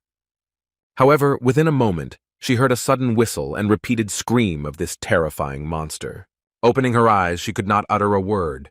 A student who was her main competitor suddenly appeared in front of her. Seo-jun struggled to hold on to the heavy paw of the monster that was trying to kill Lee So-yeon. Holding Nurkur tremblingly, Seo-jun asked in a weakened voice if she could move. While the shocked girl could not utter a word, he shouted that time was running out and she should hurry up. His strength was running out, but with such a monster it was impossible to relax for a minute. Throwing the monster forward, he only became convinced that it was much more powerful than Manticore. In this case, he decided that he should attack him without stopping, so as not to give him the opportunity to strike back. Rushing towards the monster, he tried to distract it in order to take it away from the wounded Soyeon. This trick worked perfectly and the monster switched to him. Within a moment, Mercura closed the distance and delivered a heavy blow, which Seojun could hardly block. The guy understood that if he ever made a mistake, the missed blow would be fatal. Still, the monster's movement seemed somewhat familiar to him, so he hoped that if he continued to cause damage to him, then in time, he would defeat him. However, within a moment, the monster pierced him with its horn with incredible speed. Seojun was shocked at such speed because he did not even have time to notice this attack. With a wave of its head, the monster threw the wounded Seojun aside. Seojun fell next to Lee So-yeon. His body began to tremble in pain, but he could not give up. Meanwhile, Mercura began to rage, spreading a huge amount of terrifying magic. Rising to his feet, Seojun, remaining calm, said that the monster was more agile than he thought. Keeping his spirit up, he suggested that the fight would not end soon, so So-yeon should hurry up. The confused girl, holding back her bleeding, asked in a weakened voice why he was doing this and what benefit he would get from it. She shouted that he could have just cleared the last dungeon and won the competition, because after all, he came here for the money. Seojun, pointing his spear at the monster, agreed with her words that he came to the competition for big money. In response, the girl shouted that in this case he must get out of this dangerous dungeon in order to win. To save him, she even mentioned that he was well aware of everything she had done. She called him a fool for thinking she would thank him for saving her. However, Seojun did not agree with her words. He didn't deny that what she did was definitely wrong, and that he had no desire to forgive her for it. Like her dead brother, he said that even so, this is not a reason why he should allow her death. So-yeon remembered Jin-soo's words, that one day the day would definitely come when they could meet again. It seemed to her that the guy in front of her was the embodiment of the ideals that her brother pursued. Seojun didn't think that So-yeon's dishonesty was the reason why he shouldn't help her. Looking at the stupid girl, he shouted displeasedly that there is no reward in the world more valuable than saving a person. While they were talking, Mercura became much more serious and rushed to the attack again. Seojun was not going to run away to protect So-yeon. He again concentrated on fighting the monster. At that moment, Chiron's words about intuition as being part of the mind suddenly came to his mind. He said that most students do not quite understand the meaning of his words because the part of the mind means assessing what is happening. He once said that assessing what is happening is a waste of time, and he did not deny this, because if you assess the situation, you will have no time to make a decision. However, most perceived the words incorrectly and began to refuse to evaluate and think. At that moment, he said that he had been saying from the very beginning that intuition should be part of the mind of the transcendent. As soon as Seojun concentrated on the monster with this thought, he subconsciously connected his mind with his feelings. The true form of intuition he awakened gave him a clearer view of the situation. Even before the monster struck, it reflexively began to move backwards. Mercura's claws almost touched him, but he managed to dodge. Having dodged the fatal blow, he escaped with only a small scratch on his face, realizing that he now clearly saw what was happening. The terrifying monster's subsequent attack was blocked by the spear. Now Seojun could even notice every muscle movement of the monster, immediately understanding what attack he was going to deliver. Jumping up, he managed to avoid the long horns of the monster, which once pierced his body through. At this rate, he could hold out until the professional hunters arrived, because the inspector, most likely, had already called them, so they should soon come to the rescue. But on the other hand, time was running out because So-yeon was seriously wounded and her strength was running out. Seojun didn't know how long she could hold out, so he had to hurry. There was no time left for inaction, so Seojun, pushing off the nearest wall, rushed to the attack. Attacking was the only right decision, and he, releasing an aura of mana, aimed at the terrifying monster. The monster did not have time to move, but its mana armor was at a completely different level, so it did not yet feel the danger. Approaching the monster, which used even more magic to strengthen itself, Seojun began to instinctively sense its advantage. Even though his whole body was screaming that he would not win, he still had no intention of retreating. By spreading the aura onto his spear, he strengthened his weapon many times over. With a furious cry, without changing his trajectory, he delivered a powerful blow to the 6th-level monster. Looking up, Lee So-yeon couldn't believe how much effort Seo-jun put in. While in front of her, he received another serious wound, but continued to stand, leaning on his spear. The girl could not believe that this terrifying monster of the 6th level was defeated by the forces of a student. Seo-jun managed to do it and exceeded his limits. Thanks to this intense battle, in which he initially had no chance, he managed to significantly improve the progress of Chiron's lecture. Taking the wounded So-yeon by the arm, he hesitantly said that he didn't know if he would die of embarrassment trying to help her. Seeing her condition, he asked if she was alive. He was really worried whether he had tried so hard in vain. In a weakened voice, So-yeon replied that she was still conscious. Hearing her voice, Kim Seo-jun breathed a sigh of relief. While So-yeon looked around at the defeated monster, Seo-jun asked her to concentrate on her well-being, because they no longer have time to delay with her condition. As soon as they left the dungeon, Mr. Soyek immediately called an ambulance, horrified by the condition of the students. So-yeon, lying on the ground, suddenly said that despite what had happened, she still did not consider Seo-jun her benefactor, because she still regarded his action as a mistake. Sighing heavily, student Kim said that he didn't care, because he didn't want to save her. As soon as the news of the dungeon-clearing competition came out, the community went wild. The fact that a 6-star monster appeared in the 2nd-level dungeon was not a measurement error, because there had never been a single case before when the difference in levels was so large. This situation attracted the attention of not only ordinary people, but also the association and the government, who, in turn, were of course surprised. The news that Dream Academy student Kim Seo-jun had defeated Nercura spread with incredible speed and amazed everyone.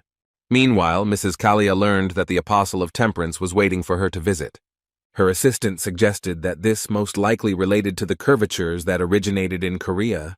Young Jimin, who is investigating such distortions, was sincerely amazed that the person who dealt with the monster belonged to So-yoon Academy.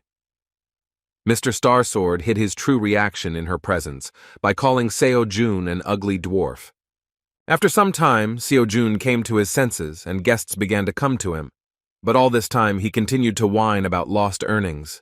Mr. Minchul didn't understand the reason for his worries, because he almost didn't know how to fight a 6th-grade monster in a dungeon. As it turned out, at the end of the competition, the commission decided to make a draw, dividing the prize in 2.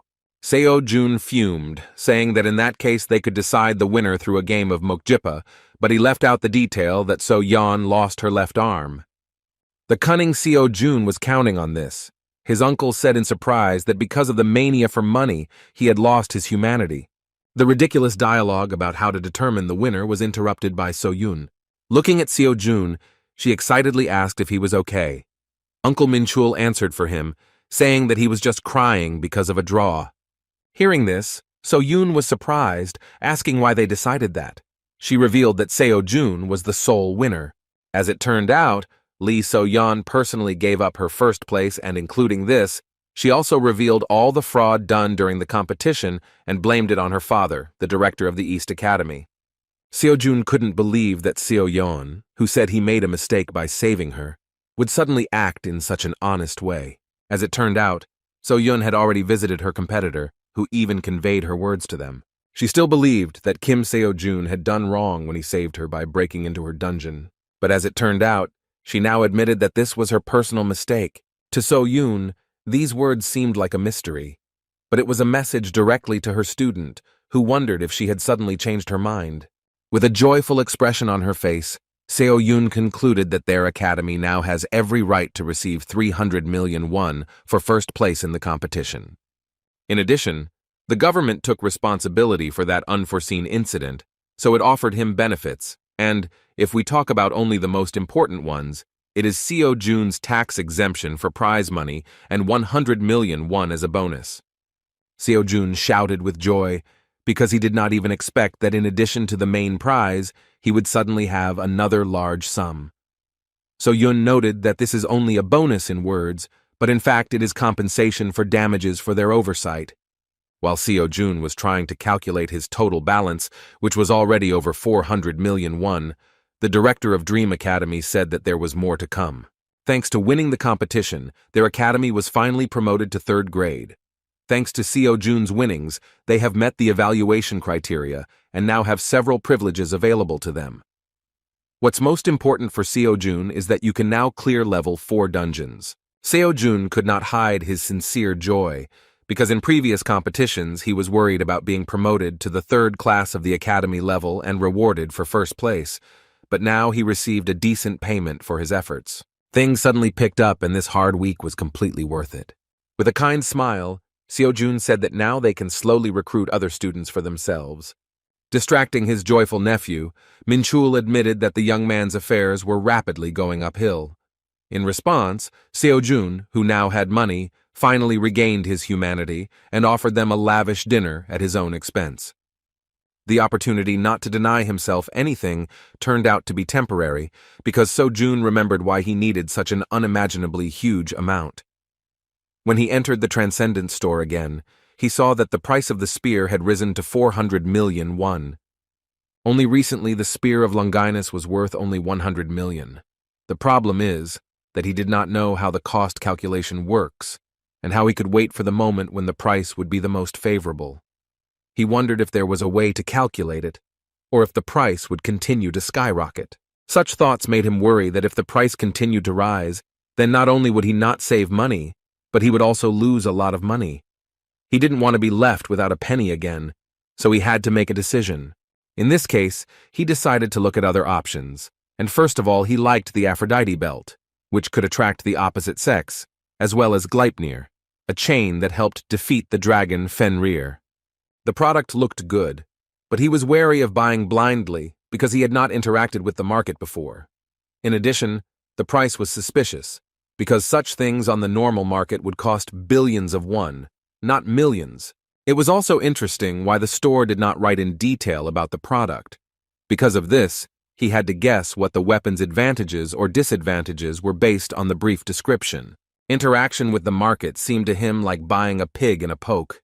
It was possible to find out for sure whether the product corresponded to the description only after its purchase. While thinking, the brilliant idea came to his mind to visit the community store website to find customer reviews. For some reason, he didn't have an ID, so he couldn't comment, but he still had the ability to view other people's comments.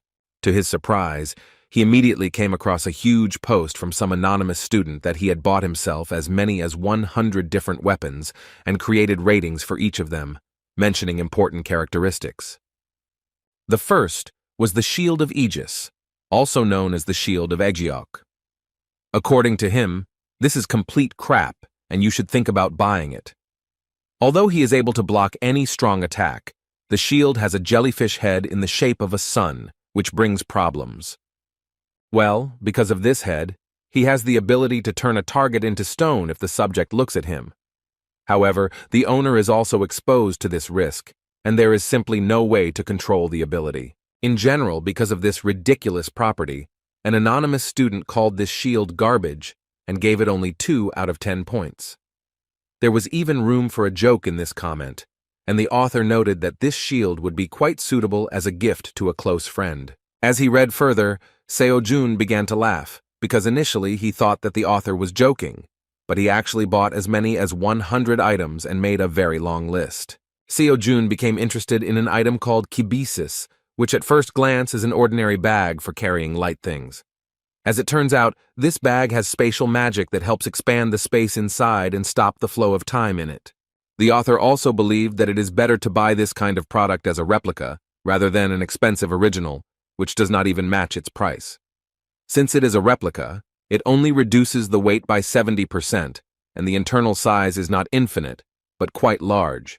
This was the first review in which an anonymous student was ready to give 10 out of 10 points, passionately recommending the item and promising that if he bought it, the buyer would definitely not regret it. Seo Jun remembered that kibisis has the same name as the pouch possessed by the goddess Hera from Greek mythology. She gave it to the hero Perseus, who, with the help of this item, managed to defeat the jellyfish. When he went to the market to calculate the individual price, he was surprised that it was only 100 million won. Considering this, he thought that this was quite a useful thing, because when carrying out raids, he would immediately be able to put monsters and weapons inside. The only downside was that it does not completely reduce weight. However, after a moment, the realization came to him that this minus could play into his hands. Kibisis will be very useful for him even without a complete weight loss, because he will be able to put everything in this bag to make doing the exercises even more convenient. Seo-jun decided that he simply had to buy this item. 3 days later, he left the hospital and prepared to go on a raid with new items. In his hands was his new spear, which even in life looked simply amazing. As with the Kibisis, he still had to test the effectiveness of the new items, but he already felt that an unusual aura was emanating from the spear. And yet, his savings book was empty again. Despite this, he was not upset because he bought what he wanted. He hoped that these items would be worth the investment, which he could earn at any time. Standing on the street, Seo-jun was suddenly noticed by Seo-yoon, who realized that he was going to a dungeon raid, so she excitedly said that it would be better for him to take a short break. He replied that he was fine and there was no need to worry about it. He admitted that he couldn't just sit back, knowing that he needed to earn more money. So Yoon was surprised and said that in fact, he only recently received a big cash prize. She was simply shocked when she heard that he had already spent every last penny. Looking at his weapon, she understood without words how he managed to spend a huge amount in a short time. Seo-jun decided to buy a spear and a strange bag despite complaining about his empty pockets, but he looked happier than he had ever seen before. When Seo-yoon found out that he spent everything again, she became furious, but this is his personal responsibility, so she refrained from liking it. The guys went to the nearest 4-star dungeon. Seo-jun asked So-yoon to be careful and stay close, because if it becomes dangerous, it will be easier for them to fight against the sudden attacks of monsters. Taking a few steps forward, they noticed that the statues suddenly came to life. They were gargoyles. While spinning his spear, Seo-jun thought that since this was a 4-star dungeon, the monsters here should have the highest defense rank.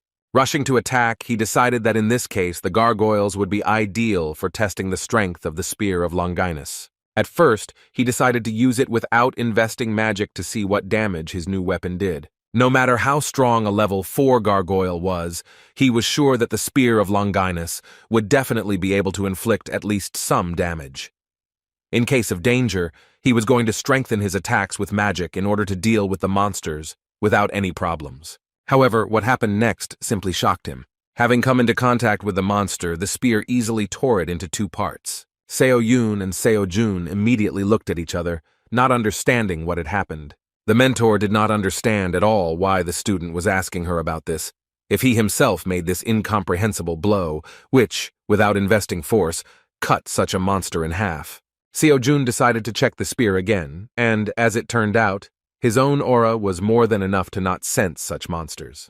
Trying to keep a smile on her face, shocked by what was happening, So-yoon thought that it seemed to her that after all his accomplishments, she would no longer be surprised by any surprises.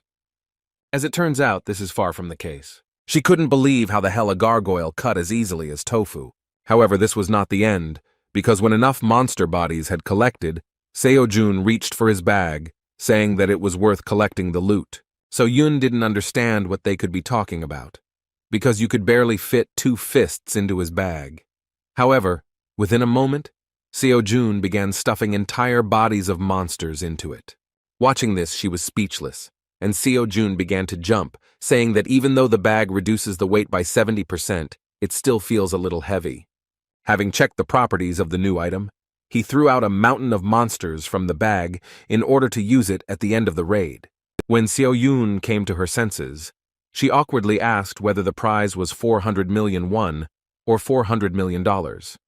She couldn't believe how he managed to acquire such incredible things for that kind of money. Seo-jun found himself in a difficult situation and began to become visibly worried because the academy director wanted to know where he was able to get such things. He answered hesitantly that he bought them at a hunter's store that he wandered into in passing. So-yoon's face began to glow with incredible joy, and she shouted that she wanted to know where this place was. Seo-jun replied that the store was located in a dark alley next to his house and was intended for academy students. So-yoon was surprised that you can really buy such cool things there for only 400 million, after which she asked to quickly tell the exact address. The lie had completely exhausted itself, and Seo-jun was forced to disappoint her by saying that she would not be able to go there, because the last time he shopped there, the owner told him that he was planning to close and go on a trip.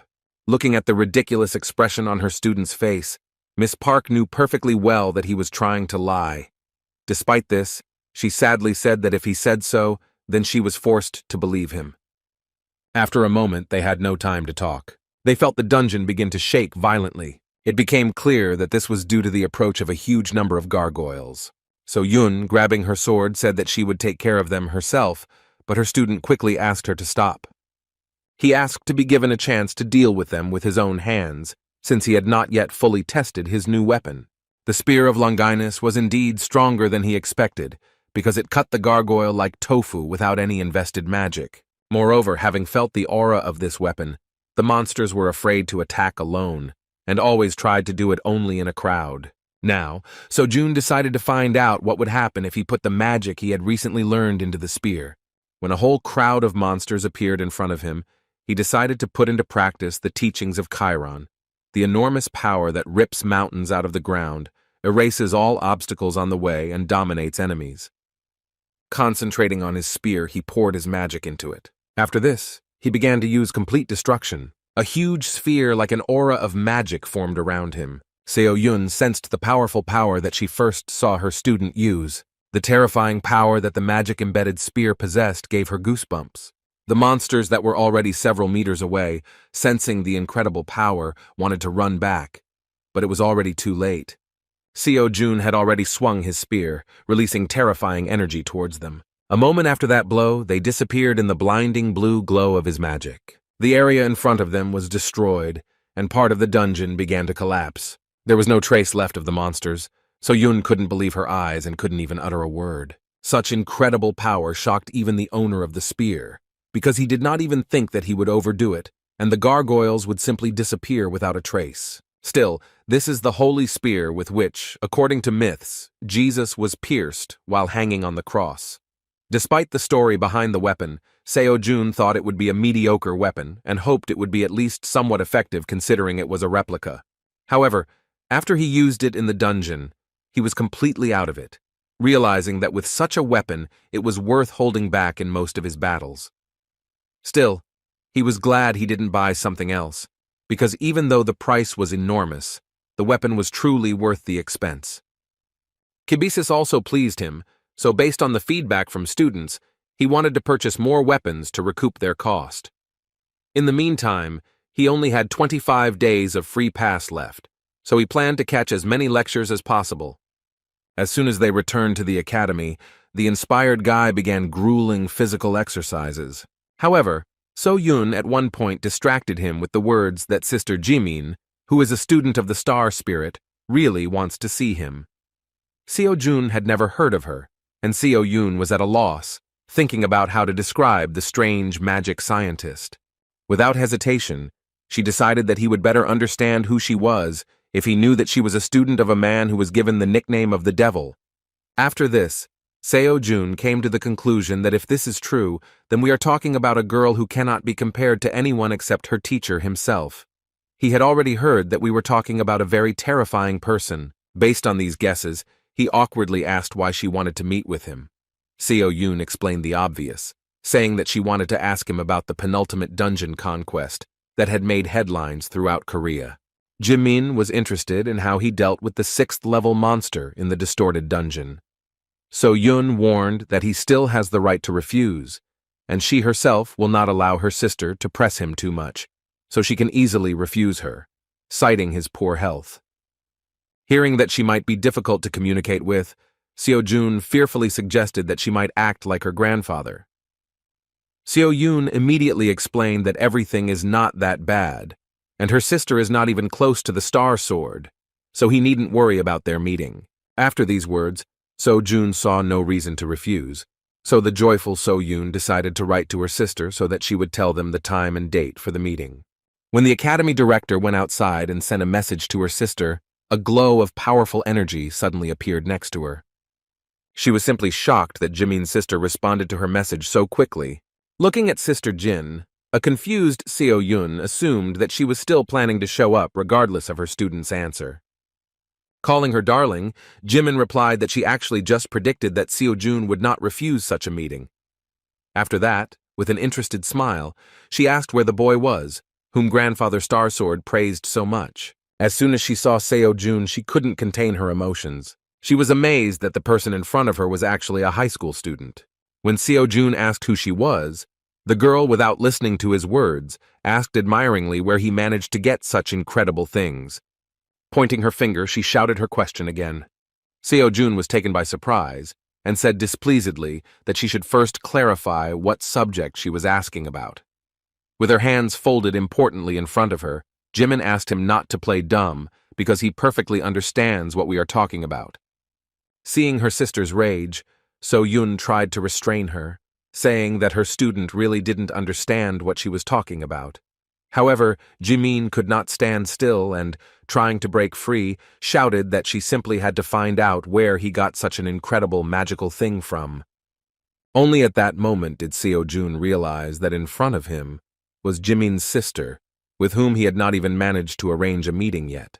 As a result, Seo Yun sat her sister on a chair in the corner of the room and explained that she usually does not behave this way. But when she is very interested in something, she begins to talk like a tank until she finds out the answer to her question. Looking at his sister Jimin again, Seo Jun asked why she looked so young then. He had previously heard that she was already over 40 years old. Seo Yun explained that she really is around 40. She just uses some kind of magic on her appearance to look forever young. Seo Jun was surprised that something like this was possible.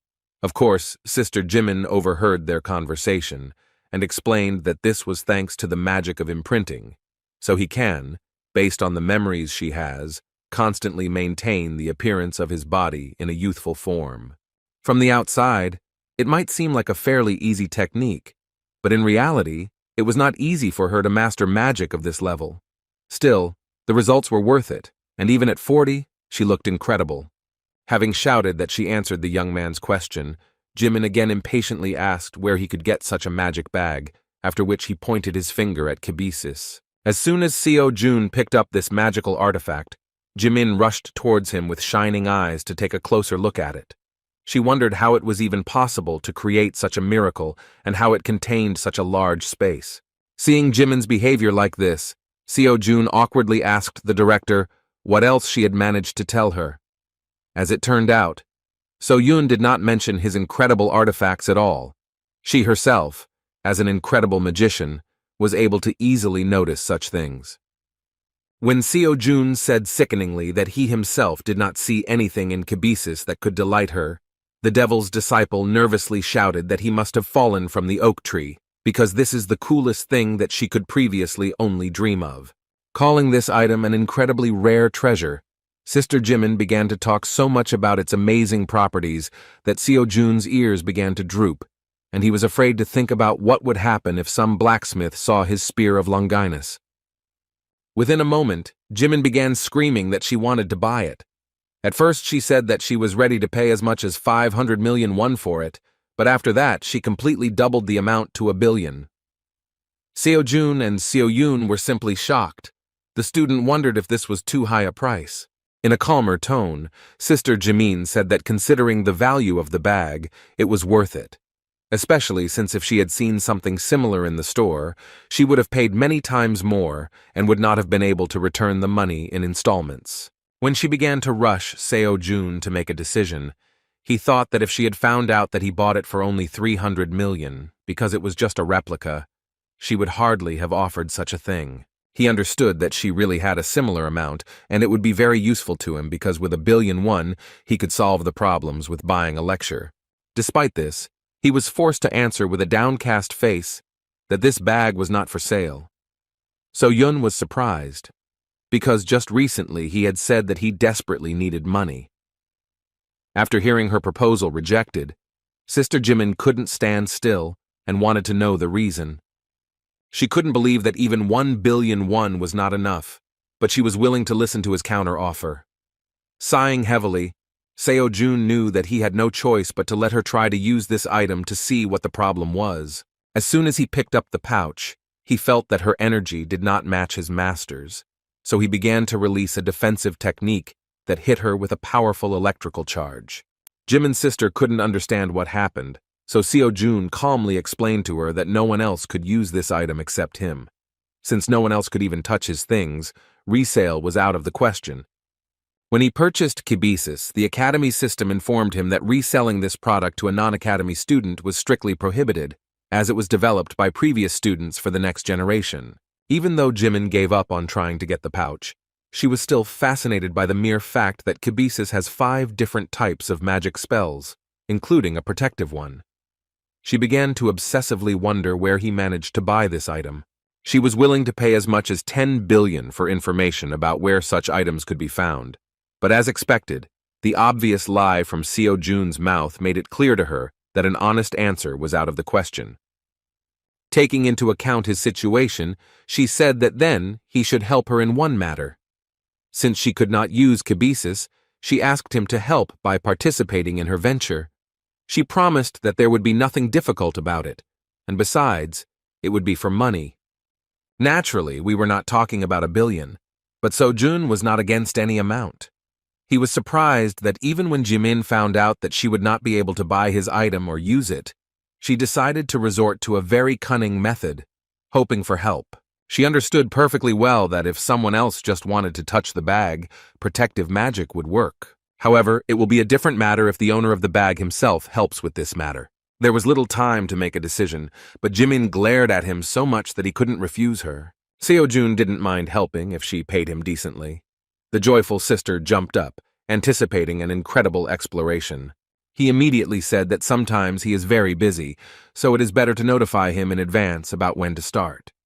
Jimin replied that it would be a little later, and she would inform the date and time in advance, and then they would go to the laboratory together. After that, she finally remembered the reason for her visit. Seo-jun immediately assumed that she was interested in the penultimate conquest of the dungeon. Jimin was ready to listen to a detailed account of what happened that day. Over a cup of coffee, she learned that Nerkura somehow ended up in the dungeon, but the magic cast there could not detect him. It seemed strange to her that the academy student was able to defeat her, but Seo-jun, without looking away, said that he was just lucky.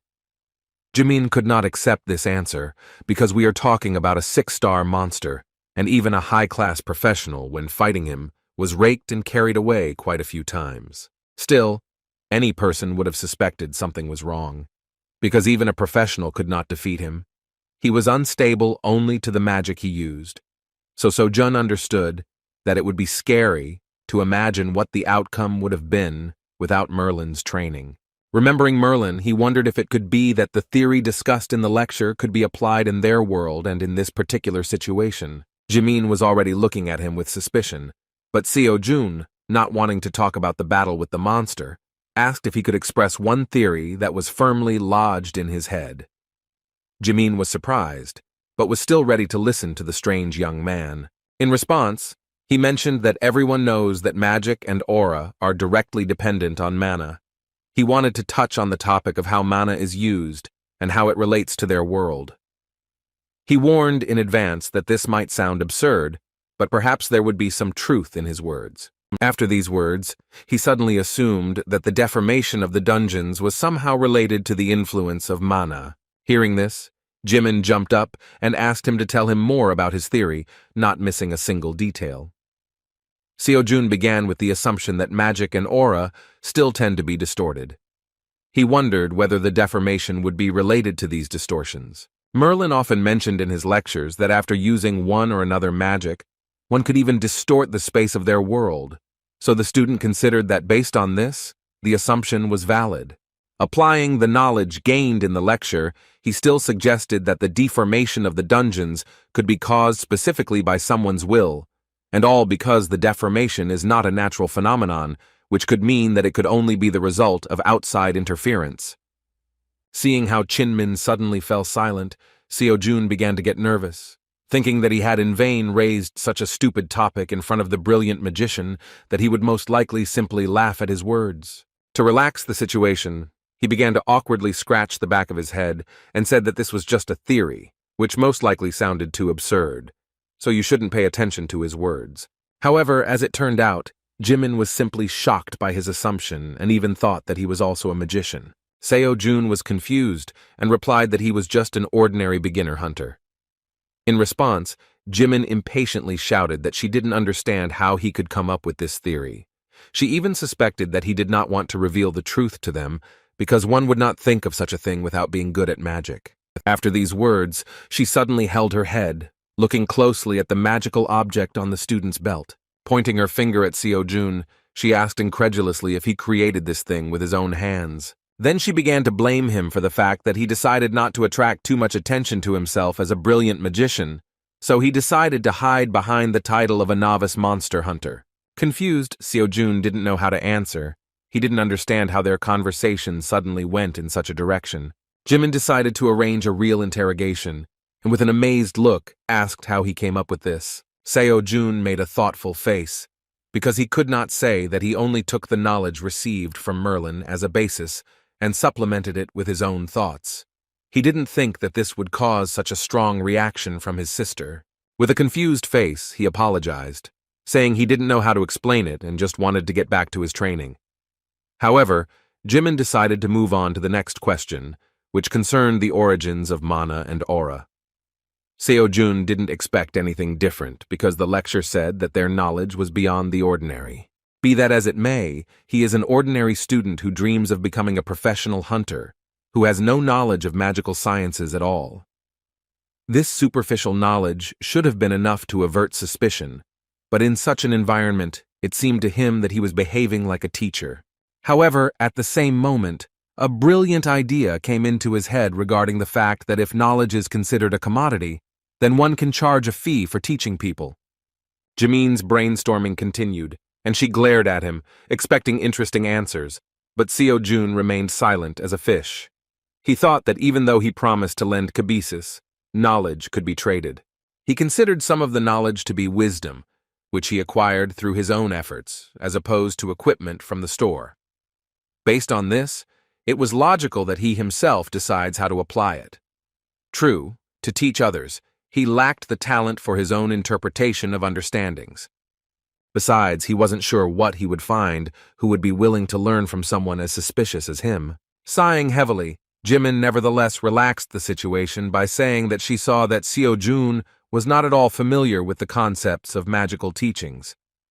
The guy felt relieved because he felt insecure due to the fact that his progress in the magic course was only 18%. Taking off from her seat, Jimin nevertheless stated that she never expected to hear such incredible opinions from him, which he talked about at the beginning. She couldn't wait to study his theory in detail. So Yun, returning with a snack, didn't understand where Jimin was going. She began to say goodbye, saying that she had done everything she had planned. As a result, only the two of them lost the Pokemon buns. When they were alone, Seo-jun said admiringly that Sister Jimin is an unusual person, which is different from the image dictated in the media. So Yun agreed. She noticed that she was even beginning to doubt that Jimin was really the next devil of the magical world.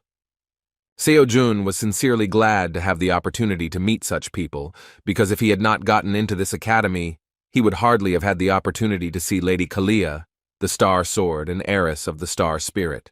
While enjoying the fresh pastries, he even assumed that, at this rate, one day he would have to meet the Great Voice. After a snack, he returned to training, but after only an hour of watching lectures, he noticed that his progress was too slow. Thanks to increased efficiency with the help of kibisis, he began to quickly deal with individual course assignments. And yet, there was too little time to complete them within the allotted time. He hoped that he could take at least one course before his free admission expired. All that remained was either to earn money for a free pass or to greatly increase the progress of the course over these days. He decided to enter So-yun's office to clarify a question, but saw that she was completely concentrated on her thoughts.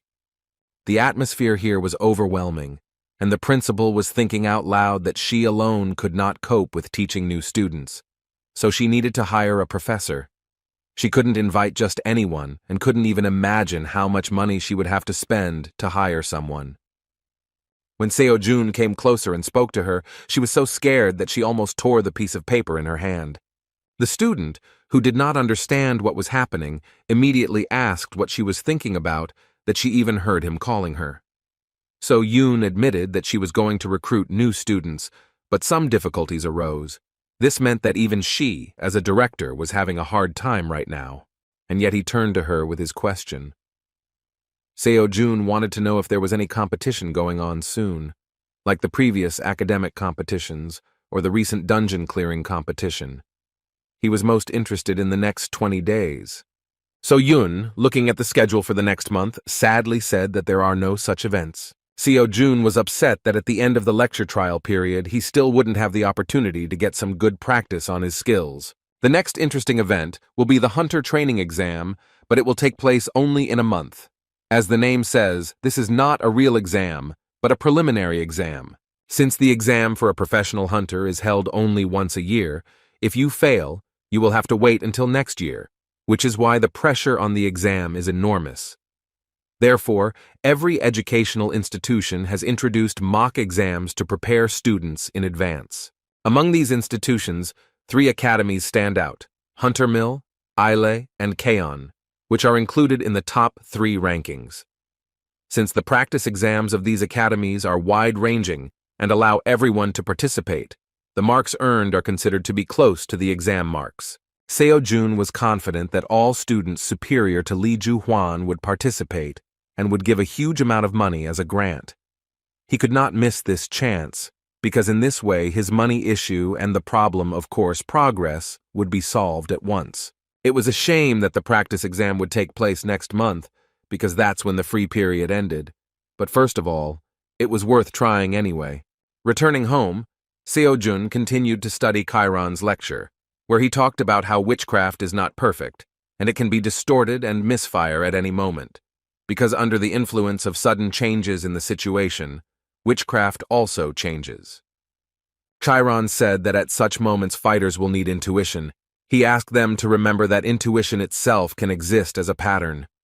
Seo-jun, listening to his words, said out loud that transcendents are simply amazing. Unexpectedly for the student, the lecturer said that he knew that the date of the transcendental practice exam was approaching. The only thing he wanted to advise was not to focus on the grades, because anyway, this is just a preliminary exam. Seo-jun didn't even expect that the transcendent exam also had a preliminary test in which you could try your hand. This was a unique innovation of their academy, which was accompanied by a thorough analysis of exam questions in each subject.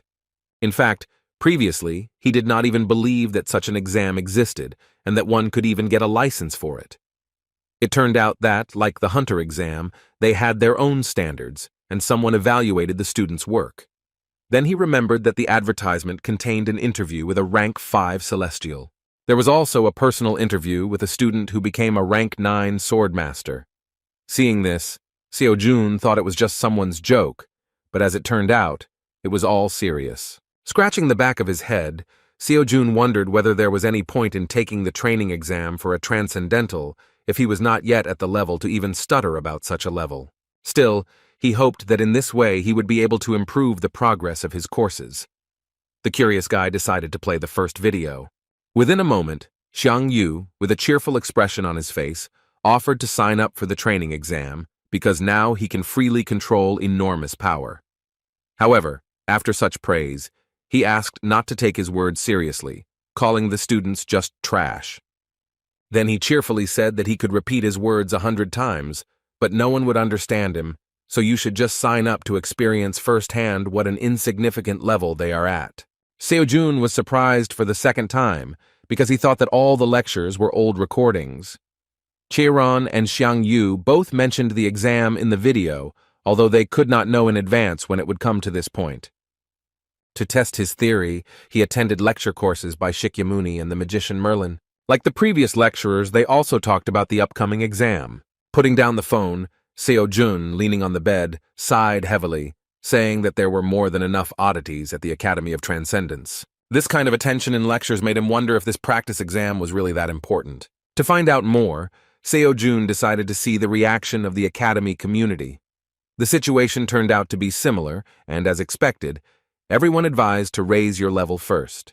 However, among the monotonous messages, there was a guy with the nickname Ruler of the Forest who advised even beginners to try the practice exam, without focusing on grades, because this will help them significantly increase the progress of the courses. This student's opinion gave him the idea to take the risk of participating.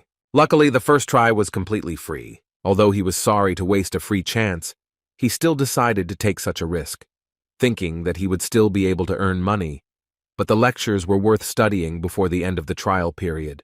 Having chosen the skill of the 9th rank sword as his theme, he received his first task regarding combat power. The first question asked to find the correct answer to a task consisting of 15 stages. Within a moment, he received a message that the first stage had begun to form. Seo-jun was confused because he didn't even know how the exam would be conducted and that it would actually happen in the same place. It was said that he would have 15 stages in total. Considering the level of transcendence, he expected that even at the first stage it was worth waiting for a monster of at least 6 stars. In this case, starting with him, by stage 15, he will have to meet at least a monster of 20 stars. Within a moment, his phone began to emit strong energy. Something suddenly jumped out of the phone. It was the monster of the first stage. Seo-jun was determined and looked towards the landing monster, seeing that it was not yet fully formed. While the monster was getting bigger and bigger, Seo-jun couldn't begin the first stage of the training exam. He was simply shocked when he realized that the monster continued to grow, even though it had already far exceeded the size of 6th-level monsters. Within a moment, he saw him in full growth. It was a dragon with terrifyingly powerful magic, making it look like only a small and weak man. The destruction dragon Fafnir wasted no time later and began to gather incredible magical energy before striking.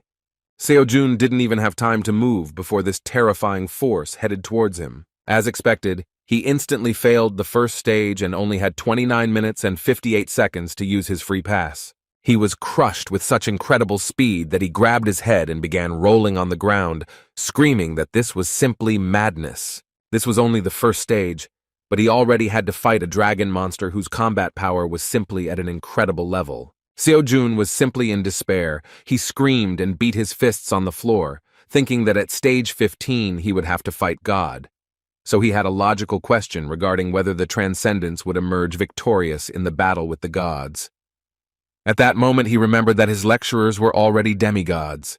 Taking a deep breath and exhaling, he decided to think about how to get out of this situation. Initially, he thought that the building would collapse just from the appearance of such a monster, but it remained intact. This meant that the exam did not affect anything other than itself. At least he was glad that after the first time he still had 10 chances to complete the stages. Although he was afraid that even after these 10 attempts nothing would change, he was still going to see if he could make any progress in such a crazy fight. When he went outside, he spent 4 more attempts, but each of them ended in the same failure, and he could not last even 5 seconds in the battle with Fafnir. He once again blew it dry and again began to roll on the floor, clutching his head, not understanding how to even fight such a monster. Sitting down on a bench, he drooped into himself, thinking that he was still far from being a hunter, and he was trying to take the transcendental exam. Still, he needed to do something to improve the progress of the course.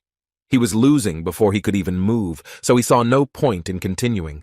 It was already too late to refuse or change my assignment to something else. Suddenly, he heard a message from Transcendence Academy. Looking at the phone, he saw an offer to listen to an explanatory lecture on a relevant issue. If he agrees, points will be deducted from his grade. Seeing such a proposal, Seo-jun immediately grabbed the phone, thinking that they would tell him how to defeat this beast.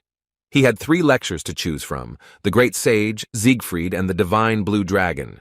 What he was counting on most was the lecture of the Great Sage equal to heaven. He hoped that his lecture would somehow help him with this battle. Turning on the lecture, he heard that Sun Wukong knew that the task of the first stage of the training exam was the battle with the Dragon of Destruction Fafnir. With a kind smile on his face, he said that in fact this is a task of attentiveness, due to which it causes some difficulties. But if you look deeper, everything will turn out to be much simpler than it seems at first glance. He expected that many students might be stunned by his first installation in the form of a breathing technique, but as it turned out, this is as much the beginning of Fafnir as the end, because there is simply nothing else at his disposal. Seo-jun hadn't seen him for a long time, so he listened carefully to every word to find at least some clue. In the end, The Great Master boiled it all down to the fact that you just have to avoid the breath of this monster, and the matter is in your pocket. After that, he suggested looking at how this is done in practice. His first advice was to not try to cut the breath. He did not say that this was impossible, but he believed that this was simply not necessary, so he should just avoid it. Having dodged the attack, he calmly said that by expelling his breath, Fafnir would not be able to use it again for some time. With a sly, bestial smile, he suggested that at this moment Fafnir was no more dangerous than an ordinary lizard. Naturally, in this case, he suggested simply beating her like an ordinary monster. With these words, he struck with incredible power, which is the first form of his spear technique called meteorite fall. Naturally, Fafnir instantly disappeared under such pressure, and the old man said that in fact everything was quite simple. Such a demonstration was not at all what Seo-jun expected. Calling this an easy stage, the lecturer said that the task was aimed only at testing the ability to understand the situation. Seo-jun couldn't believe that this was actually an expository lecture. He plunged into severe despair and literally lost his own identity from the realization that he was unfamiliar with the concept of clarification used by transcendental-level masters. The second lecture was no less useless, since the divine blue dragon simply stopped Fafnir's attack with lightning breath. Naturally, Seo-jun was not a dragon and had no idea what to do with this information. At that moment, he felt completely disappointed in the lectures and thought that this was the end. There was only one lecture left, but he no longer believed that he would find answers to his questions. Having spent his precious free coupons, he thought it would be a shame to back down right now. The last was Siegfried, a hero who possesses the famous sword Balmung and is the strongest dragon slayer. The dragon that helped him gain such a title was none other than the dragon of destruction named Fafnir. The title of the lecture mentioned the characteristics of this dragon, which was not strange, because Siegfried really is the most knowledgeable about this. Seo-jun hoped that he was the compiler of the first stage, because in this case he would have at least some chance of a decent explanation. Siegfried began his lecture by saying that the key to defeating Fafnir depends on whether you can dodge his breath or not. He said that a student just needs to be able to dodge the flames to achieve the goal. As soon as Seo-jun heard these words, he immediately lost hope and decided to stop the lecture. However, he immediately changed his mind when Siegfried said that he was probably watching this lecture, because for him, dodging the dragon's breath was not so easy. As it turned out, he was the only one who could understand the features of Fafnir and show the second way to achieve the goal. First of all, he clarified that Fafnir spews out his breath where he is summoned, so if you call him and quickly jump away, the breath will rush in that direction. It was pure trickery, but knowing this, inexperienced students might have a chance to evade the breath. Still, Siegfried took into account that there would be students who would find it difficult to cope with the speed of the dragon. Therefore, he said that for such students, he has an additional method. As it turned out, for this it was necessary to prepare a gold bar. Siegfried admitted that Fafnir became the dragon of destruction precisely because of the gold, which blurred his vision. In fact, it does not have to be a solid gold bar, because something similar could do. After calling Fafnir, he offered to throw gold right under his nose. In this case, the brat will not immediately use his breath because he will be afraid that the gold may melt and mix with dust. When asked whether this was a violation of the rules, he replied that it makes no difference whether the student uses a trick or his own skills, because the main thing is to find the right solution and way out of the situation. That was all he could say about this stage.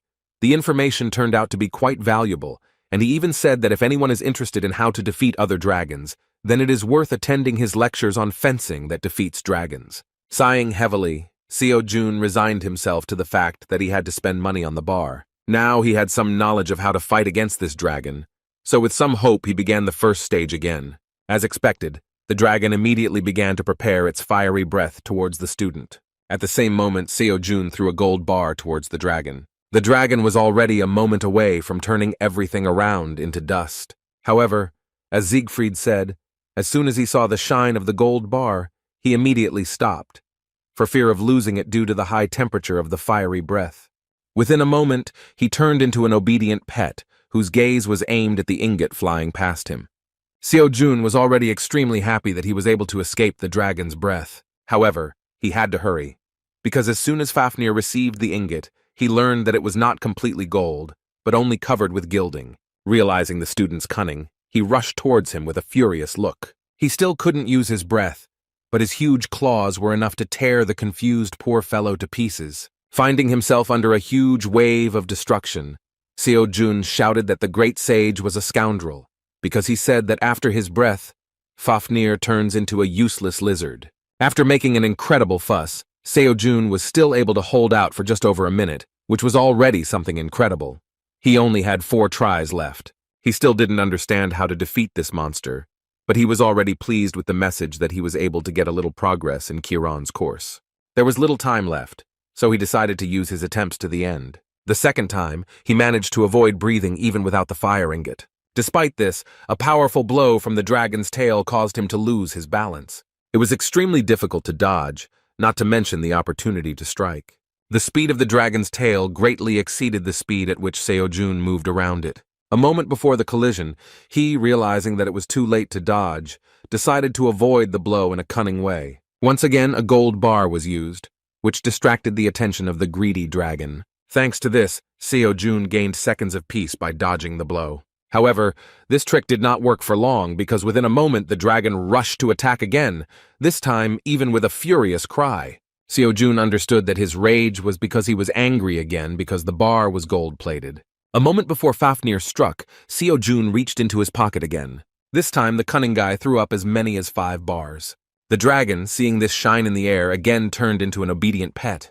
While he was trying to catch the same gold-plated bars, Seo-jun was already above. Pouring a large amount of mana into his spear and enhancing his body with aura, he aimed at the dragon's back. With the hope of piercing this monster, Seo-jun charged using the spear skills that Xiang Yu had taught him. With a happy face, he shouted that the attack worked. It did work, but only a little, so the dragon remained practically unharmed. Within a moment, Seo-jun felt a cold breeze coming from the dragon's nostrils and discovered a flea on his back.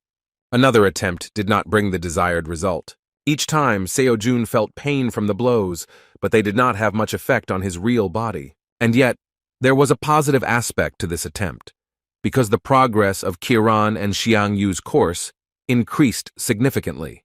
This was to be expected, because this time he managed to combine their teachings in order to deliver a powerful blow. Looking at the progress of the lectures, Seo-jun realized that if this continues, then by the end of the free trial he will complete at least 1 course, and if he tries, even 2. Finally, a smile appeared on his face with hope that he was doing this for a reason. After using up his remaining 3 attempts, he returned to the academy to continue studying the lecture. Seeing him, Seo-jun asked why he hasn't been going on dungeon raids lately. Seo-jun was surprised by his answer, because he said that he did not have time for this, because he decided to focus on individual training. To avoid another awkward conversation, Seo-jun replied that in that case she would simply go back to sorting through the paperwork in her office. Seo-jun, feeling awkward, agreed with her proposal, realizing that it was strange for him to talk about lack of time, because his workouts looked like he's staring at his smartphone all day long. As a result, he received only 4 points out of 100 for combat strength, which was expected, because Fafnir turned out to be too strong. Failing the training exam with such a terrible grade in the first discipline was a little offensive for Seo-jun, but he didn't expect anything more. The problem was that the course progress was slower than he expected. Real combat was the only way to quickly gain an understanding of the courses, because putting the skills into practice shows excellent progress. 3 days later, it was time for the second discipline, which was basic endurance. Seo-jun had no idea what format the exam would take this time. As the task took shape, a red sphere suddenly appeared in his hand, emitting powerful magic. Taking a look at the magical step, he assumed that it would grant wishes, and yet he did not have time for this, because a warm breeze miraculously began to lift his hair. Looking around, he realized that this breeze turned out to be the breath of the evil dragon Kanchori. The task was to escape from the dragon, preventing him from getting Yeju, the pearl he was holding in his hands. It was useless to fight him since he is immune to damage from any attack. Running away from such a terrifying enemy for 1 hour seemed simply an unrealistic task, even though this was only the first stage of this discipline. Although Seo-jun failed the stage, he managed to bring Chiron's course and Xiang Yu's course closer to the 90% progress mark. After another 3 days, It was time for the third discipline, which was about adaptability. His 5 senses were blocked, while the task was to destroy the Sphinx, or survive. Seo-jun didn't understand what was happening at all, so he simply stared at the majestic Sphinx with incomprehension.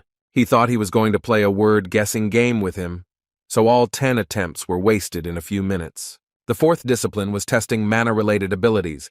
The first stage involved curbing Pulgasami's appetite within the allotted time. Seo-jun was forced to feed this elephant-shaped monster with his mana, but his city was simply immeasurable. After a few minutes, the student had exhausted his small supply.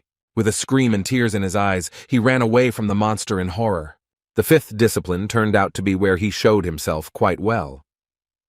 In the first stage of the mental strength test, he had to hold out for 30 minutes while listening to the siren's song. Surprisingly, this test, which should have driven him crazy, turned out to be quite pleasant for him thanks to Shakyamuni's wagging ataraxia. Having completed the first level for the first time, he hurriedly moved to the second with a joyful face, expecting that he would easily overcome all 15 stages. As expected, he failed to last the allotted time while listening to the requiem from the world of the dead. Despite this, he was able to make minor progress in the Buddha course, the percentage of understanding of which reached 15%. As a result, Chiron's course and Xiangyu's course exceeded the 95% mark, and Seo-jun was already close to their complete mastery. He was glad, knowing that if he continued like this, he would be able to complete them completely during the next 2 disciplines. There were 2 disciplines left to choose from, but he did not know what would be in them. In those first 10 answers when he chose the 9th rank, nothing was mentioned about the disciplines to choose from. Seo-jun thought about what he should simply be allowed to choose on the day of the exam. After 3 days, he still had not received the message to continue the practice exam and began to get nervous. Seo-jun couldn't help but notice the change in his behavior, but Seo-jun tried to deny it, saying that everything was fine. He was literally in a cold sweat due to the fact that he was unable to complete the courses, because there were only 5 days of free use left. When he stopped looking at his phone, he thought that the only way out of this situation might be to raid the dungeon. It was better than just sitting and waiting for something unknown. However, at that moment, his phone began to release some magic. As soon as he looked at the phone, a mentor suddenly appeared in front of him and said with a joyful look that he had been waiting for their meeting. The mentor showed up on time because he had quite a lot of questions. Trying to relax the situation with his sweet smile, he realized that he was a little late, because the last time they saw each other was at the very beginning of the free course. When Seo-jun came to his senses a little, he, not noticing Seo-jun behind him, shouted dissatisfiedly to the mentor about what he had been doing all this time, that he only showed up at the end of the course. Seo-jun was a little scared, thinking that he was talking to her. Hearing her voice, Seo-jun hid the phone behind his back and tried to awkwardly justify himself, saying that due to fatigue he was starting to talk some kind of nonsense. After these words, the strange guy simply ran out of the academy onto the street to continue the conversation with his mentor. Once away from the people, Seo-jun began the interrogation by asking what had made the mentor so late since their last meeting. When the mentor said that he thought the student could cope just fine without him, Seo-jun nervously replied that these were just excuses. Seeing the student's dissatisfied face, the mentor, feeling that he was still to blame, said that he would continue to be honest. He admitted that he was going to check his profile and come back right away, but after looking at it, he was very upset. Seo-jun did not understand what he was talking about and asked him not to hesitate and explain what he meant. As it turned out, the reason for this was his level. At that moment, the mentor wanted to give at least some advice, but realized that this would not help his level much, so he decided that it was best to let the student focus on the 2 recommended courses. The fact is that the period of free use is short, and consultations become useful only when the student acquires a specific level of knowledge. Seo-jun didn't know how to answer, because the mentor really sounded convincing, and there was no point in being angry with him. Still, he apologized for disappearing without warning. Next, the mentor decided to check whether he had missed lectures and whether there was at least some progress in his studies. Expecting nothing from the student, the mentor could not believe his eyes and thought that some kind of mistake had occurred. His intense gaze made Seo-jun a little worried. When asked if there were any questions, the excited mentor answered hesitantly that it was nothing special, but he didn't understand why the system showed as many as 4 courses being studied and what generally happened to their progress. Seo-jun only confirmed that this is current information and that he actually teaches all 4 courses. The mentor could not believe his ears and hastily began to verify the information, thinking that perhaps there had been an error in karma. Hearing that the information on the screen was correct, he put on a shocked expression, showing the unexpectedness of this situation. The fact is that Seo-jun's level was previously terribly low, and the mentor could not believe that in just 3 months it was possible to achieve such progress, because even if these are just introductory courses, they usually take 4 times as long. He was no less surprised the moment he heard that Seo-jun had already started studying for the Transcendence Training exam, which greatly helped him in his progress. With a kind smile, the mentor admitted that his presence was indeed not required, although not for the reason he expected. Taking the opportunity, Seo-jun said that since they were talking about increasing the level, he would like to ask a question about the exam.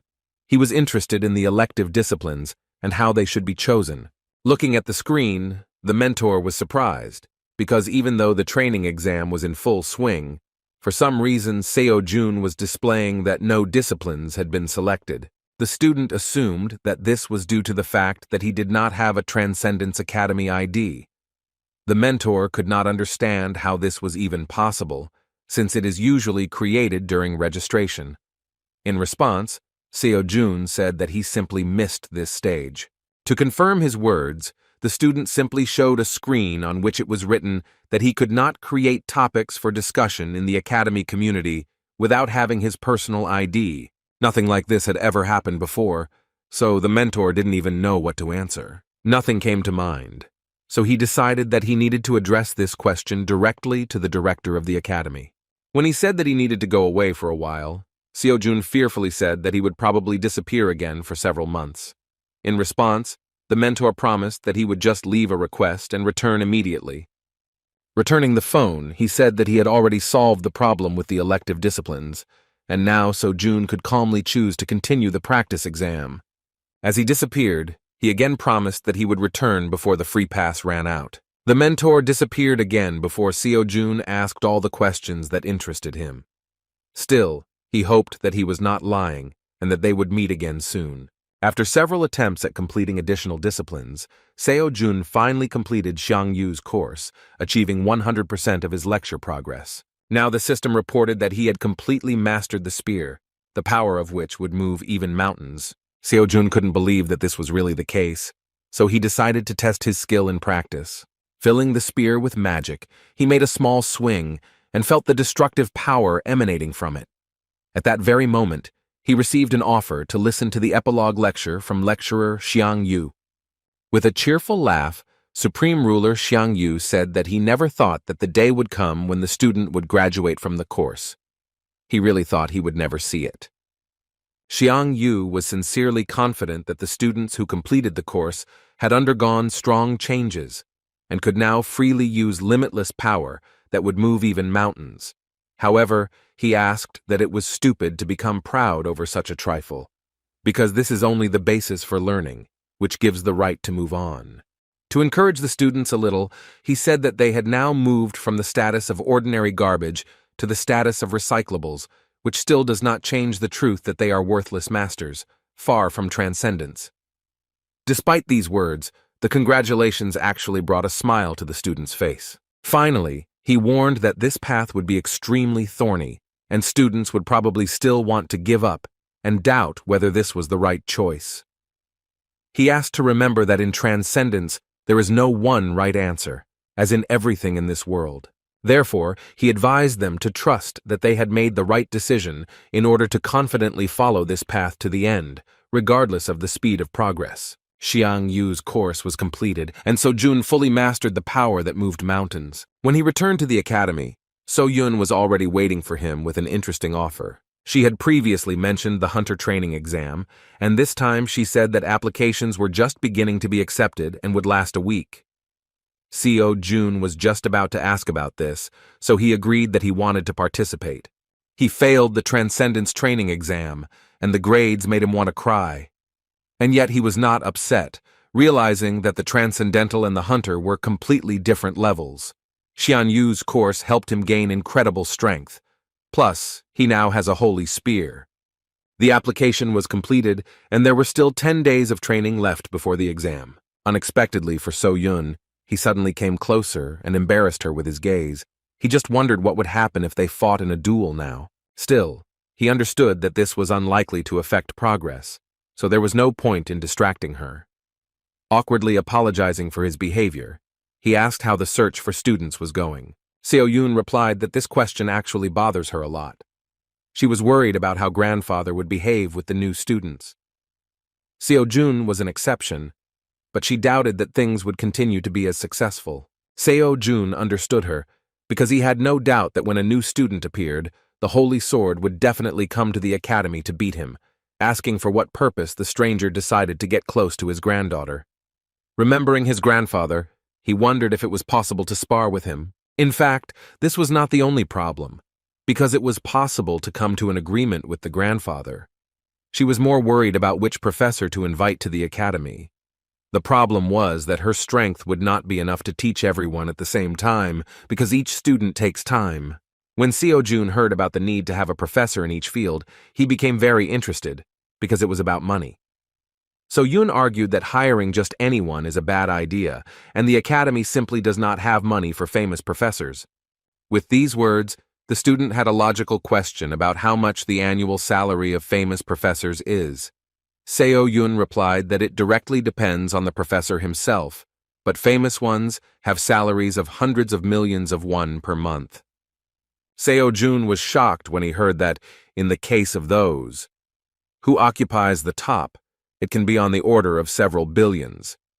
Now he understood that professional hunters don't just go to academies, because in fact there is no less money there than in dungeons. 3 days later, the Transcendence practice exam was completed, and So-Jun scored a total of 29 points out of a possible 700. However, he did not expect more, and was actually glad that he had at least completed one of the 4 courses.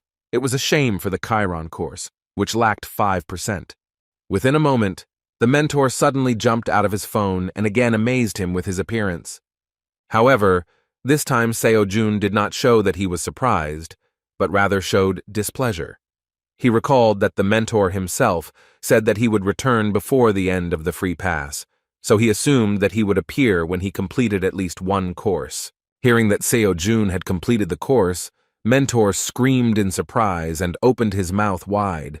He was so happy for the student that he admitted that he couldn't even find the appropriate words to congratulate him. Still, So-Jun would like to hear more about what the principal said about his situation with the academy's student ID. From Mentor's reaction, it immediately became clear that everything was not as simple as we would like. In response, he shouted that it looked like they were in big trouble. So-Jun didn't understand what could have gone wrong.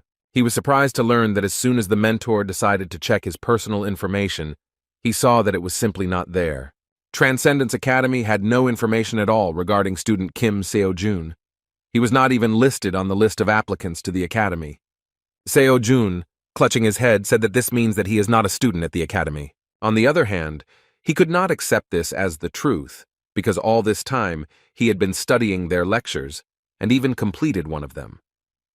The mentor actually shared his feelings, because in his entire career, he had seen something like this for the first time. The Transcendental Academy strictly controls membership, and if one is not a student, then one will not be able to listen to lectures and will not be able to contact a mentor. When asked how the director of the academy reacted to this, the mentor said that he also did not understand how it happened. Although So-Jun did not know the director of the academy, it was easy to assume that he was someone very impressive. Even if the director doesn't understand what's going on, then it's hard to imagine who will explain the situation to them. So-Jun suggested that perhaps this was a system error, but the mentor replied that this does not happen unless karma is changed. However, karma remains the same no matter what happens. Still, the director noticed that there were some traces of someone else's intervention, but they could not even guess who did it. The only question that worried the student was what would happen to him next. He was afraid that because of this news, he would be forced to leave the academy altogether. Noticing his excitement, Mentor quickly asked him not to worry, because one way or another it was just a misunderstanding. The problem arose from their side, and the student had nothing to do with it. Ironically, he really had nothing to do with this, therefore, when he spoke about problems, they concerned only the academy itself, because, as mentioned earlier, the one who became a member of the academy will always remain one. And yet, the words that the lack of ID was not a simple system error made him think. Signs of someone's interference meant that his membership in the academy was completely intentional and even had its own purposes. But Seo-jun had no idea why his life was affected specifically. Still, he believed that there was nothing special about him, because he was a simple, hard worker who dreamed of becoming a professional hunter. The mentor assured him that this situation would not affect his further studies in any way, so he could safely do what he had done before. Returning to equally exciting questions, Seo-jun asked what he should do next, since the free pass was almost over. The mentor decided to explain a certain feature of their curriculum, namely that it can be divided into 4 stages. Seo-jun had just completed the entrance exam. As it turned out, even having overcome the last stage, he will not become transcendental. Having completed the advanced stage, he will simply stop needing their advice and will continue to train independently, in accordance with his characteristics. The true beginning will be the advanced stage. Thanks to the free pass, Seo-jun still moved on to the second initial level of training. He didn't mind continuing to use the spear as his main weapon, but first he needed to purchase a new free pass. The mentor advised him to immediately take individual courses. Most of all, he advised him to pay attention to the lectures of Hercules and Zhang Sanfeng, which would teach him incredible physical strength and walking in the air. As it turned out, the techniques of concentrating mana and wielding a spear were not taught here, because they are included in the intermediate level program, but Seo-jun could still study them. The mentor recommended that you first master the basics, so that later you would not have any difficulties with more advanced lectures. Seo-jun agreed with his proposal, as he was sure that he had a reason to insist on it. As it turned out, the cost of the free pass was very impressive, and Seo-jun couldn't even count the number of zeros of this amount the first time. The mentor just laughed and clarified that this is why he must diligently accumulate karma. Hearing about karma, Seo-jun was a little confused and still asked what it was. The mentor explained that for the academy, this is a reason, but for the students, it is a consequence that can be influenced. In short, it was their commitment to each other. Seo-jun did not understand what the academy was gaining as a result of this commitment. The mentor replied that their only role was to help students become transcendental. When Seo-jun asked why the academy was pursuing this goal, the mentor remained silent at first. After a short pause, he said that at this moment this was the maximum he could allow him to interfere with. Accordingly, this was the maximum that he could tell him. And yet, he asked Seo-jun not to give up, because when he reaches great heights, then he himself will understand what his words meant. Diluting the tense situation, he cheerfully said that until then he would actively support him and help him in any way he could. Seo-jun wanted to ask another question that was troubling him, something that had been bothering him all this time. He asked if they had other students besides him. The mentor noted that this is not difficult to understand just by looking at their academy community. After these words, he assumed that Seo-jun was actually asking if they were in the same dimension as him. After thinking a little, Mentor said that the answer to this question would be ambiguous, and yet he clarified that among all the dimensions using their academy, the place with the largest number of transcendent students is 4 people. Returning to the Hunter Academies, it is worth mentioning that in Korea there are 3 largest organizations. These are Isle, Gaon, and Huntermill. Each academy differs in specialization, and based on this, people usually say the following. If you want to learn magic, go to Isle Academy, and if you want to learn how to use weapons, then go to Gaon. As for Huntermill, they welcomed everyone, even those who didn't know anything. The absence of any features also means the absence of disadvantages. Since Huntermill is one of the top 3 academies in Korea, we can fully assume what they are like. So, the day has finally arrived for the professional hunter training exam from Huntermill Academy. Seo-jun and Seo-yun arrived early to avoid the long line, but even so, it was very crowded. The student immediately noticed the differences between this event and the previous ones in which he took part. Compared to competitions, the scope of a practice exam and the money invested in it is on a completely different level. Moreover, the participant with the best grades will receive a scholarship of 1 billion won. The new pass costs 500 million won, so the prize was very important. It is possible to raise 500 million won and is not a huge problem, but do not forget that there are also individual courses that the mentor recommended. Seo-jun literally burst into flames, realizing that in order to collect such a tidy sum, there was only one thing left to do, to take first place in the training exam. Meanwhile, a large number of people wishing to take part made themselves felt, and there was a lot of noise in the hall. Such turmoil surprised the guys, because indeed no competition could be compared with the activity of the participants in this event. Seo-yun completed her assignment and decided to leave, wishing her student good luck in the exam. As Seo-jun walked further towards the waiting rooms, he suddenly stopped when he heard the sounds of a verbal altercation. Things were heading towards a fight, and all because of the blonde guy who passed by the line. As it turned out, that impudent guy was Kim Gang-chol, a student from Hunter Mill Academy. The exam inspectors asked the disgruntled guy to be calm, because in any case, everyone would have time to take part. Suddenly, the students began to whisper among themselves, recognizing the young man who had jumped the queue. In fact, no one knew who the academy sent from itself. As it turned out, this guy was a worthy opponent for those sent by the other two top academies. Lee Doon participated from Isle, and Jin Dongmin from Gaon. They said it would be the best practice exam in history. The crowd also discussed the fact that even in Hunter Mill, Gang Chol is among the top 3 best specialists among students.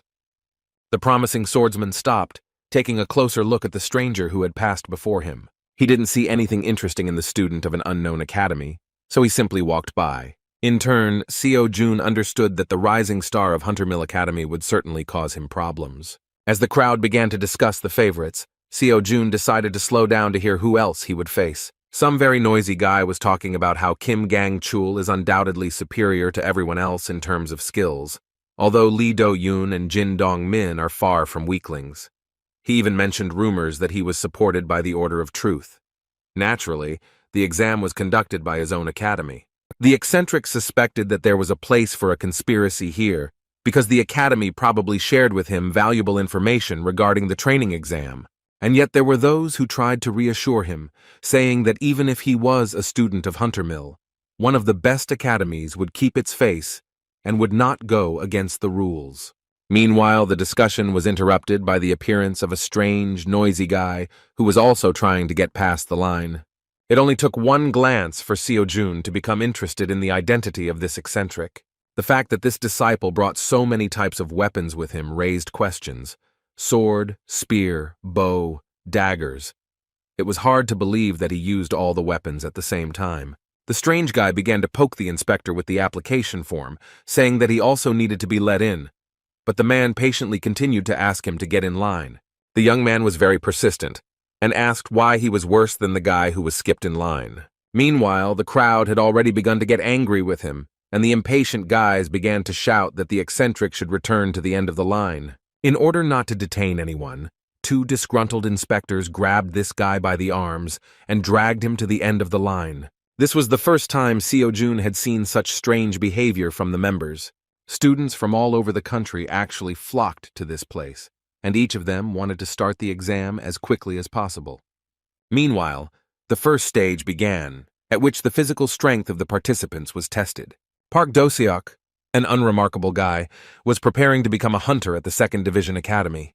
He believed that he could be placed on a par with the talents of such giants as Hunter Mill, Isle, and Gaon. However, the reason he was forced to choose the 2nd Division was money. The annual payment for one of the top 3 academies in Korea more than exceeds 100 million. Therefore, he could only go to a 2nd Division Academy, where he could receive a scholarship. People consoled him that it was better to become the head of a snake than the tail of a dragon, but he did not agree with them. After all, becoming the tail of a dragon, he would have the opportunity to compete with dragons, but becoming the head of a snake, he would have to compete with other snakes that would be no match for him. With such problems, this guy took part in the practice exam, plunging into the world of real professionals, being completely satisfied with his own choice. The Hunter Meal training exam, excluding the test portion, includes the 5 disciplines of a professional hunter, including basic stamina, mana usage, fighting monsters, and dungeon raids. Basic endurance was measured by a simple and straightforward task in which you need to run 3 kilometers in 5 minutes, repeating this several times. After successfully running 3 kilometers in 5 minutes, you must run 3 kilometers again, and if suddenly you fail, then the assessment will be completed. To put it simply, the main criterion for assessing endurance is how many times you have run the standard. At first, Park Do-seok did not see any competitors, and so June seemed to him like a stupid weakling, but in the end, they were already running the 15th lap, and there was no one left except them. From the very beginning, the guy with red hair put himself on par with the best students of the 3 academies. So when he saw a stranger running alongside him, he decided that it was worth recognizing his efforts. However, no matter how hard he tried, his stamina was not enough to stand on par with Sojun. At one point, a guy from an unknown academy took the lead. Park Do-seok could no longer keep up with him because his breathing was already knocked out. And yet he did not despair, because even this result suited him. Yet, as promised, he overcame himself, entering into battle with dragons, not snakes. When he saw Seojun approaching, he extended his hand forward to give him a high five, saying that he recognized him as his true comrade.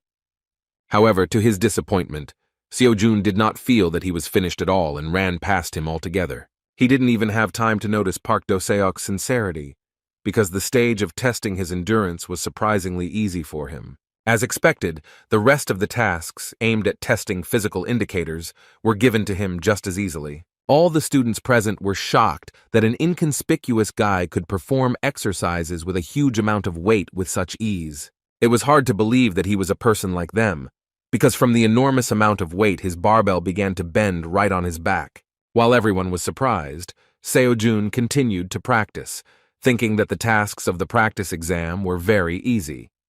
Although the daily tasks had strengthened his stamina, he was more confident that Xiang Yu's course had given him the ability to instinctively use enormous strength. When he came to this conclusion, he began to dream about what would happen when he completed the Hercules course, which promised an S-rank skill of divine power. Seojun was literally fired up with the idea of earning even more money to afford the Hercules course, while the academy worker behind him asked him in a confused voice to take a break and move on to the next task. Meanwhile, Kim Gang-chul also finished his strength testing exercises and was asked to rest before starting the next task. He was in another room, but none of those present could compare with him. He believed that, in fact, for above-average specialists, the training exam does not play a big role. Kim Gang-chul, Lee Do-yoon, and Jin Dong-min, as the strongest participants in the training exam, were supposed to put on nothing more than a demonstration performance to confirm the prestige and greatness of the top 3 academies in Korea. Kim Gang-chul himself understood perfectly well that this entire exam could be called a battle to defend the honor of the 3 academies. However, his case was a little special because he received some assignment from the Order of Truth. They asked him to take a closer look at the actions of a member named Kim Seojun. They didn't demand anything more from him, just watch what that guy was doing. That representative of the Order of Truth always supported him in all past competitions, without putting forward any special conditions, spoke only when necessary, and the rest of the time silently patronized him. It was strange that such a condition would appear so suddenly. A month ago, Student Huntermill had already heard the name of the student the Order was interested in during the dungeon distortion incident. But when they collided in the passage, he did not notice anything outstanding about Kim Seojun. When Gang-chul walked inside the waiting room, he saw that all the students couldn't believe the results. The scores were posted, and he himself wanted to look at the scoreboard, although he didn't think that there would be anything unexpected there. As it turned out, he not only did not take first place, but even ended up third. He couldn't believe how it happened that there were 2 whole people in front of him.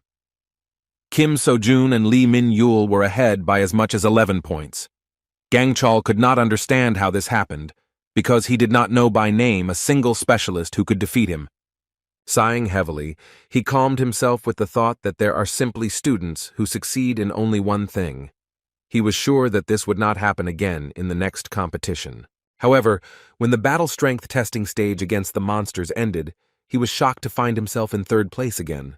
Seeing this, he remembered the words of the observer from the Order of Truth, who said that he only had to watch what Kim Seo-jun was doing. The third discipline was testing the use of mana. Students had to hit the shield to count and evaluate the impulse of their power. Academy representatives assured that students should not hold back, using mana to the limit of their capabilities to break the shield. Mana was actually something Seo-jun wasn't sure about.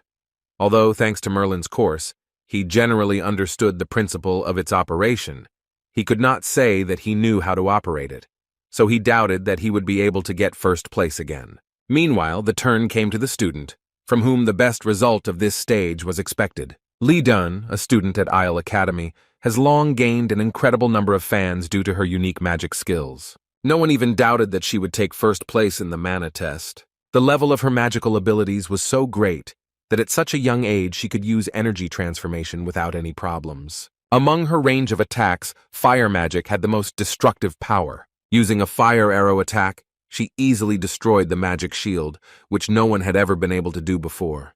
Taking first place and overtaking her main competitor from Huntermill Academy, she proved that in terms of mana, no one can keep up with Isle.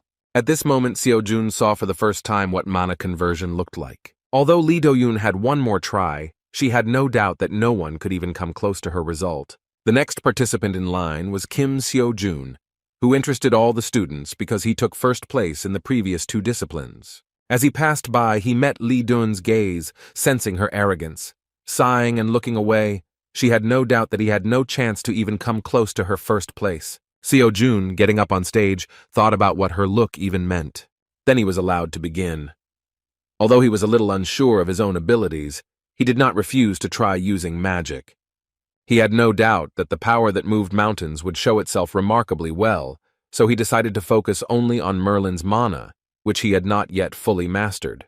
Within a moment he rushed to the attack, performing the third movement of the spear, striking. He was simply shocked, because when he came into contact with the shield, he easily cut it into two parts, like tofu.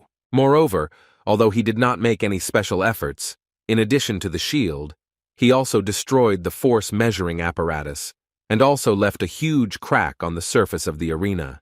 Within a split second of his impact, the powerful energy created such a current that the inspectors of Huntermill Academy could barely stand on the stage. When Seo-jun could not understand how this happened, Lee Do-yoon, who was confident of her victory, was completely speechless. Only he understood that most likely this was due to some extraordinary ability of his spear, which makes it possible to ignore magical shields to a certain level. As a result, Seo-jun again took first place. After this, since the shield-forming device was broken, the exam had to be suspended for a while. It seems that they didn't even think about a breakdown, so they didn't prepare an additional device. When the situation was resolved and the results were updated, the crowd fell silent in surprise. The situation with the results did not change even when it came to using mana. The top 3 Hunter Academies were pushed down, with Kim Seo-jun and Lee Min-yeol once again taking first and second place respectively. The crowd discussed what was happening with great interest, and so they remembered that Seo-jun was the one who solved the problem with the corruption of the dungeon by catching the 6th rank monster Nerscylla. Naturally, after mentioning him, people began to discuss Dream Academy itself. Seo-jun, who was among the spectators, actually had no doubt that her student would demonstrate excellent results, but she did not at all mean that Kim Seo-jun would get ahead so much. She was sure that with such success, he could be predicted to take first place not only in the training exam, but also in the main exam for a professional hunter. Thanks to him, no one could now predict how the upcoming exam for a professional hunter would turn out. Representatives of major organizations overseeing the Huntermill practice exam suggested that the difficulty level and grading system would have to be revised this year. It was also surprising that Kim Gang-chul was pushed down so much, also in the Huntermill exam. The audience speculated that if they had known this would be the case, they would have sent Lee Ha-yoon, whom the Huntermills had raised with extreme care, as their strongest weapon instead. Previously, no one doubted Miss Lee Ha-yoon's superiority, but this training exam made it clear to everyone that even beyond the 3 strongest academies, there were educational institutions where incredible future hunters were studying. Even in the waiting room, Everyone was talking about how incredibly cool Kim Seo-jun is. Naturally, he himself could not even think that the last stage would happen in this way. Yet his weapon was a sacred spear, which, according to stories, pierced Jesus, crucified on the cross. Judging only by this legend, one can judge that it has extraordinary functionality. The problem was that it was necessary to first find out what this spear was. All he knew was the legend passed down without any explanation of the weapon's properties. After this stage, it could be assumed that the holy spear has the power to ignore a mana shield, or it is able to overcome a specific defense value without being enhanced by mana. Even after the tests, it was impossible to find peace, because some idiot began loudly singing ridiculous songs, not giving anyone peace. As it turned out, the noise was made by a guy with an entire arsenal behind his back, who had previously caused a conflict with the administration of the exam at the entrance. As soon as Seo-jun and this guy made eye contact, he stopped the song and froze. After that, he joyfully rushed towards Seo-jun, and he regretted that he was looking at him. This guy, like all the other exam participants, was well aware that in front of him was the superstar of the training exam, Kim Seo-jun, from Dream Academy. As it turned out, he himself was not just an absurd young man with an arsenal behind him, but the one who took second place in all previous stages. It was Lee Min-yul, an incredible guy who also managed to easily show more outstanding results than the students of the 3 strongest academies in Korea. His results and his behavior could hardly form a harmonious picture, because he himself was not serious, and the large number of weapons in his arsenal gave no rest, because it was hard to believe that someone could cope with so many martial arts. Lee Min-yul was very restless, because Seo-jun began to remain silent. He thought that he had done something wrong, and began to apologize for his intrusiveness, and for starting the dialogue in such an informal tone. In response, a kind smile appeared on Seo-jun's face, because in fact he was not against his company, because he did not come to swear or make any claims against him. A few minutes after they met, the raid on the dungeon began. The surprising thing was that it was almost no different from the real thing, even though it was created by augmented reality. The main criterion for assessing the 4th discipline of the Huntermill training exam was the time spent in the raid. The monsters that had to be destroyed were the 10 Nursils. Seo-jun was surprised by this coincidence, but still overcame the test with ease. What was unusual was that even though the augmented reality monsters were 2 stars weaker than the real ones, it was still a pretty tough difficulty level. This time, everything was different. With an incredible weapon in his hands and enough experience behind him, Seo-jun easily destroyed them one by one. He felt great that he was now on a different level, both in terms of intuition and awareness of what was happening on the battlefield, and in terms of strength and endurance. Just 3 months ago, he was nothing of himself. He worked every day to survive, being an ordinary person who fought for life. However, after becoming a student at the Transcendence Academy and meeting So-yun, he felt his life begin to change. Completing this stage as quickly as possible turned out to be a rather grueling task, but this only confirmed that his path to transcendence was still long and thorny. And yet, after overcoming yet another challenge and taking first place in dungeon raids, he even began to think that a future in which he would become the world's best hunter might even be entirely feasible. Having once again taken first place, Seo-jun, while in the waiting room, again became the victim of many envious glances. Representatives of the 3 strongest academies in Korea looked at him with incredible anger because he became the one who took all their glory for himself. Jin Dongmin and Lee Do-yoon took 5th and 4th place respectively, although they should have been in the top 3 if not for the appearance of Seo-jun and Lee Min-yul. Academy student Dream couldn't help but notice the hostility on their part. This was not strange for him, because now he was guaranteed first place unless he was disqualified or personally refused to vote. Naturally, all the contenders for victory lost their desire to participate in the competition because Seo-jun was significantly ahead. The only unexpected reaction was the behavior of Lee Min-yul, the strange guy who came in 2nd place. He spoke with cheerful emotions about how he could win this time. Unlike the others, Kim Gang-chul was strangely quiet, although at first he seemed quite confident. Like most of the previous stages, he finished the dungeon raid in 3rd place. It was not possible to look around at the other participants because Lee Min-yul, with his obsessive manner of speaking, began to get right into Seo-jun's soul. He proposed to become friends and was sincerely glad that the Dream Academy student did not object. When the dialogue improved, Seo-jun inquired about the arsenal behind his new friend's back and whether he really uses all this variety of weapons. As it turns out, this is indeed the case. Lee Min-yul was not trained in a specific art of battle, so he tried everything, mastering every possible weapon. When Seo-jun heard this, he couldn't help but feel surprised, realizing that Lee Min-yul was actually self-taught. Indeed, he achieved such a level only through independent training, which amazed everyone present in the waiting room.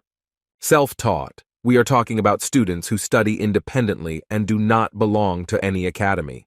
In fact, there are many such cases, and usually these are those who have neither money nor talent. However, sometimes, very rarely, there are such extraordinary personalities among the students. Seo-jun couldn't help but recognize his talent, because this guy turned out to be so talented that he was able to defeat the rising stars of the top 3 hunter academies in Korea by training on his own. Of course, he still wondered why such an incredible candidate for hunter did not go to the academy, having the opportunity to get anywhere. Lee Min-yul replied that he actually didn't want to get involved with anyone himself. As it turned out, he did not consider himself literally self-taught. He still admitted that he has a teacher, but he does not know that he has a student. The phrase sounded very mysterious, and Seo-jun demonstrated that he really did not understand how this was possible, although he still had some suspicions. Suddenly, their conversation was interrupted by one of the representatives of Hunter Mill Academy. He immediately apologized, saying that they had an unexpected problem. No one understood what was happening. Only a student close to the Hunter Mill Academy itself expected something similar. An academy employee said that the people appointed as the jury were unable to arrive due to unforeseen circumstances. Professors Hunter Mill, who were assigned to evaluate combat abilities in the battle, were just on their way here when the dungeon rift occurred. According to him, unexpectedly it turned out to be a 10-star dungeon. The professors had no choice but to intervene personally. Naturally, Kim Gang-chul was reluctant to believe these words, while the rest of the participants began to worry about what would happen to the exam in this case. The academy representative replied that due to these unforeseen events, an urgent meeting was currently being held, so it would have to wait until the results were available. Kim Gang-chul was sure that what was happening was the work of the Order of Truth.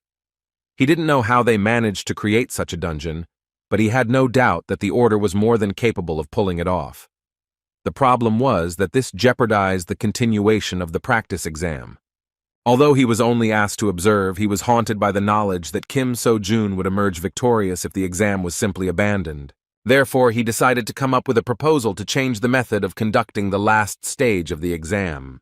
The remaining discipline was testing combat strength in battle, so he proposed keeping the goal and holding this stage in the format of a tournament between students. After these words, the students began to whisper, and it was clear that they were not against improving their results in this way. The academy representative admitted that his words made sense, but he warned that it would be difficult to implement, since there are many people participating in the training exam, and it would take a long time to hold such a tournament. He was even more worried that they would definitely have a problem with the assessment method, since they had not practiced this format before. Understanding what was going on, Kim Gang-chul quickly found a solution and, saying that A-rank hunters were needed for the evaluation, said that Hunter Mill would not have any difficulty in finding a worthy replacement for the jury. No one wanted to just sit and wait, but the academy employee was insistent on stopping without the final step. Kim Gang-chul still did not give up and came up with another proposal. He proposed holding this tournament in an event format so that not everyone would participate, but only those who wanted to apply. This significantly reduced the time it took to complete it, because those who have already tested their strength enough will most likely not bother themselves with the final. In addition, the student mentioned that at this time the exam is broadcast throughout the country, and among the waiting spectators there are people from the association and government officials. He believed that it would make the organizers look bad if they interrupted the exam over such a small matter. The academy employee could not but agree with his words and thought about the question, realizing that if everything ends without a finale, then a crack will appear in the reputation of Hunter Mill, which is among the top 3 academies. There had already been talk of the exam being delayed, and Gang-chul understood that even though Kim Seo-jun was the real reason, From the perspective of others, it would look like Huntermill's lack of preparation. The self-confident student decided that since this happened, it was worth switching the viewer's attention and providing them with new content. He believed that now he would have the opportunity to defeat Kim So-jun, because in this case, all his recent achievements would go to him. Even if Seo-jun had won the exam, what would have been more important was how the representatives of the top 3 academies confirmed their status as the strongest in practice. That is why Lee Do-yoon and Jin Dong-min immediately supported this idea, understanding the intentions of the Huntermill Academy representative. As it turned out, even those who were already guaranteed second place were not against this format of the final stage. Lee Min-yul was looking forward to the tournament among the best, so he happily asked what Seo-jun would do. Many eyes were directed towards the first place of the tournament. It was worth considering here, because even without participating in the tournament, he had already secured a monetary reward for himself. Taking this opportunity, Kim So-jun, confident of his advantage, decided to ask for an additional reward for the victory. However, the tournament was confirmed, and the public was delighted when they learned that the top 15 students would participate, which meant they would see 3 students from Korea's top academies in action. Of course, they were also happy that even Kim So-jun and Lee Min-yoon, who trampled all the other participants, would appear on stage. The entire internet was buzzing because of their incredible results, which left even the students of the strongest academies behind. The tournament began with confident victories of representatives of major academies. Their skills were truly amazing, so the top 3 did not have any chance of winning. The number of participants decreased quite quickly, and interesting battles were already approaching. The 3 guys felt very confident and were looking forward to victory over Kim So-jun. However, the guy they competed so hard with was not thinking about them at all, as he had the $1 billion reward on his mind. Victory in the exam was already his, but together with winning the event match, he will receive as much as $2 billion. The smile on his face did not disappear because of the thought of money, because even after purchasing a free academy pass, he would still have an impressive amount left. The courses recommended by the mentor cost $2 and $2.5 billion, so he will be able to start one of them earlier than expected. In fact, he was not at all worried about that evil and envious trio from the strongest academies. He did not even think that there was any possibility that he would lose to them. And yet this tournament still had a worthy opponent, which would not be easy to deal with. Of course, he was thinking about Lee Min-yul. The audience and even the match commentators were crazy about his unusual fighting style. He changed his weapons during the battle, using his entire arsenal, putting enormous pressure on his opponent.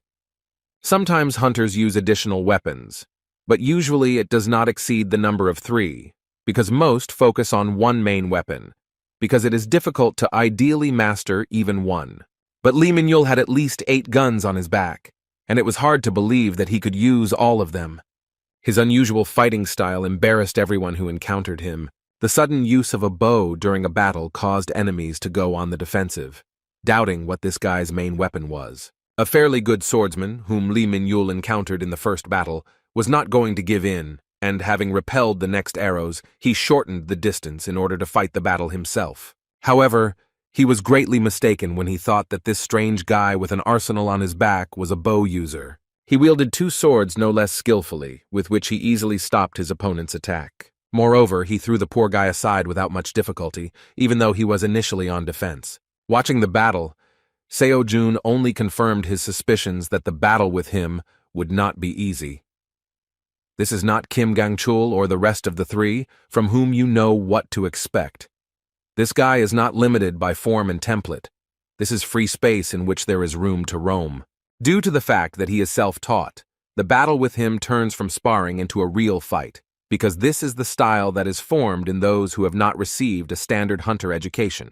Seo-jun, although not so free from patterns, could see that their styles were definitely somewhat similar. Because of this, he might wonder if Lee Min-yul, like him, was a disciple of the Transcendence Academy. When the mentor said that among the dimensions using their academy, there were 4 people in the place with the largest number of Transcendence disciples, he did not claim that it was Earth, but he did not deny it either. This means that those 4 people may well be the inhabitants of the Earth. Lee Min-yul's words that he has a teacher who doesn't know that he is his student could well be regarded as learning from video lectures, because professors don't know who is watching their videos. Meanwhile, this incredible guy with an arsenal behind him and a smile on his face took his first victory of the tournament. He treated the battle as if it were some kind of game, demonstrating superiority over the intense efforts of the enemy. Seo-jun had enough reasons to doubt, but since there was a possibility that this guy was also a Transcendence disciple, it was worth checking. Meanwhile, the host of the additional event summed up the recent battle as an invigorating and crushing fight, after which he moved on to announce the next fight. Looking at the list, he paused for a moment, saying that everyone had been waiting for this moment for a long time. The next participant was a talent recognized by the Devil's disciple herself. The world of magic was anticipating that she would be the one to usher in a new era. Of course, all these words described Lee Dun from Isle Academy. Her opponent was described as a student who shone like a supernova, the first competitor in the history of the training exam to score 100 points in each discipline. Of course, we were talking about Dream Academy student Kim Seo-jun. It is no exaggeration to say that Lee Do-yoon is a true genius. She has abilities that even go beyond the definition of genius. She is one of the 5 strongest students at Isle Academy, which is the top 3 best hunter academies. Her talent was recognized by the Devil's successor, Young Jamin, a genius magician and professor of witchcraft. There was nothing impossible in Lee Do-yoon's life up to this point, so she was anticipating her victory, thinking that the Hunter Mill training exam was simply drowning the magicians, which is why she dropped in the rankings. Starting the battle with her powerful fire magic, she thought that if this was a training or professional exam for the Isle Academy, the results would be different, and she would have no equal. However, her confident smirk soon disappeared from her face as she aimed her attack at her opponent. She was simply shocked by what happened, because she was anticipating a quick victory in an instant. It was hard to believe that Seo-jun, whom she considered overrated by some miracle, without even taking an extra step, was able to dispel her technique with one light swing of his spear. Of course, he didn't even feel any danger from her magic after fighting the Dragon of Destruction Fanfur 10 times. Seeing her reaction, he was a little confused, realizing that he shouldn't have dealt with her attack so easily. With her whole body trembling and her eyes wide open, Lee Do-yoon shouted that this was simply impossible. As it turned out, in her understanding, it was impossible to simply cut the magic. Studying with the best magicians, she learned that magic can be destroyed in 2 ways. This is done with the help of overwhelming mana, but if he has stepped over the law itself, embodied by the magician. Another option was to study the ideal law of the corresponding magician and destroy his attack with a reverse spell. However, looking at this guy, she thought that he was not even a magician and was not capable of understanding magic, and even if he understood, he would not be able to cast a reverse spell in such a short moment. Naturally, Seo-jun dealt with her attack with the help of a spear, because he was interested in its properties. He acted like he didn't understand what was going on, while a stunned Lee Do-yoon tried to figure out how he did it. Realizing that the spear still had some special effect that he could not accurately determine, Seo-jun decided that it was worth buying an additional weapon with 1.5 billion in order to conduct a comparative experiment. Within a moment, Lee Do-yoon distracted him from his reasoning by sending her most formidable arsenal of magical weapons, consisting of fire arrows, at him. She poured most of her mana into this attack with incredible fury so as not to give her opponent any chance to counter. However, even in this situation, Seo-jun did not feel much danger and reacted to the magic with a calm and cool mind. Again, without even moving, he spun his spear and began to parry each of the attacks with ease. Lee Do-yoon, filled with anger, directed subsequent attacks at him even more furiously, hoping that at least some of them would hit the target. No matter how much she screamed, Seo-jun did not experience any difficulties at all and calmly cut through all the magic arrows. Mana was running low, and the powerful fire form of magic that Lee Do-yoon was famous for did not bring any results at all. Shocked by what was happening, she let go of her magic cane and fell to her knees. She was completely overcome with fear and despair because of how terrible Seo-jun was in her eyes. She understood that there was no way she could defeat such an opponent. As he approached, he pointed his staff at her. With a kind smile on his face, he asked if this was his first victory in the tournament. Confused that she could not break through his defense, Lee Do-yoon shouted that he was a real monster. Next up was an equally interesting duel between Lee Min-yul and Jin Dong-min. Unexpectedly for everyone, at first the battle was on equal terms. The fight was fierce, and Lee Min-yul even agreed to play by his opponent's rules, using a heavy weapon in the form of a huge axe. The self-confident Dongmin believed that the advantage was on his side, and he would soon be able to break the enemy. However, from Lee Min-yul's smile, it was easy to understand that in fact he was just playing around, trying to assess the level of his opponent. Within a moment, he reached for his leg, making his opponent nervous. As it turned out, he wanted to change the distance of their battle, and by throwing his dagger, he was able to throw the enemy further away. Dong Min was seriously angry, because he barely had time to react to this unexpected attack. However, at the moment when he thought about when his opponent managed to take out the dagger, Lee Min-yul had already managed to close the distance and was right above him. With a cheerful laugh, he struck with his sharp claws. His opponent barely had time to cope with such incredible speed, and in defense shouted that Lee Min-yul was using dirty tricks. He could not predict his actions and felt uncomfortable, because all this time he had to be on defense. Dong Min hoped that soon his opponent would exhaust his supply of variety of attacks, and he would have the opportunity to find a gap in his defense without fear of missing a blow, because if the match continued in the same spirit, the advantage would be on the opponent's side. However, he did not have time to cope with how quickly his opponent changed his fighting style, distance, and weapons. Under constant pressure, he relaxed his guard for a moment because he thought he had gotten enough distance, but Lee Min-yul quickly closed the distance and dealt him a heavy blow to the stomach. The representative of the Gaon Academy dropped his weapon a moment later and, grimacing in pain, knelt down. The judge thought that this was the end, so he declared Lee Min-yul the winner. Dong Min's self-confidence was shattered, and he began to scream in dismay that his opponent was fighting against the rules. He did not understand who would even fight in this way, so he said that he was not going to admit it, calling the fight invalid. Hearing his cry, the opinions of the spectators were divided, but no one could deny that in a real battle there is only a winner and a loser. Young Doman was ready to explode and continued to shout that it was all because of his opponent's cowardly tricks. Seo-jun, being in the waiting room, watched the broadcast with some pity, realizing that no matter how hard that guy tried, he would still have blown it. Based on what he had seen, he was sure that even if Lee Min-yul had not changed weapons during the battle, the outcome would not have changed. After seeing the defeat of two representatives of the strongest academies, Kim Gang-chul finally understood why the Order of Truth pushed the organization to change the final event. They were not only watching Kim So-jun, the Order also had its eye on Lee Min-yul. That's why they asked Gang-chul to stay back and just watch.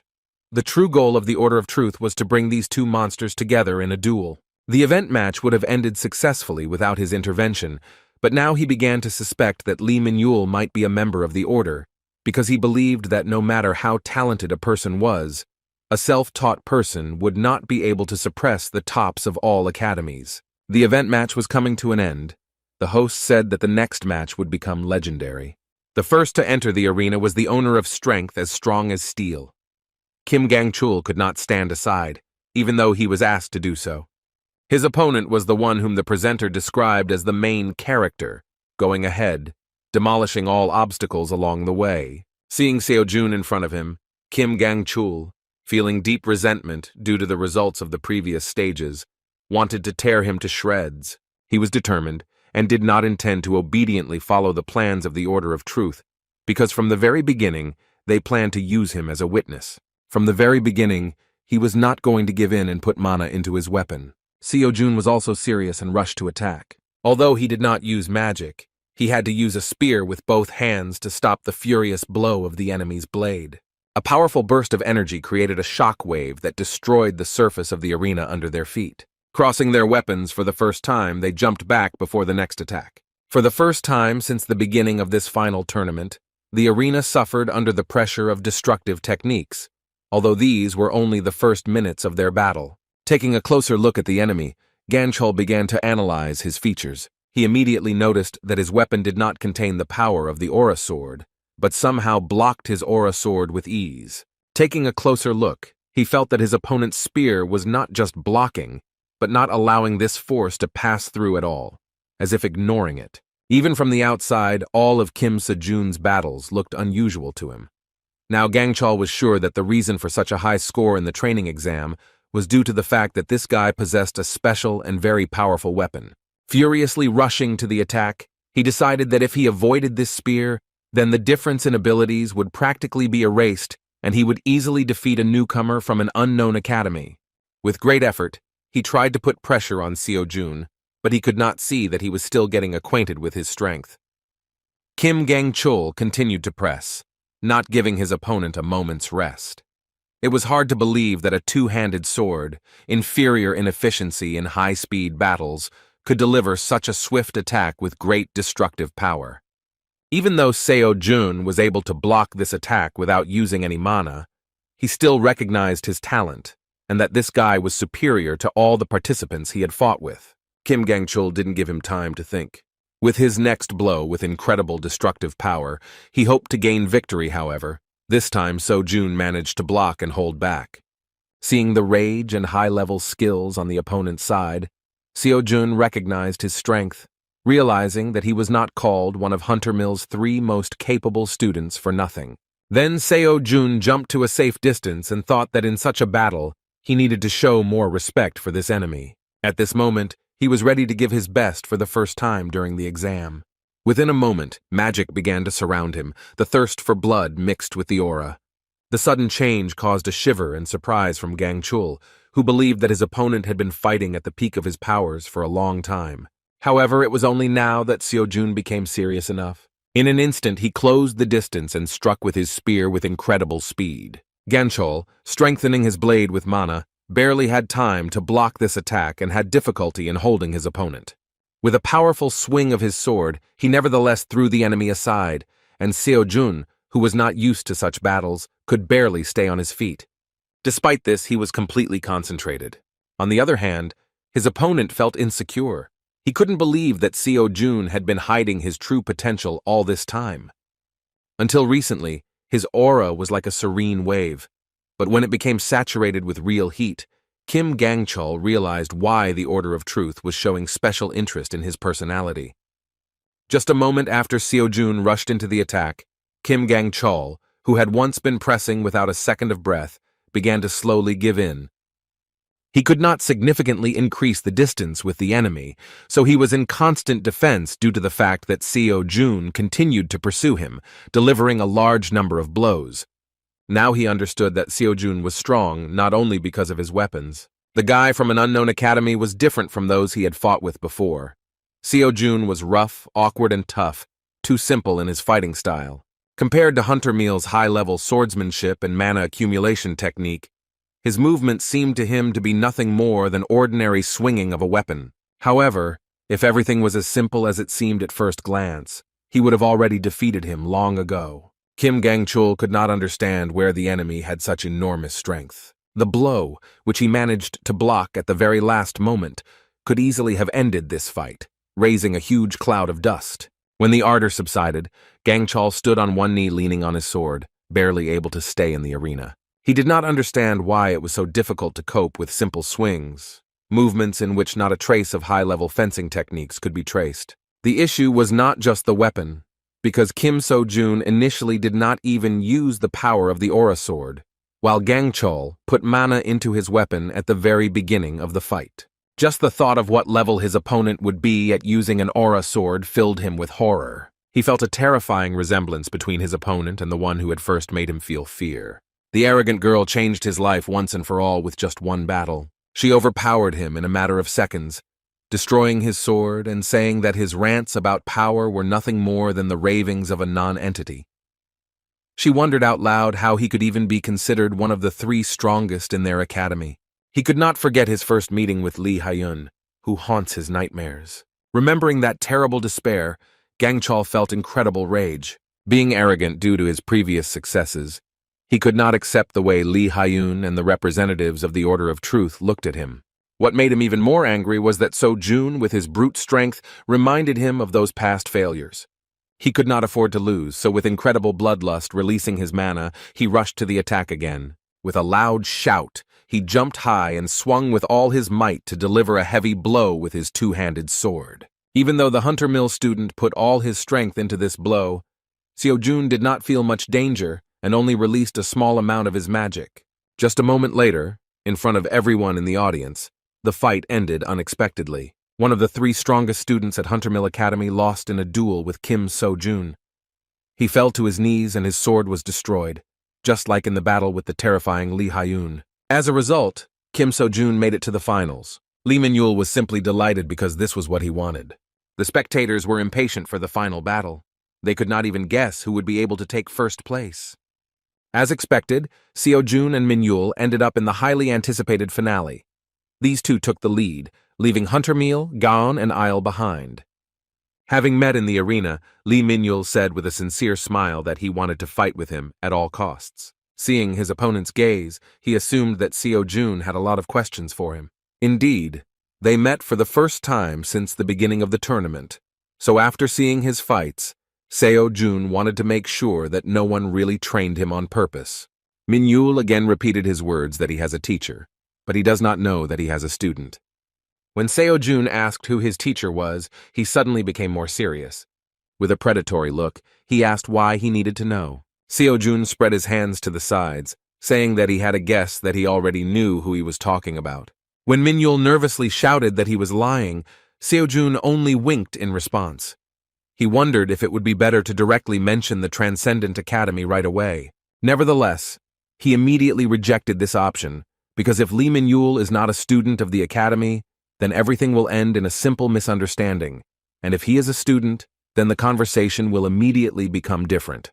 Moreover, Seo-jun understood that this would not make them comrades, but most likely on the contrary, it would be more correct to call them rivals. In such a situation, he could not predict how Lee Min-yul would react, so it was more logical not to put his cards on the table first.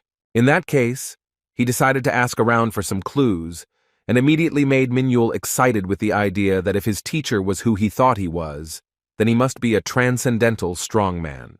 Lee Min-yul was shocked by such an accurate guess and confusedly asked who Seo-jun really was. The provocation worked perfectly, so he replied that he had the same question. He admitted that, apparently, neither of the two would just tell their secrets, so he proposed a bet in which the one who loses the duel must answer the winner's question. Lee Min-yul was interested in this outcome, but wanted to know if there was a guarantee that the answer would be true. Seo-jun, continuing to bluff, replied that it would be up to the winner to decide. Within a moment, the presenter announced the start of the battle. However, even after a few seconds, the guys continued to stand silently as before the start of the battle. There was dead silence in the arena, and the audience began to whisper about what was happening and why the fighters did not move, but only stood and glared at each other. Seo-jun understood that at this moment his opponent was in great confusion. They both tried to feel each other out but didn't notice any obvious weaknesses. Lee Min-yul, having a huge number of attack options, decided to go on the attack first. He immediately shouted that he guessed that Seo-jun would not be easy in battle. This was the first fight where Seo-jun was fully concentrated. At the very beginning, Lee Min-yul had a sword in his hands, but Seo-jun understood that given his method of fighting, one should not think that everything would be limited to the sword. Considering the risks, he decided to give it his all from the very beginning and go ahead. Lee Min-yul was surprised by the strength of his opponent, because he not only predicted his actions, but also carried out the attack himself, destroying his sword with one blow. At the same moment, he managed to react and somersault back in time, dodging the enemy's blow. If Lee Min-yul had thought a little slower, the winner would have been a foregone conclusion, but he jumped back, throwing his weapon. Seo-jun was not going to let him relax and rushed forward. However, within a moment, he was stopped by many daggers flying towards him. As soon as he dodged the blades, a dozen arrows flying from the sky were already aimed at him. Seo-jun was forced to go on defense. The enemy perfectly controlled his distance. Seeing how skillfully the enemy got rid of his arrows, Lee Min-yul said with delight that it was incredible. Looking at the spearmaster, he said that his weapon was also a rather curious thing. Throwing his bow aside, Min-yul asked if he could find out more about this spear if he managed to win the battle. Rushing into the attack, Seo-jun said with a smile that there was no problem, but first you need to win. The fighting spirit of these fighters continued to increase, and the battle became more and more intense. Lee Min-yul replied with a kind laugh that he would do his best to reveal the enemy's secrets. After these words, they again tried to exchange blows, but they were all blocked. The battle seemed even. They could not find a gap in each other's defenses. After surviving another exchange of blows, Lee Min-yul cheerfully shouted that Seo-jun was incredibly cool. They again rushed to attack each other, but Seo-jun was already experiencing some uncomfortable feeling. Although he was in control of the fight, he still could not fully understand his opponent. Not only did Lee Min-yul without hesitation use techniques that could be considered a violation of the rules, but he also acted as if he was not trying to win at all. In addition, he was not at all bothered by the chuckles that sometimes floated from the stands, nor by the fact that all his tricks were easily reflected. After another unsuccessful series of attacks from both sides, the guys stopped. Seo-jun asked an unexpected question. It seemed to him that his opponent did not want to defeat him, but upon hearing this, Min-yul was surprised, saying that he really did want to. He was caught off guard by Seo-jun's question about why he didn't feel the urge to win. Waving his hands in confusion, Lee Min-yul said that he did not understand what he was talking about, because he, like no one else, wanted to defeat such an opponent.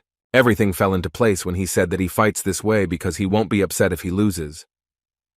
Seo-jun did not understand his motives, so he nervously asked why, in this case, he was using all means and methods to win. Lee Min-yul simply did the best he could to win. He really gave it his all, and when asked how others would react to his methods, he curtly replied that he didn't care. Pointing his finger at himself, he said with a sincere smile that his importance would not decrease because others scold him. These words clarified the situation, and Seo-jun rethought everything that happened earlier. The amazing attitude towards the situation on the part of the enemy amazed him so much that it made him smile. After that, he suddenly pulled his hand towards his pocket, and Min-yul wondered what kind of cunning trick his opponent was going to use. However, Seo-jun decided to take out his old spear, hiding the sacred weapon, and then said that he hoped that Min-yul would not view his actions as if he was looking down on him. This fight gave him the opportunity to rethink some of the Buddha's teachings. Then he mentioned the struggle for existence, how the strong devour the weak. Even the laws of nature force you to drop out if you do not have the necessary strength. Because of such a life, we are all forced to constantly adjust ourselves to a competing level in order to keep up with others. Lee Min-yul's words made him remember this lecture by Shakyamuni. Now the words about freeing the mind from these thoughts sounded different. The Buddha wondered if the student had ever left his thoughts behind, looking at the world from a different angle. Then he told a story that happened during his difficult service in a dimension called Earth. The story happened at a time when Shakyamuni still bore the human name Siddhartha Gautama, when he had not yet received the title of Buddha and served as a simple monk. One day Shakyamuni saw children having a running race. Like all children, they looked extremely carefree and were enjoying what they were doing. For some unknown reason, they started the competition over and over again. And all the time the same child took last place. But for some reason, the smile never left the child's face. Shakyamuni was interested in this. He approached the boy with a question. He asked why he was running, to which the child sincerely and joyfully replied that he liked it. It was still difficult for him to run, but he was not upset, because it would not take long for me to go to a walk. However, what was surprising was the way he answered the question of what would happen if others overtook him during his rest. Hearing this, the child said displeasedly that his finish was different from the finish of others, so no one could overtake him. At first, Buddha thought that he had misunderstood him, so he decided to ask what about the finish line, which was visible ahead, where all the children were running. In response, the child said that he was not sure, but for others this was really the end. For him, it was just a passing point. After these words, the guy ran away again with the same kind smile on his face. According to Shakyamuni, this boy continued to run last. But many years later, the news reached the monk that he had achieved the best result in the largest running competition in the country. At that time, this monk thought that life was a tower built with difficulty. I thought that by accumulating efforts, grain by grain, you build your own life for yourself. Therefore, this monk went through hard service again and again, trying with all his might to build an ideal life. However, after silently listening to this child, the monk suddenly thought that in fact it was not necessary for this tower life to be ideal. It was hard for him to understand why he himself had never thought about this in his life.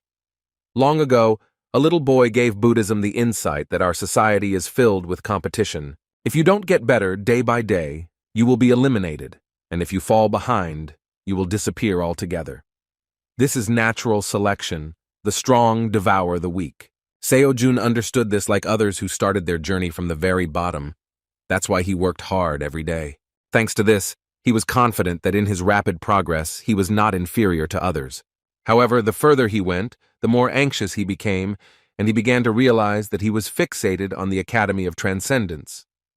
He was only overwhelmed by the pressure that he had to try even harder to keep up with others. Everything he did was to survive the competition. Lee Min-yul became a real example for him.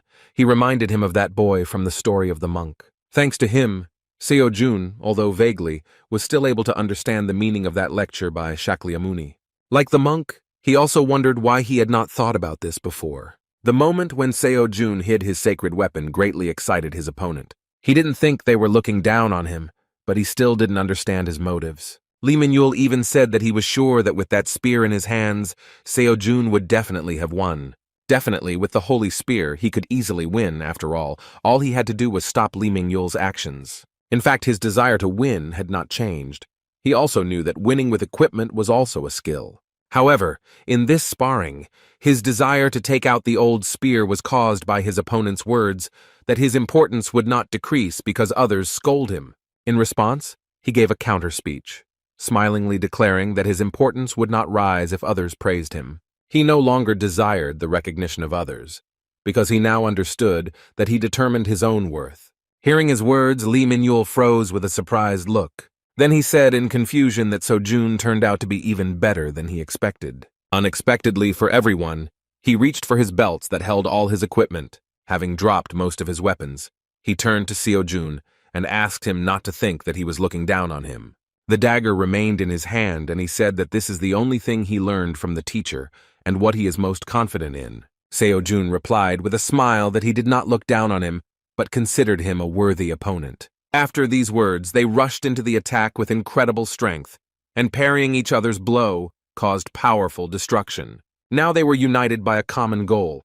They fought freely, wanting to emerge victorious. Lee Min-yul wasn't lying when he said that he was giving his all for his goal.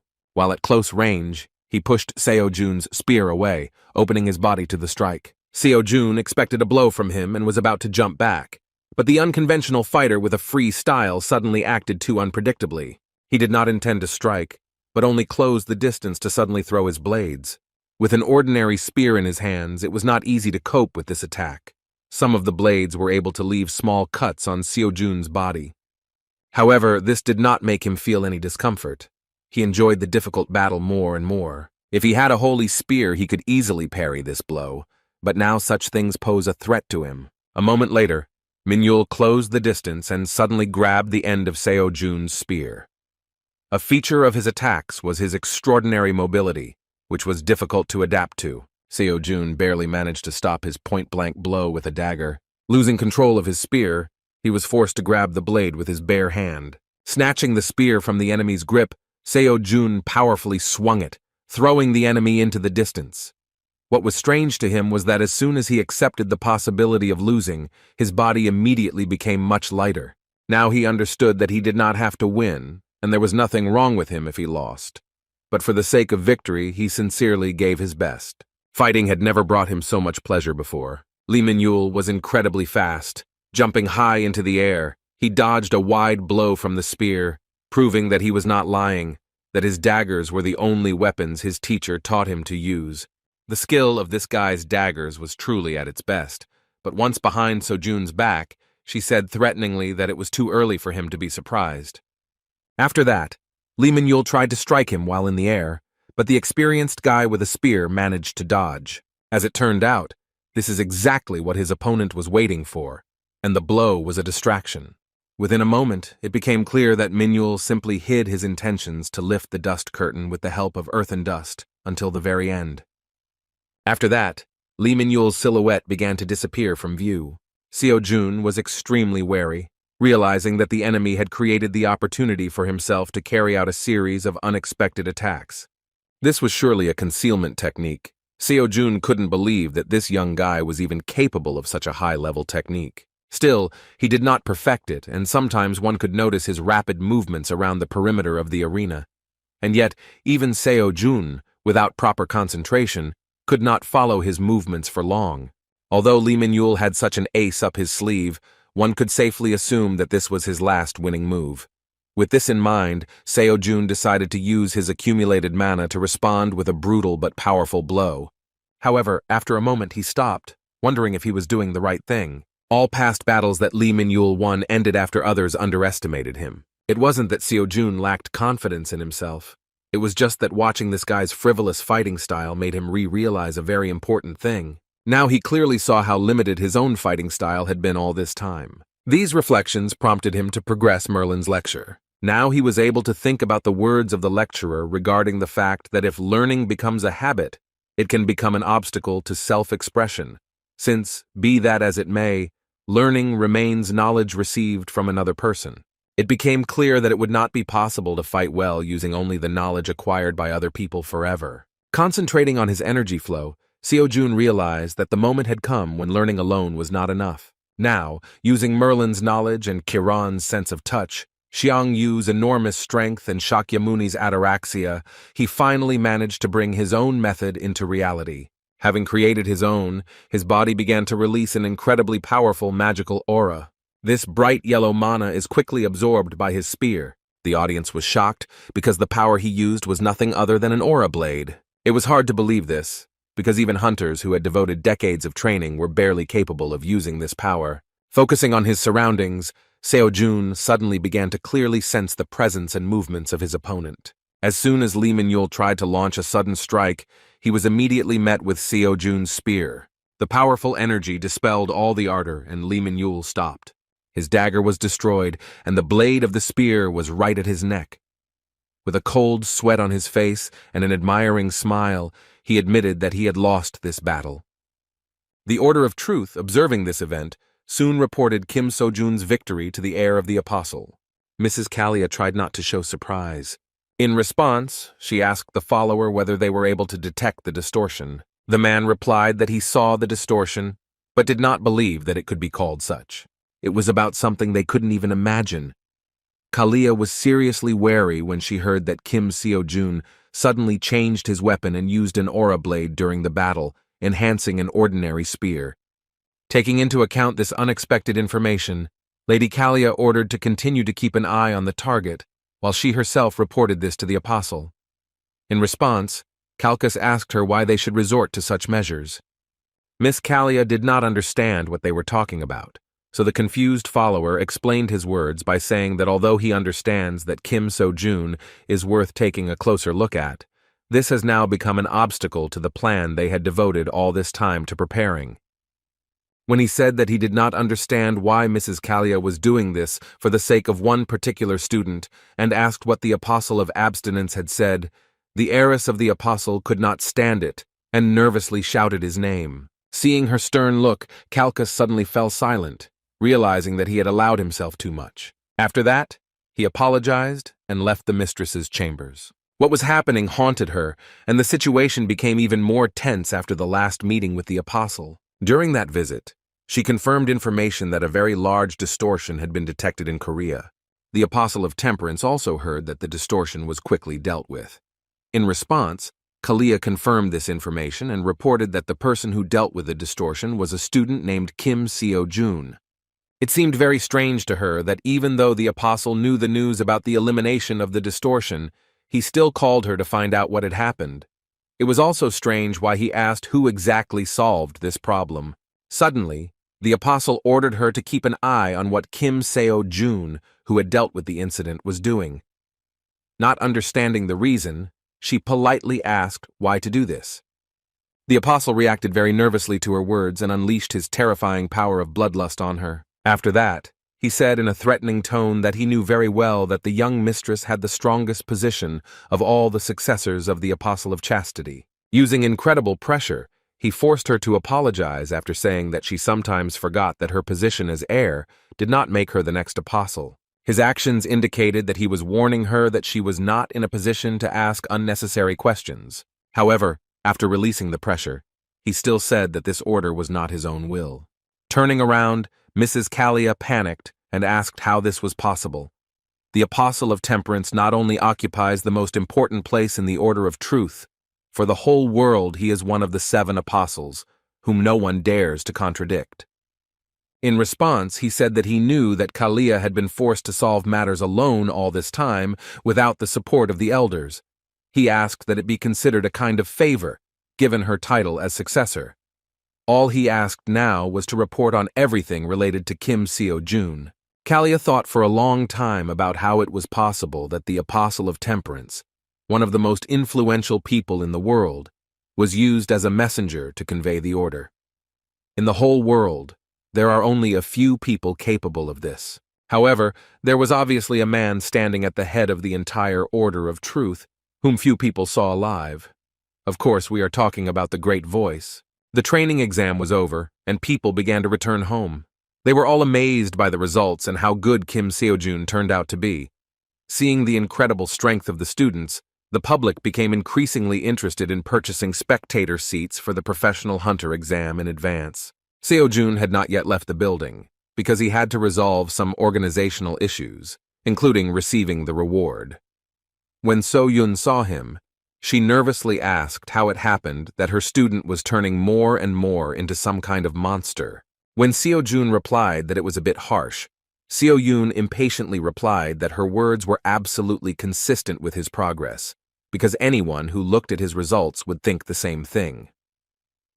What was especially amazing was his sudden ability to use the aura blade. When she asked the student where he even learned this complex technique, he absurdly replied that he was just lucky. These words caused a nervous outburst on the part of So-yun. She began to boil, saying that the student was again trying to make an excuse. Sighing heavily, she decided to again miss another strange moment, and simply asked if the student was going to go home. Seo-jun replied that he would indeed go straight home this evening, but he had one thing to finish before doing so. He said that he needed to meet someone. Immediately after these words, a noise arose behind So-yun because of the awkward situation surrounding Seo-jun's new comrade. Many representatives of academies aggressively attacked the promising guy who took second place in the tournament.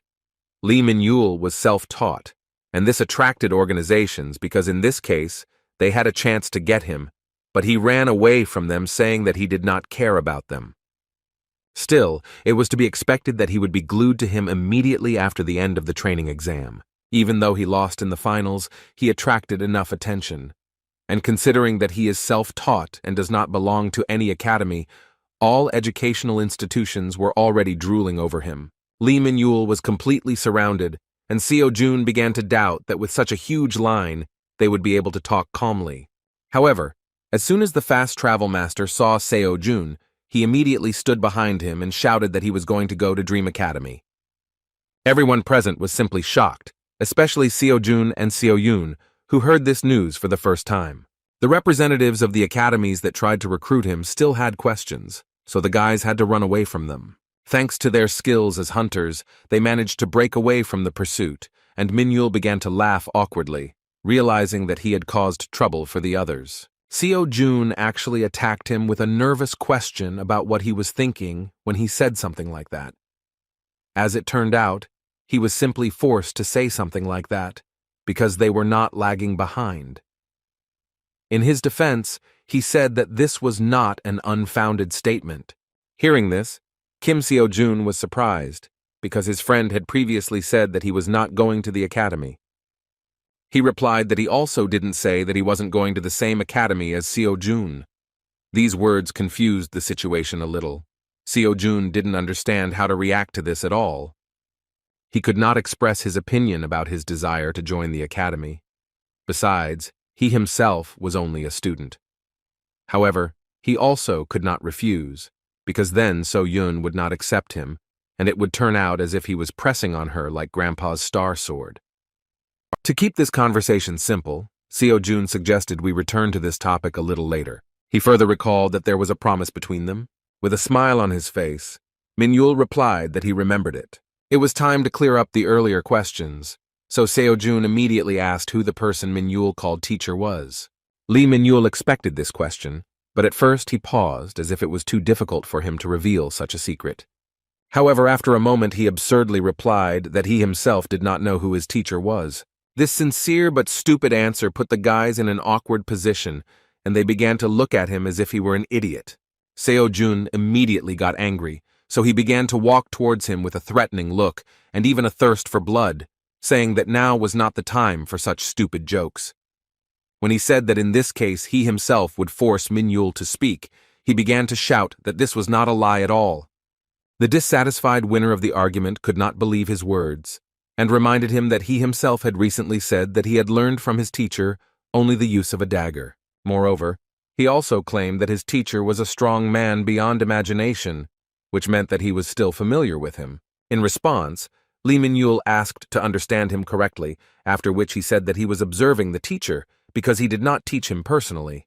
It was hard to believe, and words still did not answer the questions. Lee Min-yul is truly self-taught. Having incredible talent and wealth and money, he still chose this path because he did not want to get involved with anyone. According to him, he trained in the mountains alone. No one taught him. But he still liked that he did not have to adapt to the tedious academy program. And then one day, as usual, he was going to practice. But suddenly he felt someone's presence. Looking around, he saw a man in dark clothes and gray hair lying on the ground. Fearing for his condition, he immediately rushed to his aid, but he did not respond. This was his first meeting with the person he calls a teacher. The old man was seriously wounded and could not be left in the mountains. Throwing him onto his back, Lee Min-yul asked him to hold on until he took him to the hospital. However, in response, in a weakened tone, he replied that they could not go down. Min-yul was very worried about his condition. He thought that he was just delusional, so he worriedly repeated that if they didn't get to the hospital, he would die. When the old man said this phrase again, the guy realized that he had no other choice. These words smacked of desperate obsession, and ultimately he had to give up the idea of taking him to the hospital. For lack of anything better, he treated the man in an abandoned house in the mountains. At first, he was in a deplorable state and could die at any moment. But over time, he slowly began to gain strength. So a month passed, and one day, when Lee Min-yul was walking towards him again with the hope that he would finally open his eyes, something unexpected happened. He was forced to stop near an abandoned house after hearing unfamiliar voices. Someone was discussing the old man with words of surprise that he managed to get out of such a state. Peering from behind a tree, he saw that the man he had been treating all this time was standing on his feet, surrounded by many armed, unfriendly men in cloaks. The master whom he saved was surprised that the one who had recently become an elder personally came to him, a dying old man. According to Lee Min-yul, he was shocked that his grandfather had already woken up. But what was even more important was the question of what was happening. The unknown armed men were hostile to him, and were definitely not friends. They were interested in who helped him, but the master did not answer. The one whom the master called the elder, with a cunning and arrogant tone, said that he had guesses, after which he asked whether the boy hiding behind a tree nearby was his savior. Hearing his words, Lee Min-yul realized that he had been discovered, and was now also in trouble. However, just a moment later, the master, realizing that his savior was also in danger, struck the first blow and instantly beheaded the daring guy who was standing next to him. With incredible speed, he instantly dealt with 3 more armed strangers, using only a dagger. The enemies were simply shocked by his speed and strength, but taking advantage of their numerical advantage, they quickly came to their senses and rushed at him together. While talking about that incident, Lee Min-yul could not hide the trembling in his body. However, as it turned out, it was connected with memories that were not so terrible for him but delightful. He admitted that at that moment, for the first time in his life, he met someone who fought so skillfully. The wounded elder was the only one who could survive. He was stronger than the rest of his squad, so he managed to survive one attack from the master, but he already had a huge scar on his face. Covering the young man, the man he saved said to the enemies that they had probably forgotten that they were not able to see his attacks and cope with his speed.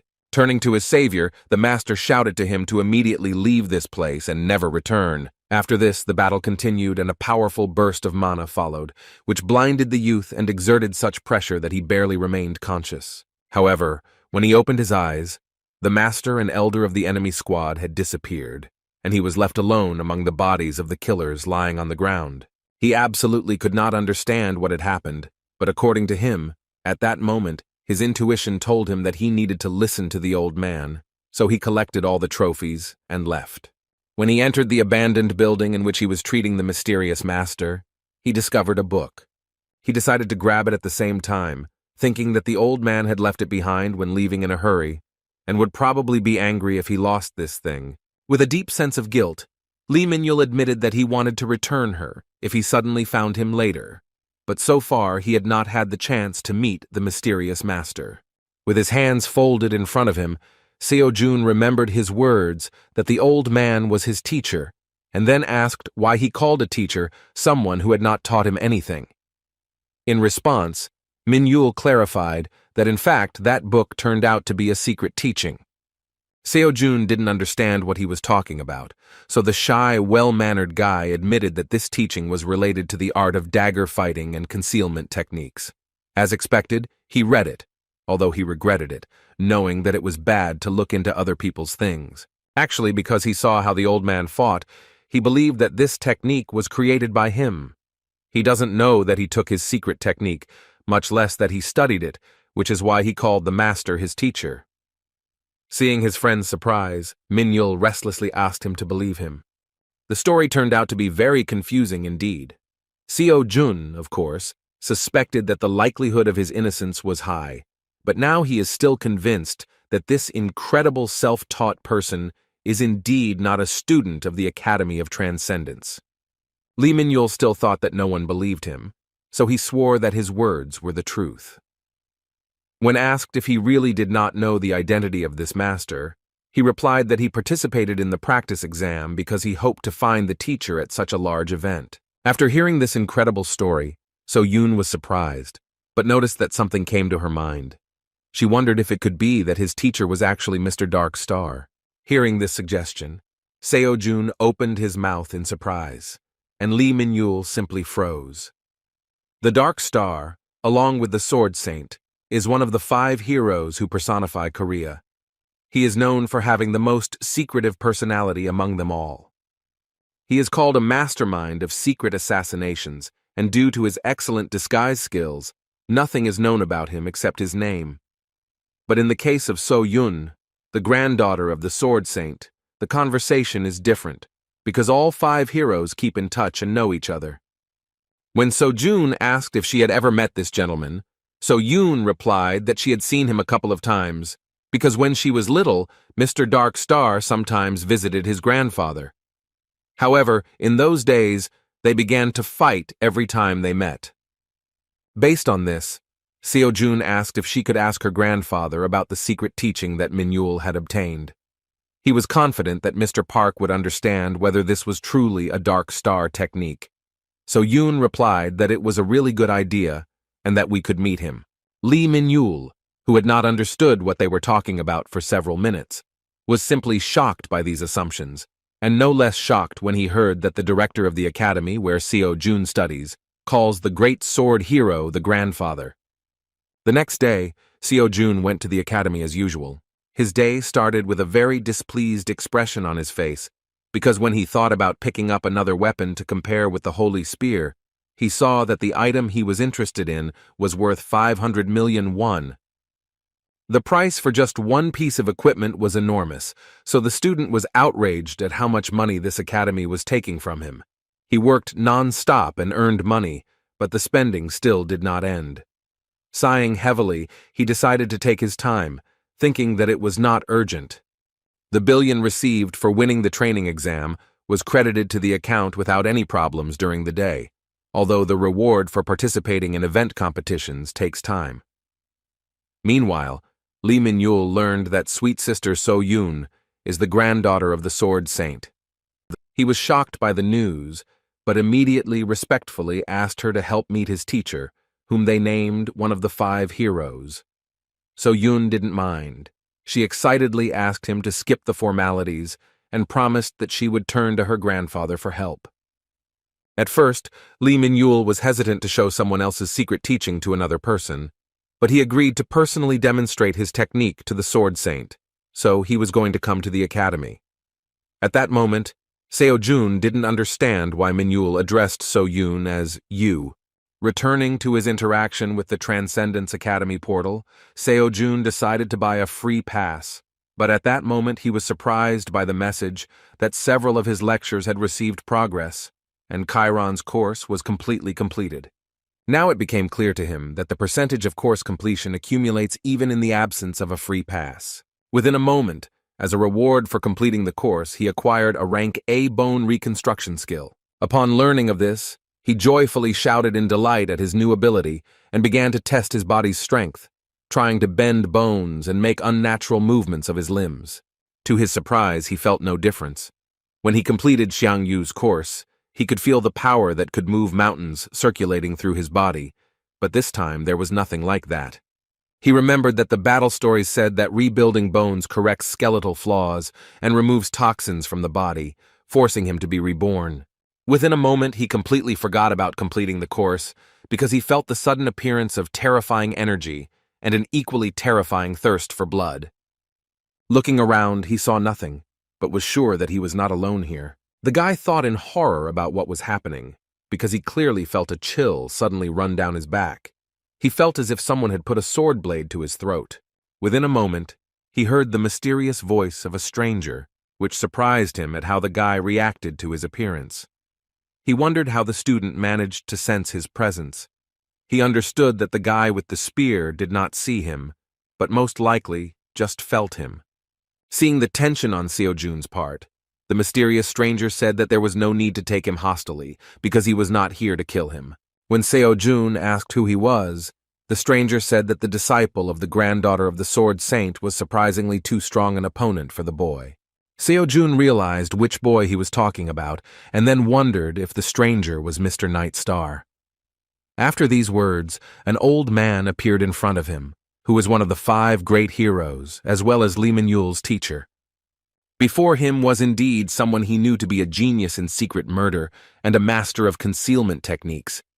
The old man with a scar on his left eye and a snake-like gaze admitted that Seo Jun was quite smart, after which he admitted that no matter how much he thought, he could not be amazed at how he even recognized his presence. Seo Jun once again surprised a professional hunter, being just a student. As usual, he didn't know how to justify himself, although this time he himself had no idea how it happened. He only guessed that this might be related to the skill of rebuilding bones that he received from Chiron's course. Based on this assumption, he could also think about whether this is an additional characteristic of this skill and extrasensory perception, and perhaps even something else that he does not yet know about. Returning to the conversation, he suggested that the visit of the great master was connected with his student. In part, this was true, and Seo Jun said thoughtfully that he knew that the master had left him his teachings on purpose. Sighing heavily, the Dark Star said that it would be better if his ridiculous student talked less, but after that he found out that he didn't know Minyul at all. Seo Jun said that he had no idea about his identity or that he left the book on purpose. Coming back to the matter, Seo Jun mentioned that Minyul is already on his way to the academy. However, the old man did not intend to meet him and was not very happy that he did not have much time. When Seo Jun asked what he was talking about when he said he had little time, the old man replied that if he wanted to meet the student, he would have done it a long time ago. Now they cannot intersect, and that is why the master initially came to Seo Jun for this reason. He said that there was no time, so it was worth getting straight to the point. Then he asked an unexpected question regarding how Seo Jun is connected with the Order of Truth. The student was surprised by the question, but without hesitation said that he denied any connection with them, even though he had to meet with Kalia once. Hearing about the successor of the Apostle of Chastity, the old man said thoughtfully that he now understood what was going on. He explained that in fact all this time he has been acting especially secretly, since he is monitoring what the Order of Truth is doing. When Seo Jun asked why he was doing this, the old man said with a serious look that he did not trust them. Most people in the world know the Order of Truth as the heroes of humanity, and the organization that stopped the great disaster, but the master knew that this was not all. After that, he suddenly mentioned a tragedy from the past, asking if Seo Jun knew about the giant berserker monster that was slain by the Order of Truth. Then he shared a shocking statement that only a few people know about. In fact, the berserker was not defeated, despite the claims of the Order of Truth. Seo Jun didn't understand how this could be true.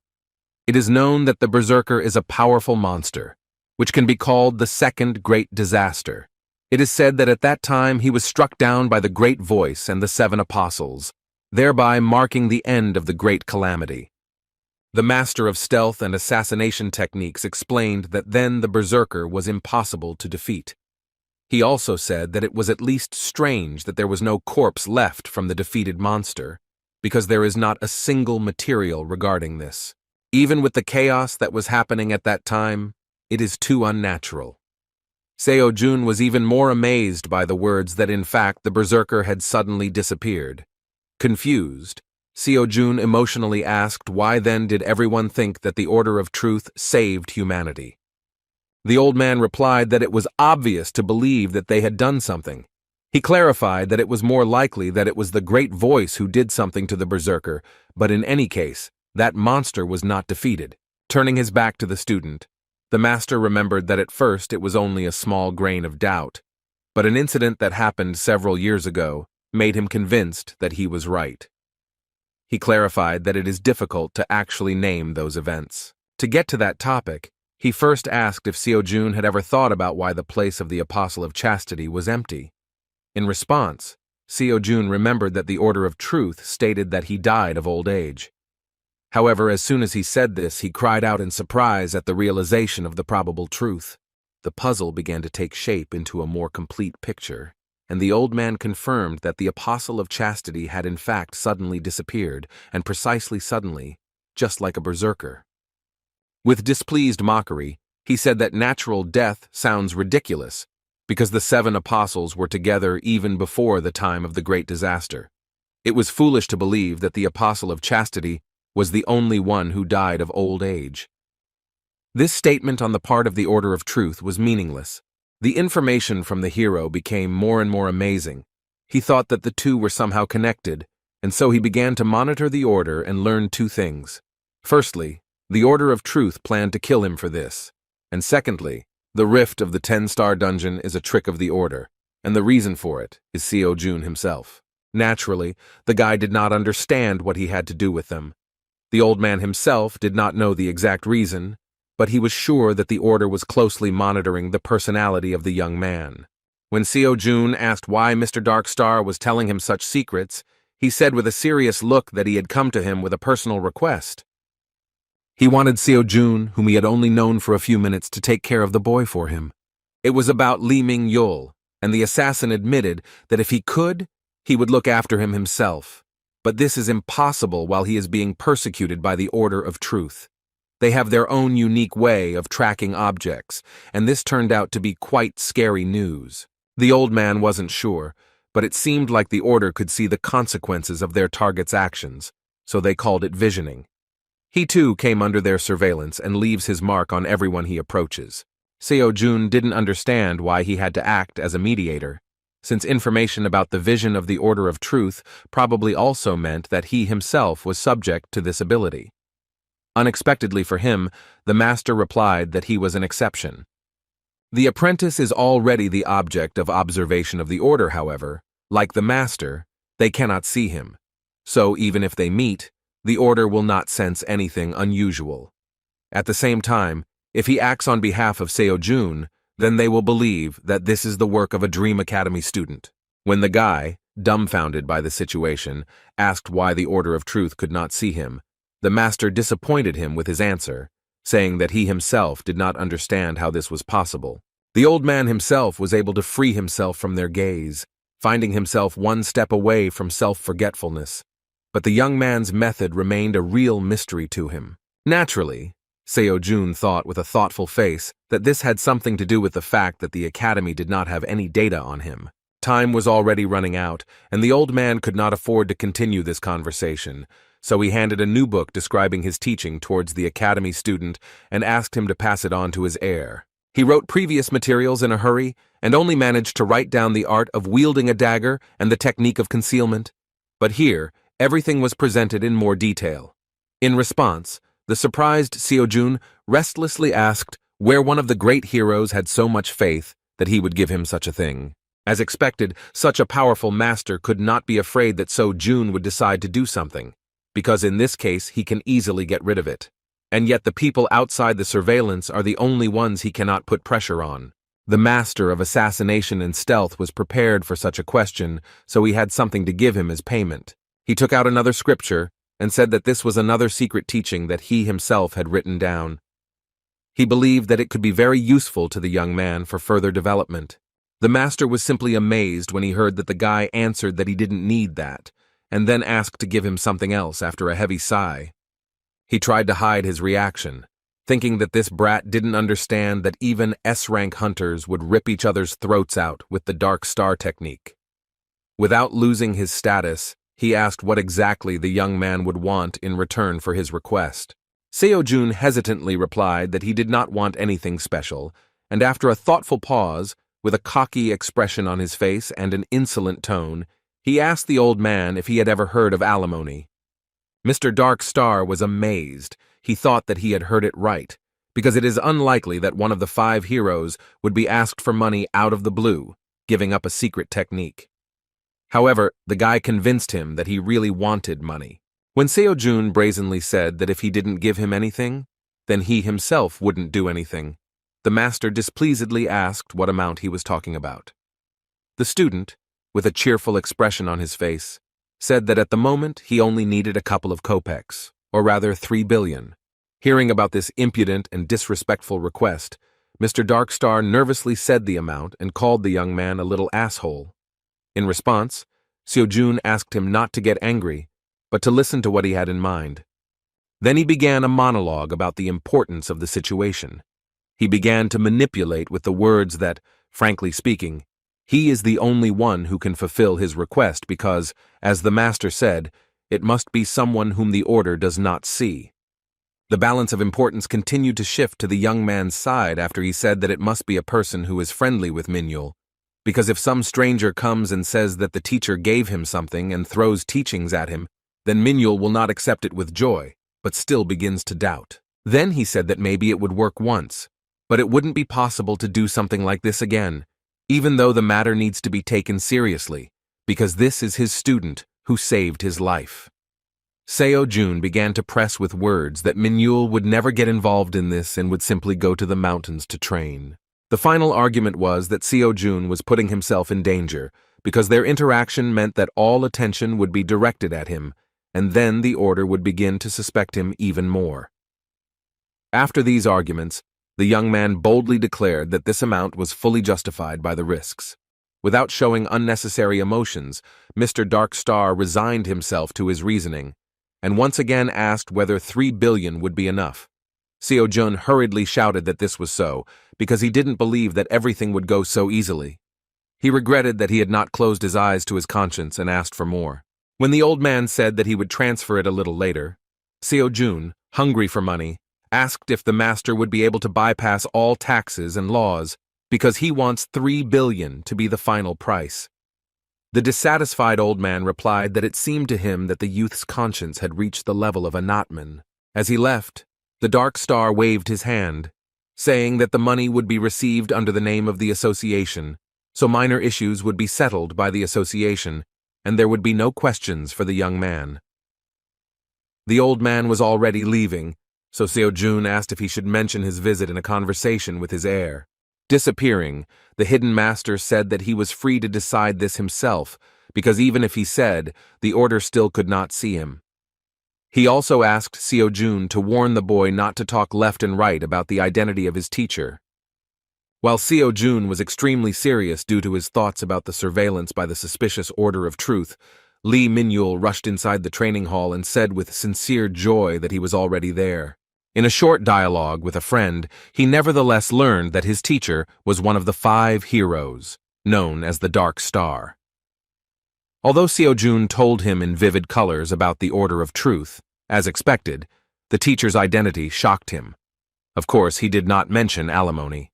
To explain why he did not meet with him in person, Seo-jun said that Mr. Darkstar had to urgently leave on business, but in return he asked to give his student some notes. After that, Seo-jun held out a small notebook in his direction, similar to the one Lee Minhyul had previously found with detailed descriptions of dagger and concealment techniques. Having given this notebook to the recipient, Seo-jun hummed and decided to leave on business, happy that he had already fulfilled the request and received money in return. Now he could easily buy more weapons and listen to new lectures. At one point, Lee Minhyul, who had been silent all this time from the shocking statements, a little confusedly asked his friend why he was giving him this thing. Seo-jun was surprised by his question and repeated that the Dark Star asked him to give this to him. To his surprise, Lee Min-yul said that with such a valuable item, Seo-jun could actually hide the truth from him. It became clear that he was asking why he didn't steal the teachings and give them away, as he was asked. Seo-jun began to pause before answering, because he thought that if he said that they were useless to him, he would insult the Dark Star. Still, he could not reveal the truth that he was a disciple of Transcendence Academy. Putting on an important face, he demonstrated feigned sincerity and said that this would be wrong. Lee Min-yul was shocked by these words, and after a short silence, he firmly said that he had made a decision. Seo-jun didn't understand what he was talking about, so he asked to clarify what he meant by this. In response, Min-yul, with a sparkle in his eyes and admiration in his tone, shouted that he had now firmly decided that he would attend Dream Academy with his best friend.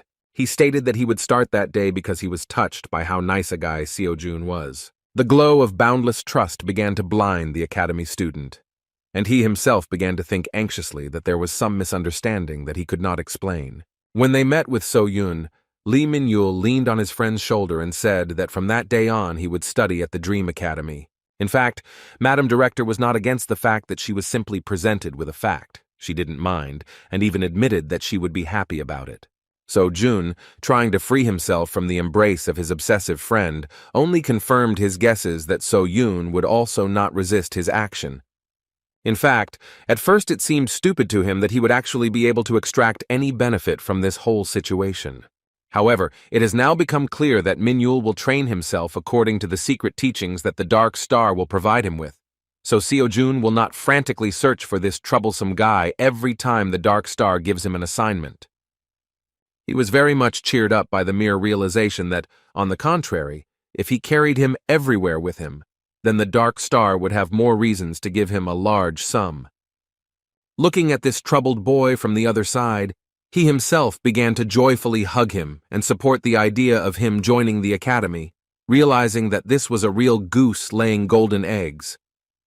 While Seo-jun rejoiced at his genius and the prospect of taking all the money of one of the 5 heroes for himself, So-yun thoughtfully said that now that they had a second student, they would be able to participate in team competitions. Seo-jun had not heard about this before, so the director explained that among educational institutions, there are all sorts of events where several students from the same academy participate, and of course, if a group participates, then the prize is much larger.